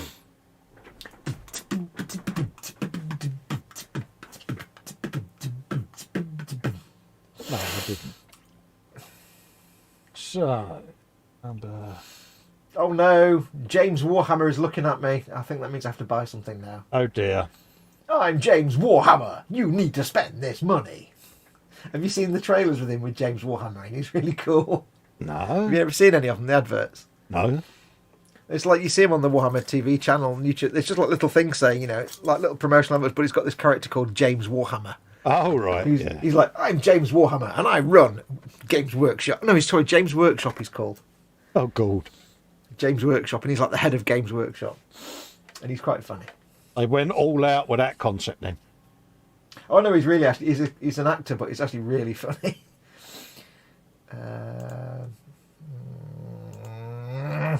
Forge World. What have you got me looking at now? Forge World. Cheap tart. And when I say cheap, I mean not in any way cheap at all. Forge World. Forge World. Oh, okay. This is what it was like the other night. Bless him. He put up in the name zero of resistance. bumularity. Yep.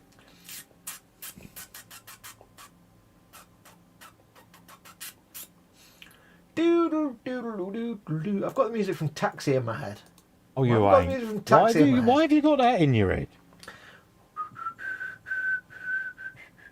I'll worry about you, Fox.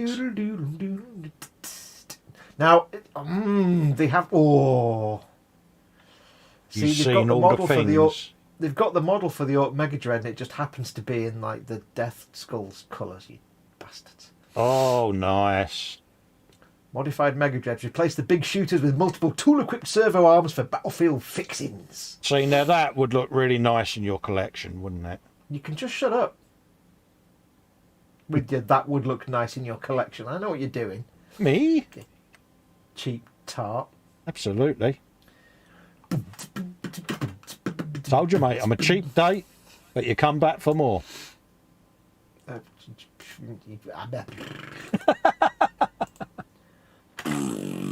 I've not got both screens. I can't share it, can I? Sponge. Oh.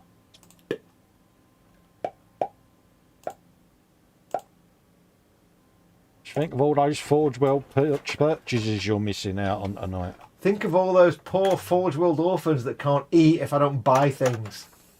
That will go hungry if I don't buy the things. You're really not bitter at me at all, are you? James Workshop. Oh, look at that. See, look. Yeah, he's See, on there. it just happens to be in the Death Skull colours, the bastards. Oh, look at that. Now, come on. You can't tell me that ain't. I'll tell you what, tempting you. even you're feeling a bit moist about this one, mate. There may be stirrings in the loins, but that would be an ecumenical matter. Bump, there's the desk. I mean, look at that. I mean, just look at that. That's ridiculous. Yeah, but it's the ridiculousness of it that makes it right. Look at it compared to a killer can. It's massive.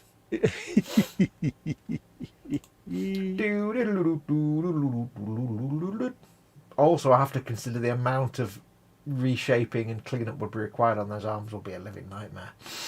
Yeah, but think of the enjoyment that you'll have adding that to your collection. Sold separately, but do they even have the arms in stock though? I mean, it's like that's the important bit. It's all very well said that one looks great, but it wouldn't surprise me if the arms weren't. The thing is, if they have got it in stock, then it would probably be best to snaffle one whilst you can. Well, the irony is they actually don't. They only have one of the arms in stock. Because it's not yours until you check it out. No, they haven't got that big. This big thing here. I'm not helping you, am I? No, that looks mint, but they don't actually have that thing in stock anyway. It's like you could buy this, but you can't buy one of the arms that comes with it. Well, that's a bit. Yeah, we can only have a one-armed. Yeah. Well, you can't buy the other arm. It's like they've got the arms and bits for the stomper, but not the actual stomper. That's a bit rubbish. It's a bit lame, isn't it? Well, of course, I could just get the bog standard dread and. I don't know though. Can you? It doesn't say what if it's just those two arms you can put on that particular Mega Dread or not. I wouldn't want to buy like the body and then the other two arms and not have them fit. That would be terrible.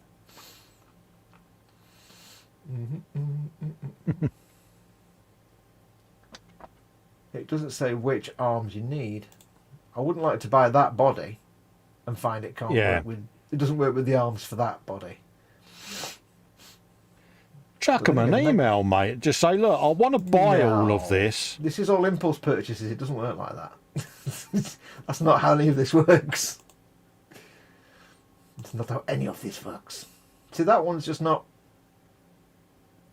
See, that one can take the same arms. Yeah, see, that's got That's got the same arms, and this arm's in stock, but that arm isn't. And that arm looks absolutely mint.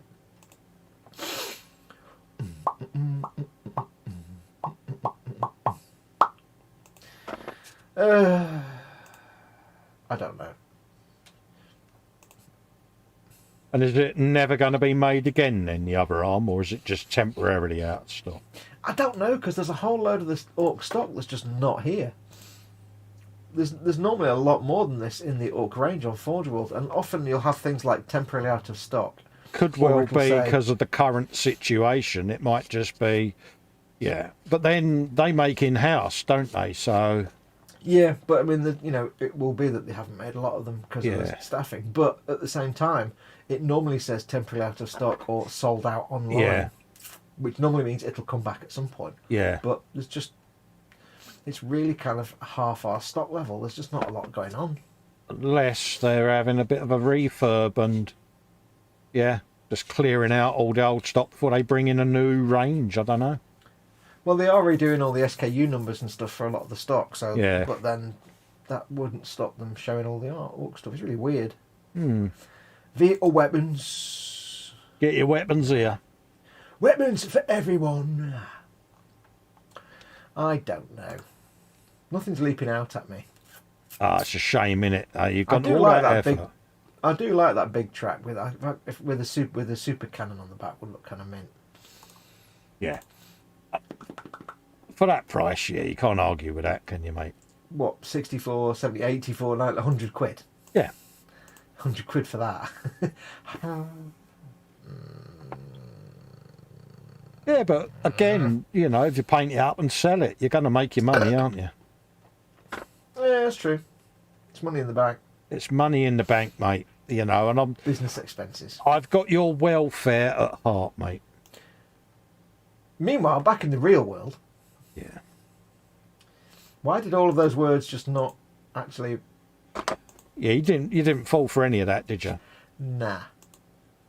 Ain't falling for none of that gubbins. I thought it sounded quite convincing myself. Yeah, you thought wrong. I could get a big track because that will pack up quite nice. I like the fact it's got one of the panels has got like a broken Imperial Eagle on it. Yeah. I don't know. Retro Rabbit says, why are all the Forge World prices over $400? It's because it is cast resin. It's resin. It's resin's always more expensive because they can't make as many of them before they have to abandon the mould.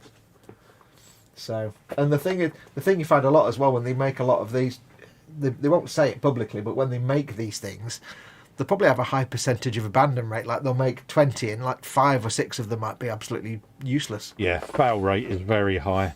Yeah, it's not like plastic where you can just churn them out in the tens of thousands. It might be for these, they do a run of maybe a few hundred off a mould and then that's it. That mould has to get thrown away and they have to make a new one and it just gets worse and worse over time. So.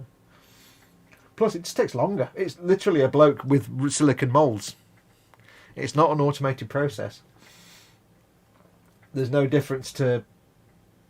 Technically, the process they will use will be exactly the same as when Craftsman makes a little silicon mould and makes a little plastic figure. It's the same process.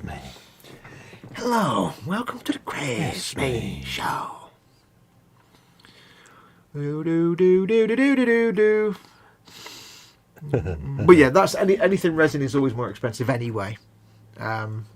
Also, it's a more professional end model because you can't look 12-year-old chud couldn't just come along and make one of these. There's a lot of stuff you have to do to it. But it's just the material. It's a slightly more expensive process. Kit. I quite like the big trap. Oh, what the fuck was that? Oh God, Jesus Christ. Oh God. I nearly just had a moment of pooping then. I was just looking at the computer and something dropped onto my nose, something black. Oh. And I was like, that's a massive spider. Oh, it wasn't. dear. It was that. You can't see, can you? Yeah. Oh, that is the best girly noise I've heard in ages. It was. Hang on. How do I make me? I'll do that for you, mate. Oh, there you go. It was that. It's the little rubber thing off the end of me. But it was just like, because I wasn't expecting it, it was just a thing that landed on my nose and it was black and I was like, bleh, bleh, bleh, spider. Oh, mate, it's the fact that that's going to get super glued on there now. Paul D. Tommaso says, I'm tired and ready for bed, so off I go. Take care, all. Take care, Paul. Thanks, Paul. Thanks for coming in, buddy. Always nice to see you in, mate, and thank you for joining us both. Yep. Retro Rabbit says, Forge will maybe select 2 different sets of buses to prove I'm human. Yeah, they do that quite often now. It's Cloudflare they use. Yeah. Yeah, it's like, really? Hey. Paul just says it really sucks having no cash, very little food, and behind on the bills. I don't know what to do. Yeah. Yeah, it's a tough one, mate. Is that due to the Velociraptor situation, buddy? Are you unemployed because of that, or because I totally feel for you, mate. There's a few folk that are in our chat circle that have been through similar this last year, and yeah, it's painful. It's painful to see you all struggling. It really is. Yep. Edward says, I don't know about anybody else here, but I'll be through it all. I'll be 60 in April, and good times, bad times is a thing. I worked 2 jobs from 7 a.m. till 12:30 at night for 3 years. Yeah. Yeah. I did 30 years in crappy call centre jobs. It killed me. That's ripped the soul from my body. I was glad to walk away from it in the end. Yeah. I can remember the days of finishing a shift at one job and walking over and starting a shift in another. Yep. But I don't want people to look at this and think I'm just being extravagant and throwing money at things. No. I'm not at all. I earn almost nothing, but I'm looking at all these things as a business investment, as in I will buy something on here and then sell it. Yeah. So much as I would love to buy these things for myself, these things are probably not being sold, and that's why I'm doing this, because I've got some money now from the Bane Blades I sold. My idea is to get some things, get them done, sell it, and put that money back into, because this is what I'm doing for a living. So much as I'd love to buy all these things just as luxuries for me, they probably all end up going on eBay anyway. So when they've been painted up, it does take some of the fun out of it, but hey, is what it is, mate, isn't it? Yep. And I'm consciously aware that these are expensive, and there's a lot of people watching this thinking, I wish I could afford that. And I wish I could afford it, but this is purely business, this. I've got to look at things bolt to flog. Yeah, I've got to buy stock to sell it. But I don't mean like buy the thing and then, I mean paint it and, build it and paint it. And, you know what I mean. Absolutely. An artist needs canvas and paints, unfortunately.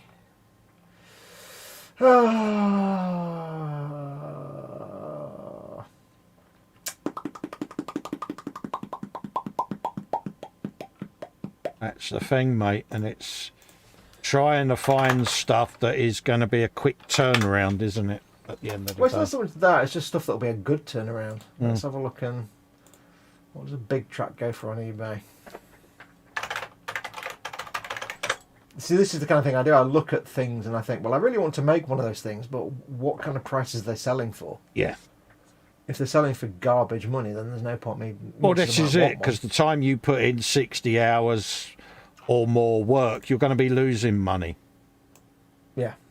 If nobody wants to buy it. Yeah. there's no point me doing all that and selling it for the cost it costs in Forge World. There's none on there anyway.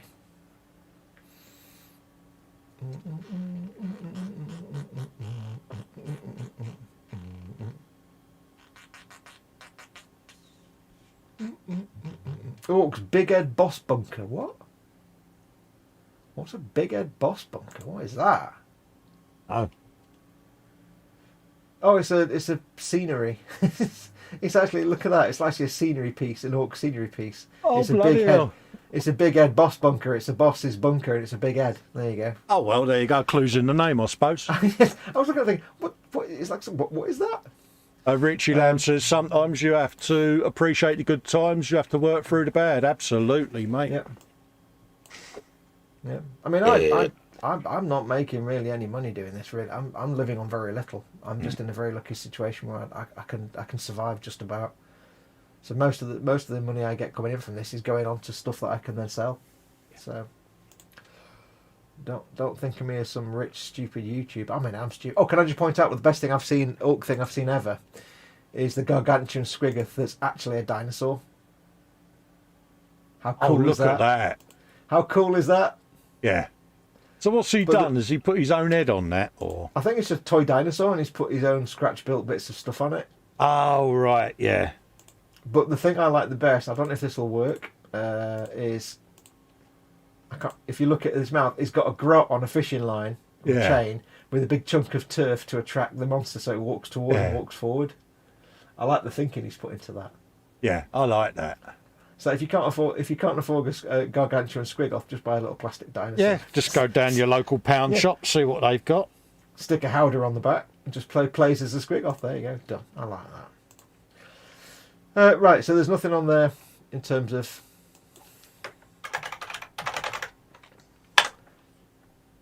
to give me an idea of what they might sell for.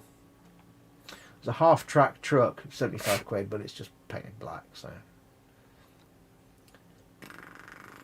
I'll keep an eye on that. Yeah. What else was I looking at? The Mega Dread. Because I've got to think of what would be fun for me to paint, because I'm going to paint it anyway. What would be fun? What can I then film?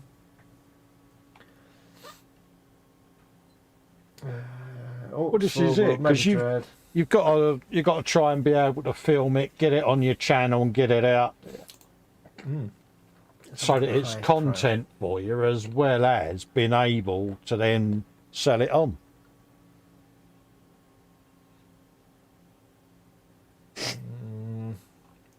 The most expensive Mega Dread they've got on there is 130, but seeing as the Mega Dread itself is 50 quid plus, you're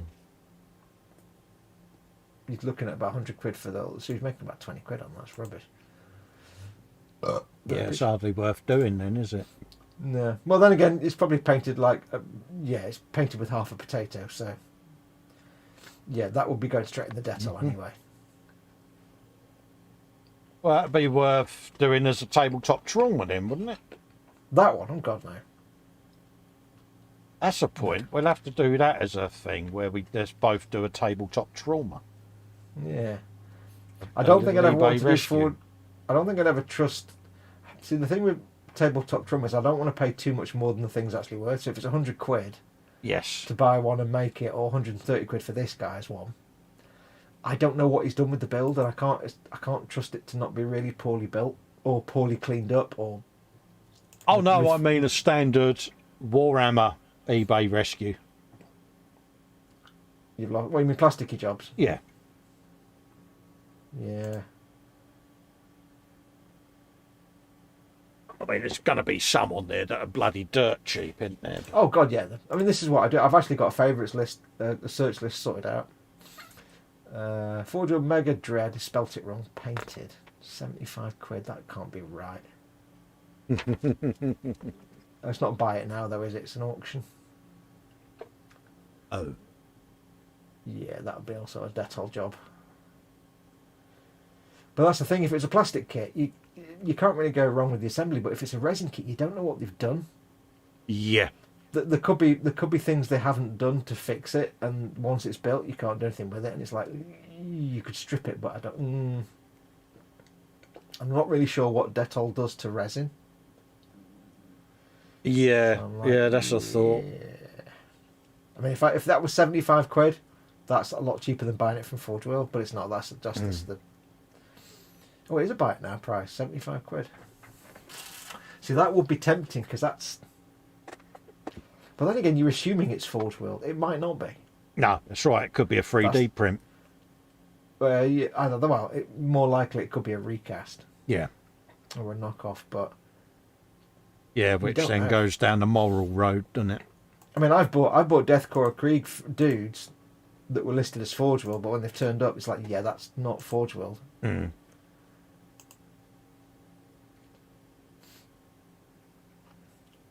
But I mean, £75, and on Forge World, it's 44 plus 22 for each arm. Yeah. Why would you sell it at less than it costs on Forge World? Unless it costs you less because it's a recast. Yeah. Yeah, I don't know.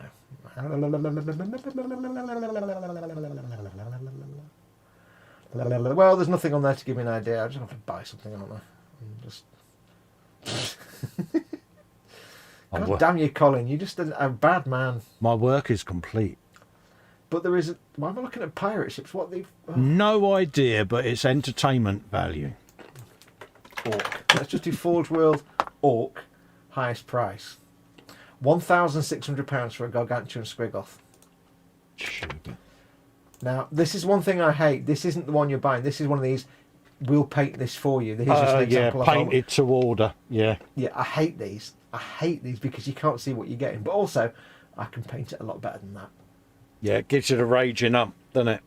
When you see stuff like that. Because in a way, it gives me an idea of the kind of prices, but at the same time, it's like, yeah. Ooh, look at that! You'd like that one.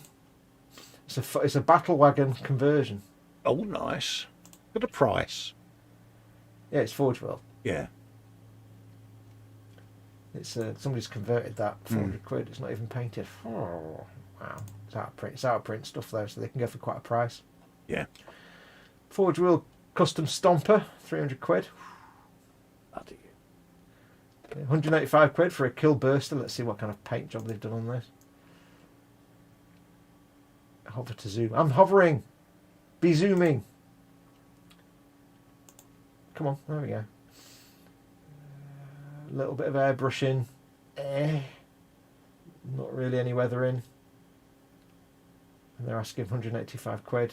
They're making about £20 profit. No. Then again, I've done about 10 minutes of painting, so. I'm such a bitch.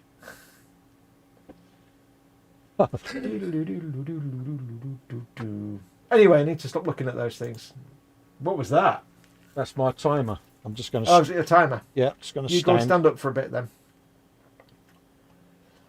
See? I do set my timer. You do set your timer. Yeah, that was my old car horn. Auga! Auga! I pressed a button. Oh, have you? Oh, what you bought? What you bought? I pressed another button. I'm going for the big track with the Orc super cannon. Super cannon. Panzer and our modelling chaos earlier were like, yeah, you're not going to get them to buy anything. It's like, yeah, want to bet? Yeah, but I'm thinking about buying and selling, aren't I? So. Yeah. It's a turbine-powered orc-tracked vehicle with twin big shooters, grok crew and extra weapons sold separately and shown for illustration purposes. Go on then. I'll stop screen sharing so I can. Yeah, do it. You know you want to. Do a bit of purchasing.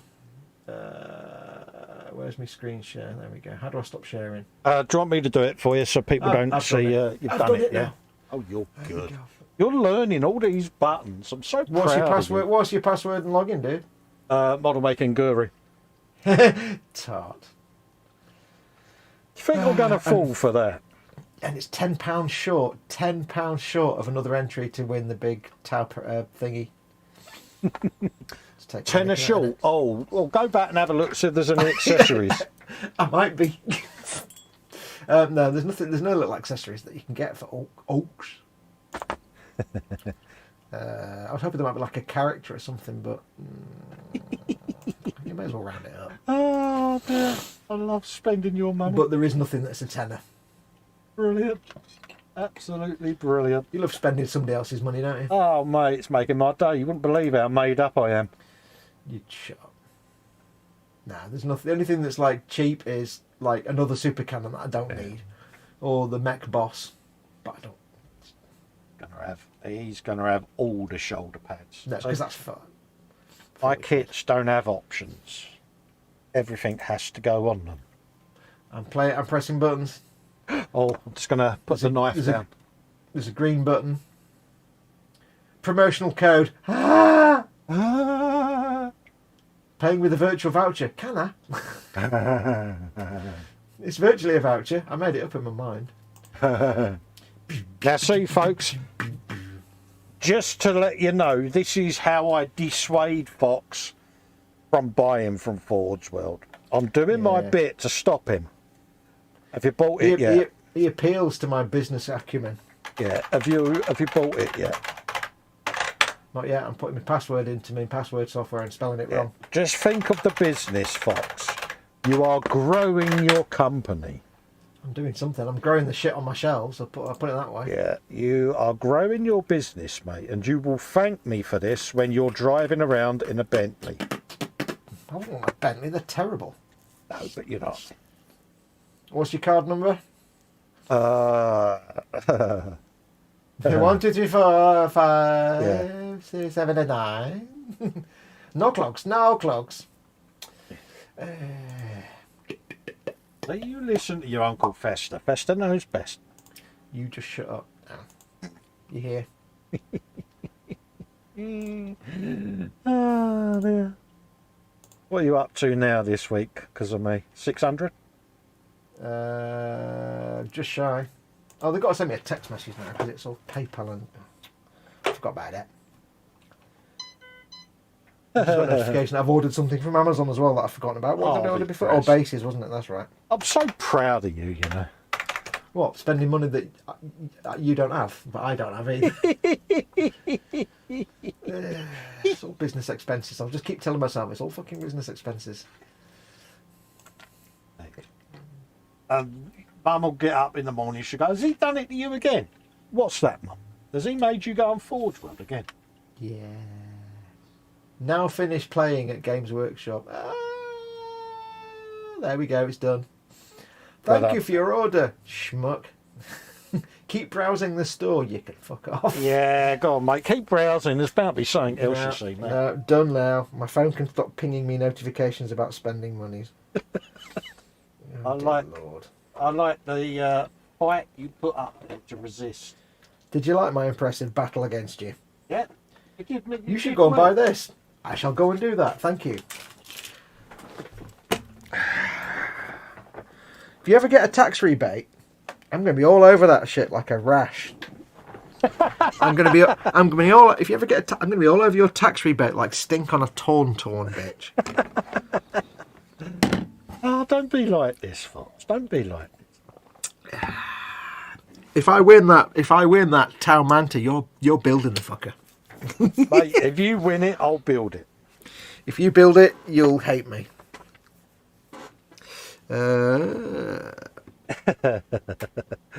Oh, you've lost. Oh dear. Edward says, anyway, love you guys and everyone. My sister just texted me a few minutes ago, says she has chocolate velociraptor. I need to call her night, everyone. Hugs. Take care, Edward. Yeah, you take care, mate. And yeah, wishing you well. You know that.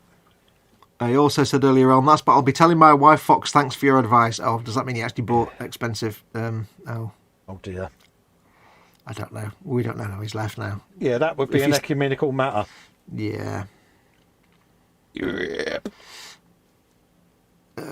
Model type and expense. Hours spent painting, hours of YouTube video, and estimated selling price. Sounds like a heck of a story problem. Absolutely. Yeah. He had a big gun. I've got a spare. Richie Lamb says, sometimes to appreciate the good times, you have to work through the bad. Been there, done that. Absolutely, mate.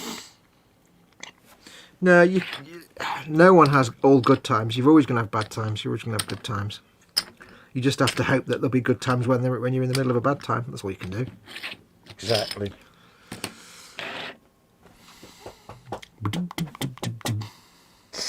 Exactly, mate. We'll go for Edward says, I'm leaving, but I won the bet, Colin. You know it. Absolutely, Edward. Yeah, big hugs to your sister, though. And to you. Absolutely, mate. Yeah. Keep us posted, mate. Hope she gets sorted soon, buddy. Yeah.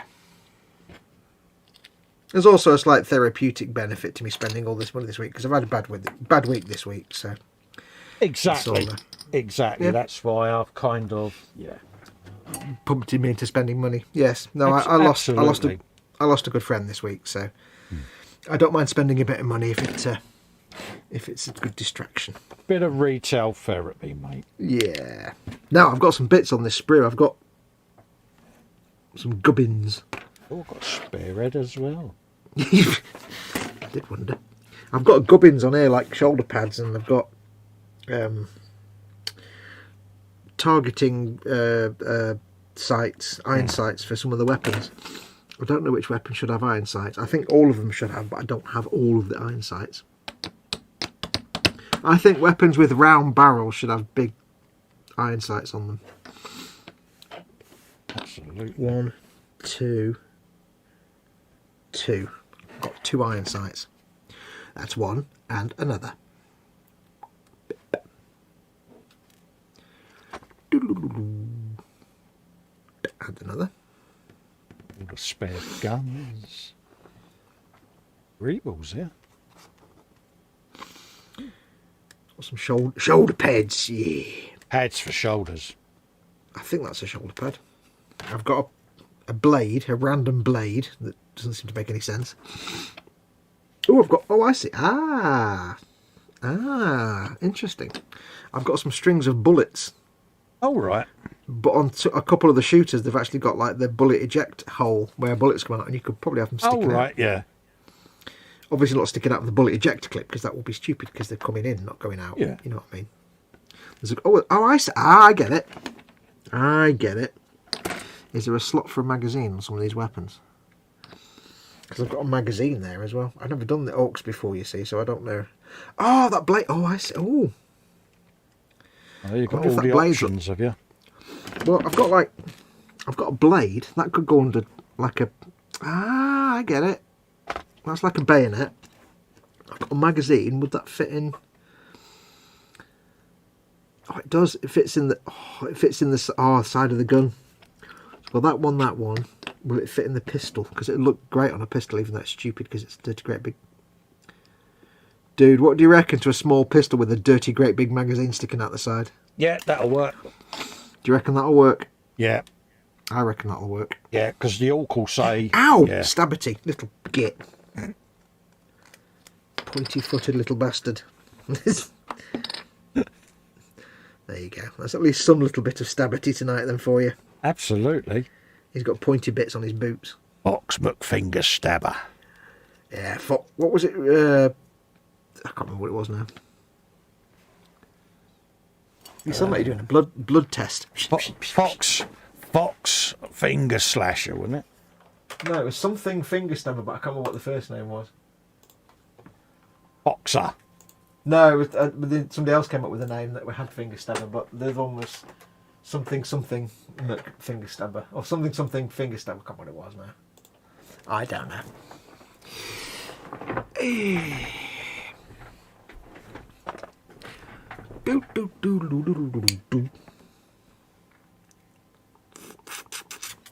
So do you feel better now that you've been on a Balls and Girls Forge one?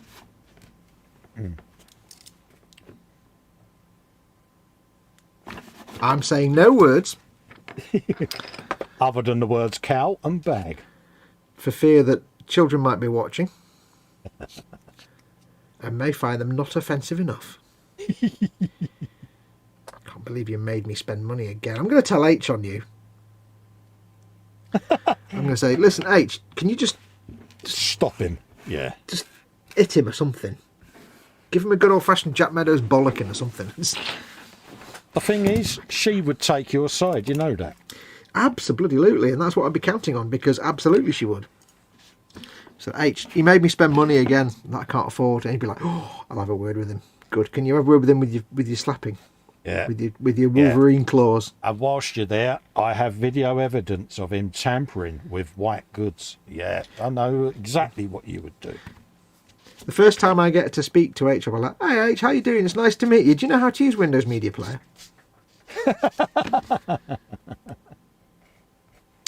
Now these little iron sights, I can see they're going to be a ball ache because they just plonk onto a gun with a flat surface, but it's never that flat when you sand it. Also, I've got to try and get all the mould line from off it. There.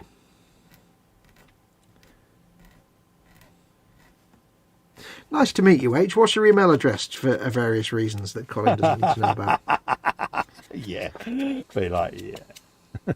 Just for security, can you confirm your email address for me? Yeah. Just in case anything happens to him during one of the streams, I can get hold of you. Yes, Like, via email. Yeah. I'll also send you, I don't know, let's, for example, if I had for any reason like a video file that you'd need to see for any specific reason, which may or may not be a situation that would be relevant to you, perhaps. Yeah, but you know full well I'd end up fessing up long before it was. I'm going to end up just saying, look, Fox has got a video of me touching your washing machine and tumble dryer, and Yeah, but the downside to that is, one, you'd get your ass kicked, yeah, and two, we'd lose the comedy gold, exactly. It'd be like, and three, you get your ass kicked. yeah, this is where your You trip. confess to something that gets your ass kicked now. Yeah, this is where your trips to Forge World are payback. Yeah, For that's why I'm picking on giving them. poor old Festa. That's why I'm giving you them. You see, it's my gift to you. Ah, that's what it is. Because I know at some point you'll have money in the bank, and I'll be like, "Hello, come with me, my Absolutely. friend, to a place of wonderment." Yeah. Be like, do you remember the other month how funny you thought it was when you made me go and buy this shit? Yeah. Yeah, payback's a bitch. On your way. Oh yeah, I'd sing that song from Charlie and the Chocolate Factory right now, but I can't remember it. Also, it's copyright, but never Yeah. mind. Do do do do do do do do. You know the one I mean. I certainly do. Yeah. And I mean the good Charlie and the Chocolate Factory film. The original, yeah. Yeah, not the shit one. No. One of them films that shouldn't be remade. Have you been watching the Book of Boba Fett? No, it's one of those that I must watch because I'm going to You've got Disney Plus rewatch. now, haven't you? Yeah, I'm going to rewatch Mandalorian. I've got Good lad. one more season of DS9, Have you? and then I'll be fully able then to go and watch. Now I don't know whether to do the Book of Boba Fett first or rewatch the Mandalorian. I don't know. Might do the Book of Boba Fett. Yeah, you don't need to. Well, I don't know. I really like it. I don't like the music. I don't like the theme tune. It's a bit Yeah, compared to the Mandalorian, which had this proper spaghetti western style. yeah, I think it's the same guy, but the music's like yeah.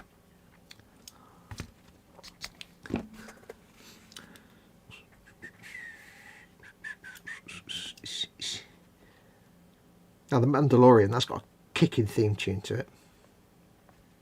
Yeah, it was so well done as well, wasn't it? Oh yeah. Well, it's proper classic spaghetti western style, Yeah. which is perfect for the Mandalorian. Remind me though, because I'm getting confused now. The Mandalorian's set after Jedi, isn't it?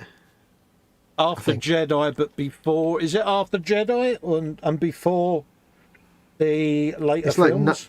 I think it's like 9 years after Jedi or something, or Yeah. 9 years after the Battle of Yavin. But I'm still not sure why there's still Imperial troops around, unless they're just like holdouts. Yeah. If anyone in chat knows, are they supposed to be like holdout Imperial troops? Yep. The ones, because it's obviously after Jedi, so the Empire's gone. But they still have to fight stormtroopers and stuff in Mandalorian. So are they just holdouts and stuff? I can't remember. was trying to remember the other day.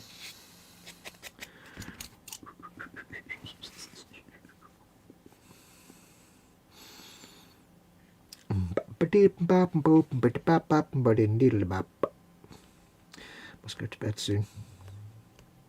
Finish putting these gubbins and know what's on these boys.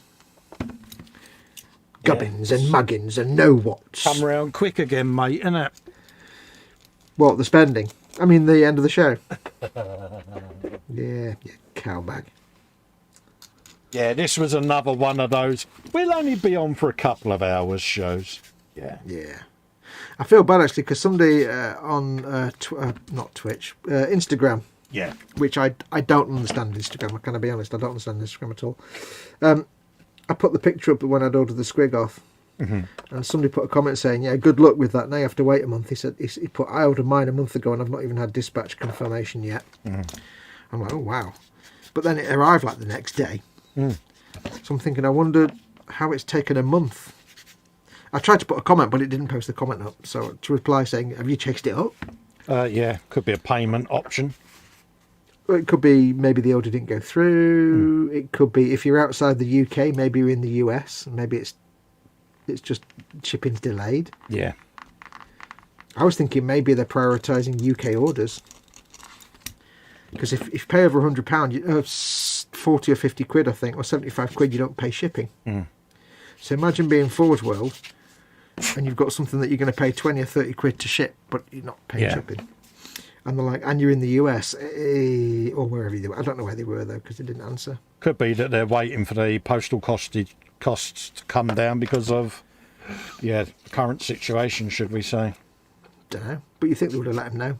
I just basically said, that sounds a bit weird, you should really chase it up. But it didn't post my comment for some weird reason, so. Just a simple check with them, they'll get in touch. I mean, we was lucky, like I say, confirmation that night, dispatch the following morning, and it was here the day after. It's like, happy days. I mean, to be perfectly honest, my squig-off was only printed on the 6th of January, so it may be that this person ordered it and it was out of print.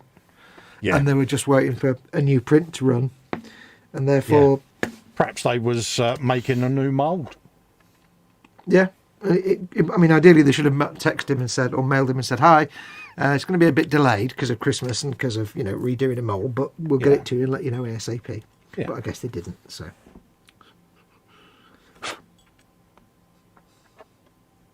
I'm going to glue on these iron sights, but I guarantee they'll just fall off. It won't stay on. Morning, Vicar. Adeptus Latrina's in. He said, Mando stormtroopers are holdouts. It's while the remnant empire was still being mopped up. Pre-battle of Jakku, which was the end of the empire for good. Hopefully, that all means something to you, because... Yep. Yeah. It's set before the sequel films. So it's before The Force Awakens. Yeah. So yeah, basically the empire's defeated, but there's still, you defeat an army, it doesn't just suddenly stop. There's still people. Yeah, there's still factions that are still, Yeah. There's little holdouts that might want to. Now that the emperor's gone, there'll be people that want to try and take control and do their own chisel. So. Yeah. Hello, I'm now important. Oh no. I do like the fact they brought in... Oh, actually, I can't really say because I don't want to spoil it for anybody. Never mind, I'll stop talking now. Let's just say there's a really cool connection between The Mandalorian and Dark Forces, the computer game that we were talking about earlier on.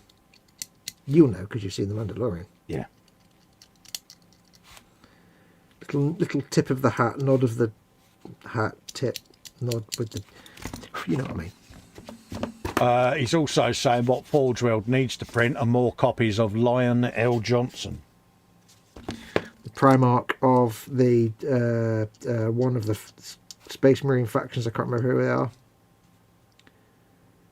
Which chapter is Lionel Johnson? I can't remember. I'm not big on Star Trek. What the fuck am I talking on Space Marine stuff? Other than Space Wolves, Space Puppies. I've kind of forgotten who's Primarch of which and what and where.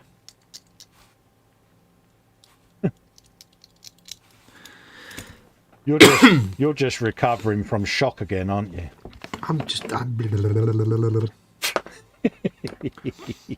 My brain's like this. 2p piece manhole cover, 2p piece manhole cover, 2p piece. That was Billy Connolly describing what it was like to be in a glider. Yeah. With a glass bottom. Yeah. He said, my horse was like 2p piece manhole cover, 2p piece manhole cover. He said it was brilliant, but I was terrified.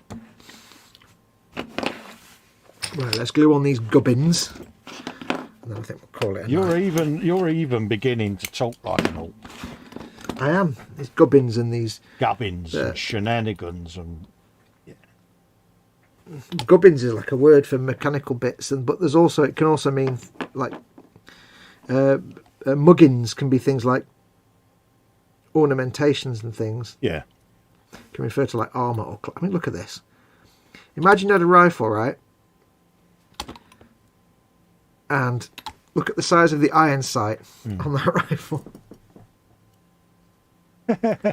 Although it shouldn't really be at that end. I know it shouldn't really be at that end of the rifle, but these are orcs, so you know. It should really be. It should be at the other end where the iron sight should go. But I don't care. It's orcs, isn't it? It's orcs, isn't it? That's the thing. That's the beauty of orc. I've even started saying thing. Yeah. I don't know if it's because orcs or because of you. I don't know. One of them is an influence on me. Yeah, it's a thing, isn't it? That's the thing. Yeah. See, this is the thing. He says, my orc voice doesn't require any effort whatsoever. For me, it's just my normal talking. Yeah, you can just sometimes go a bit deeper, perhaps. That's about it. Whereas for me, it's a concerted effort. Yeah. Oh. I could put the sight at the other end, I suppose. Let's get some tweezelators. I might get some tweezelators for this one. I like having the iron sight at the wrong end of the gun. It just seems more... Yeah. Because also I can't actually get it to the end of the gun because it's too close to his head, so...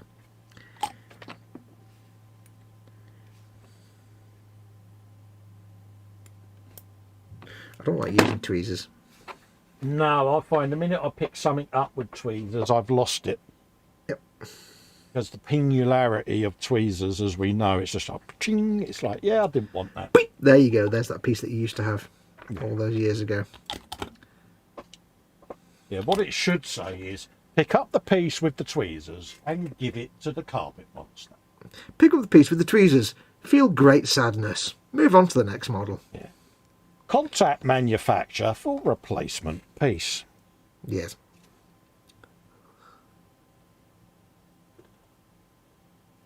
Yes, I've really put the sight at the wrong end of the rifle, but I think it's much funnier when it's at the barrel end. Yeah, but that's the sort of thing the orc would do, isn't it? Which end does it go on? It fits there. That'll do. Which end does the bullet come out of? That end, and that's where you put the sight then, isn't it? Yeah. You want to see where the bullets are going, don't you? Yeah, that's right. Look at the size of it. It's as big as the barrel. Yeah, it's insane, isn't it? It'll last about 5 minutes before it pings off anyway, so... Yeah, but that's so that he can see where he's shooting without having to lift the gun up. See, that's orc. Logicals. Yeah, that's what he's doing. I'm going to give this guy... Did we find out what orcs call pistols? No, we didn't. At all. Somebody can tell us, because I'm putting a dirty great big magazine on his pistol. It may not fit. Hello, Mama Fox. Hello, Interwebs. Hello, Mum. Bless her. No, I have to cut that off. It will not work like this, you see. No, it will not work. Fox has been on Forge World again, Mum. Shut up! Yeah, I'm telling. Shut up! I'm dobbing him in. She'll tell me. She'll kick my ass. Mm. Then I'll get the good old-fashioned Jack Meadows bollocking. Oh, he's falling off his... See, you made him fall off his base now and everything with the shock. Grassing you up there, Mum. Oh, brilliant. You suck, you do. I know. Do you know how much you suck? All of it. Absolutely. Would you have me any other way? No. You know, I like that shield Because on top of his head, so I'm going to put It's all that about on to and fro, you see. You mock me, so I mock you. And Absolutely. It's yin and yang. And I know it's going to come back and haunt me at some point, so... Does it haunt you or bite you in the ass? Yeah, both. Both. Because not only have you got video evidence, but you got retail revenge to have. Yep, and you know what the Jem'Hadar would say? it is the order of things. Absolutely. There you go. What do you reckon? A shooter, but with a dirty, great big rifle magazine on it. Yeah, that works for me. Right, now I've got some guys with, I want to put bullets coming out the side.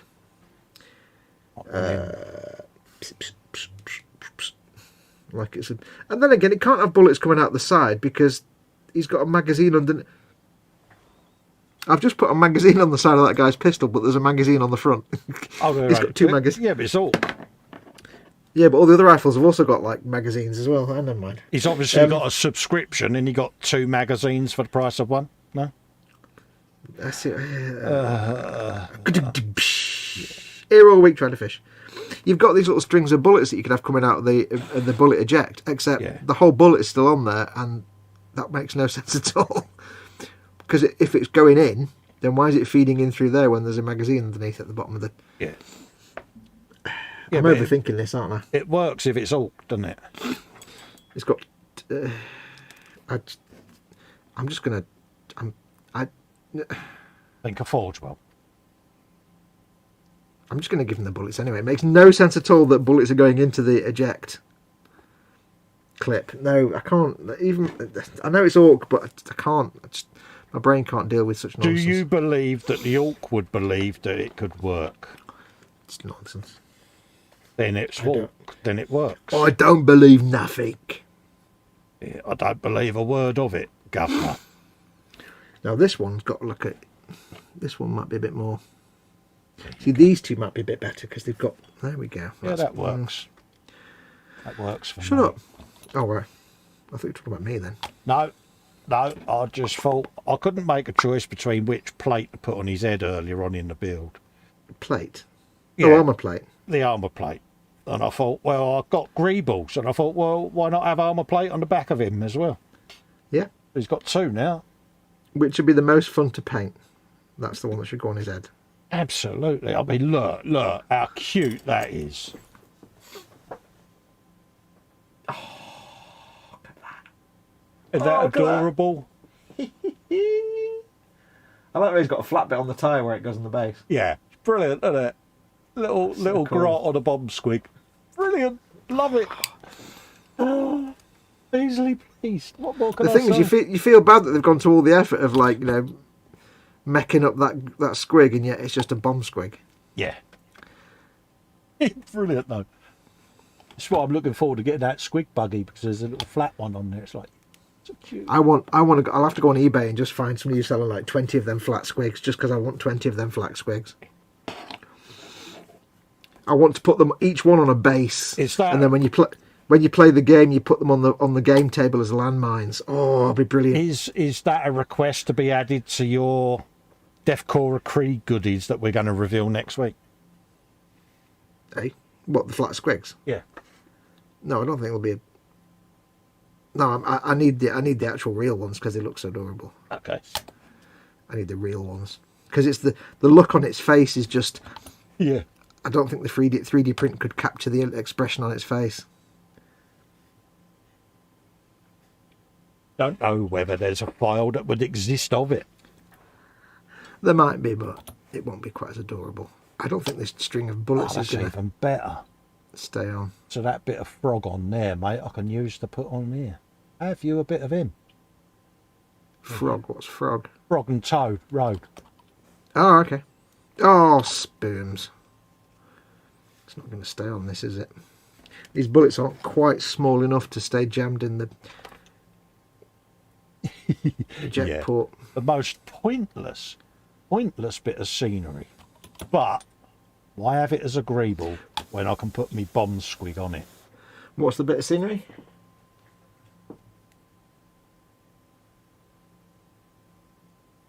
I can't see what that is. Oh yeah, it's basically some gravel with a couple of discarded cans. Oh no, that's standard Warhammer fare. That, go for it. Yeah, it was a greeble left over from the non-Terminator leg greeble. It was what that would sit in, and I thought, well, I might as well use it. And then I thought, well, my little bomb squig can sit on that little bit of scenery. Yeah, absolutely fair play. I mean, often you get bases with little bits of things on them, skulls and stuff. So yeah, absolutely fair play for that. I thought I'll use it for that. Absolutely spot on, that is. Cheers, mate. Oh, you'd like that. I like that. Right, let's put these shoulder pauldrons on. I still think the poses of these guys' legs is just dorky as hell. It's Brilliant, dorky isn't it? as nonsense. Sticky out butt. They're all basically like shooting and twerking. It's not a good combination. I don't even know which way around this shoulder pads are supposed to go, to be perfectly It's honest. just so cute. Oh, It's like, why do you like squigs? Why would you not like squigs? Good point, Phil. Fair point, well made. Let's have a look. That is adorbs, isn't it? That is the best model you've ever made in the entire world. it's just like, yeah. I think when it comes to painting that one, you'd spend at least 3 days painting just that one squig. Oh, absolutely, mate. That needs a proper grown-up paint job, that does. Yeah, that's going to be a love affair with that squid. Oh, got his armour to put on as well, yeah. Oh, yeah. Oh, look at me. Oh, look at me.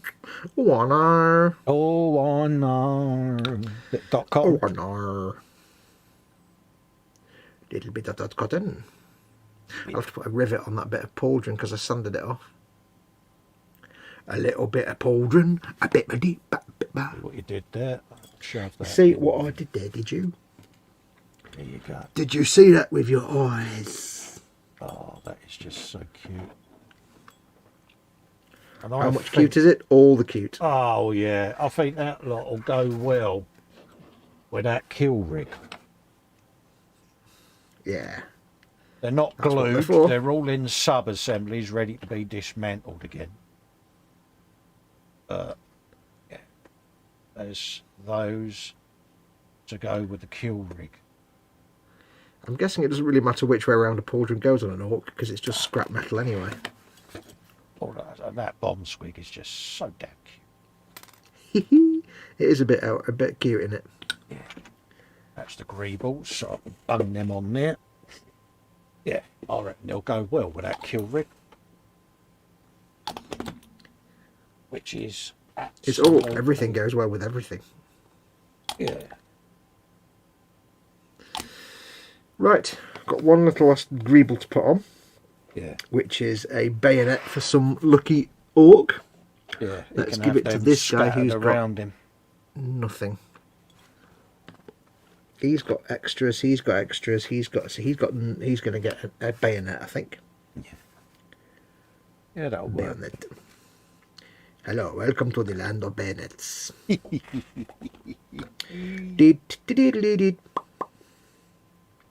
And by bayonet, I just mean dirty great chopper stuck on the front of his shooter. I would heartily recommend that set. If you're doing a kill rig, get yourself the Squigog boys to go with it.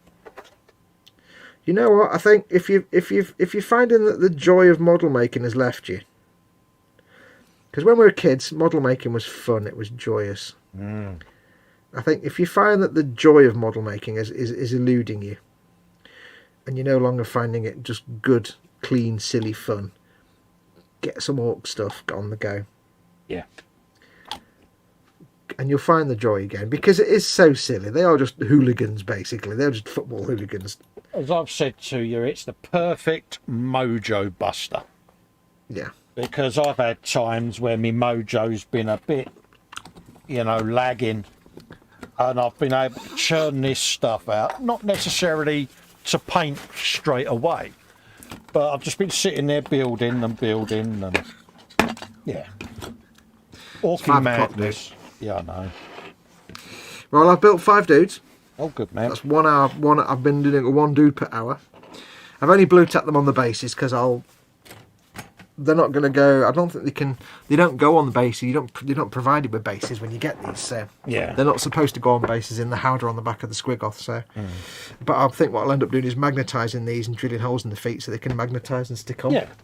So that if somebody buys this, they can then take the base on and off and play these guys on the table if they want. Yeah, that'll work. I don't know how I'm going to have them in the back of the Squigoth though, because I don't want to glue them in place, obviously. Yeah, it's a challenge, isn't it? But yeah, I've got all of that lot. is going to Adeptus be one build. Oh, good God. I know. Adeptus Latrina says, I want to build some Gloomspike Gits just because of the squigs. Good man.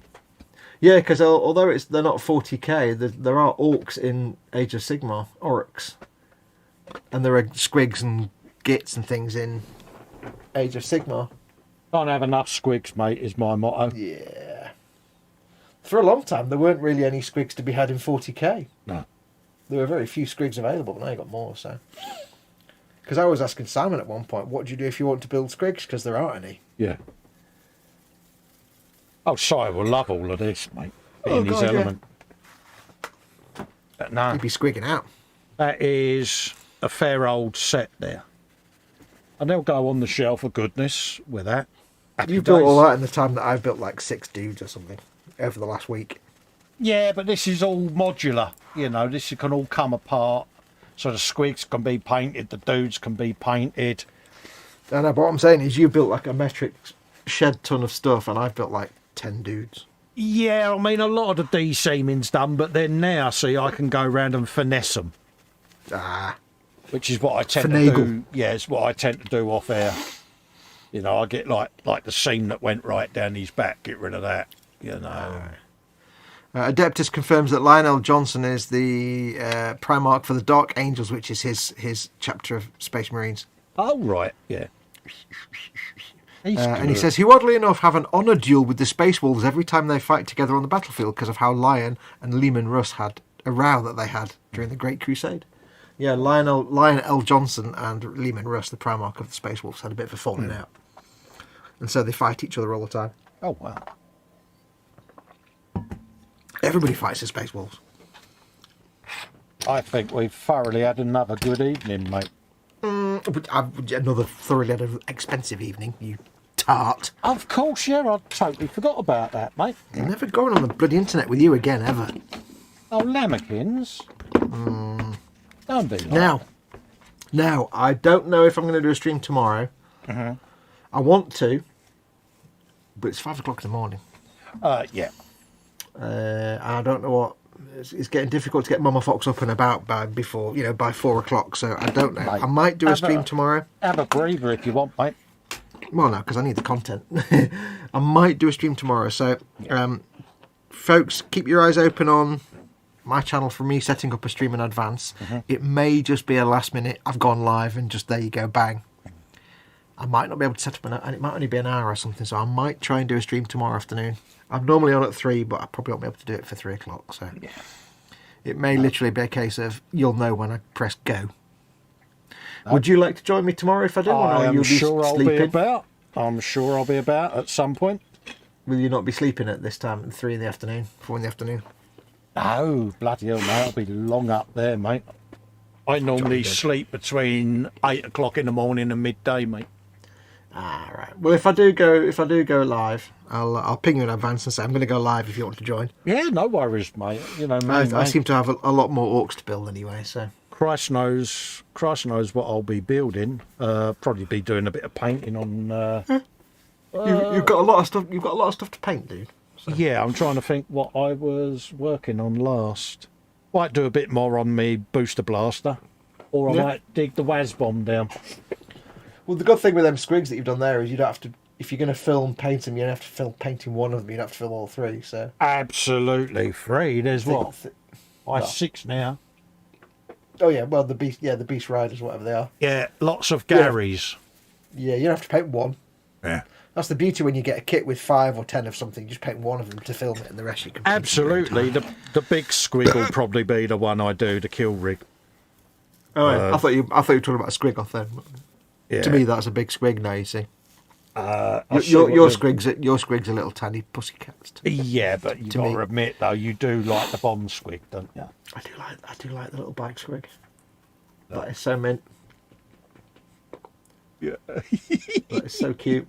And the thing is, right, in my head, it's making that kind of Jetsons noise as it goes along. Yeah, it's just make that little yeah. Like a little twin pot chicken chaser, but. So yeah, I suppose I need to have a look at paint as well to see what I've got up there for a different squig. But yeah. I'll be about, mate. So I suppose we should really wrap up and start saying goodbye to everyone. Yes, I should go and do the sleepage. With a massive, massive thanks to each and every one of you that's joined us and kept us two idiots company overnight yet again. Yeah, bigger idiot me. Yeah. Hopefully you've enjoyed our company, folks. Again, you can support Fox over on patreon.com/modelmakingguru or click the join button on any of these streams. As you know, I need all the support I can get. I've Absolutely. got a Forge World addiction to pay for. And you can also support this channel on patreon.com/Festa67's workshop or click the join button on any of my videos, and all donations and support is massively, massively appreciated. And for all of that, you do get exclusive access to the 24/7 Zoom off-air hangouts. Yes. So you've got Don't that forget, to of look course, forward to. Even if you don't want to take part in that, you've still got access to the Facebook chat that's based around Absolutely. So yeah. So you get to chat with all your good mates and you get to hang out with them all. And yeah. so many thanks for joining me and Fox. Yep, Stay safe, everyone. Again, we'll probably see you later on today. If not, it'll be on the Sunday brunch or Warhammer Sunday. Anything else you want to add before you depart, mate? No, so I might. Excuse me. I might see folks tomorrow. I won't be doing a Skyrim Saturday tomorrow. If I do anything, it'll be a workbench stream. Yeah. For the time being. So I might see you all tomorrow afternoon. If not, I'll no doubt see you all on Warhammer Sunday. No worries. So bye-bye for now, folks. Yep. Take care, everyone. Stay safe. Bye-bye for now. Adios, amoebas.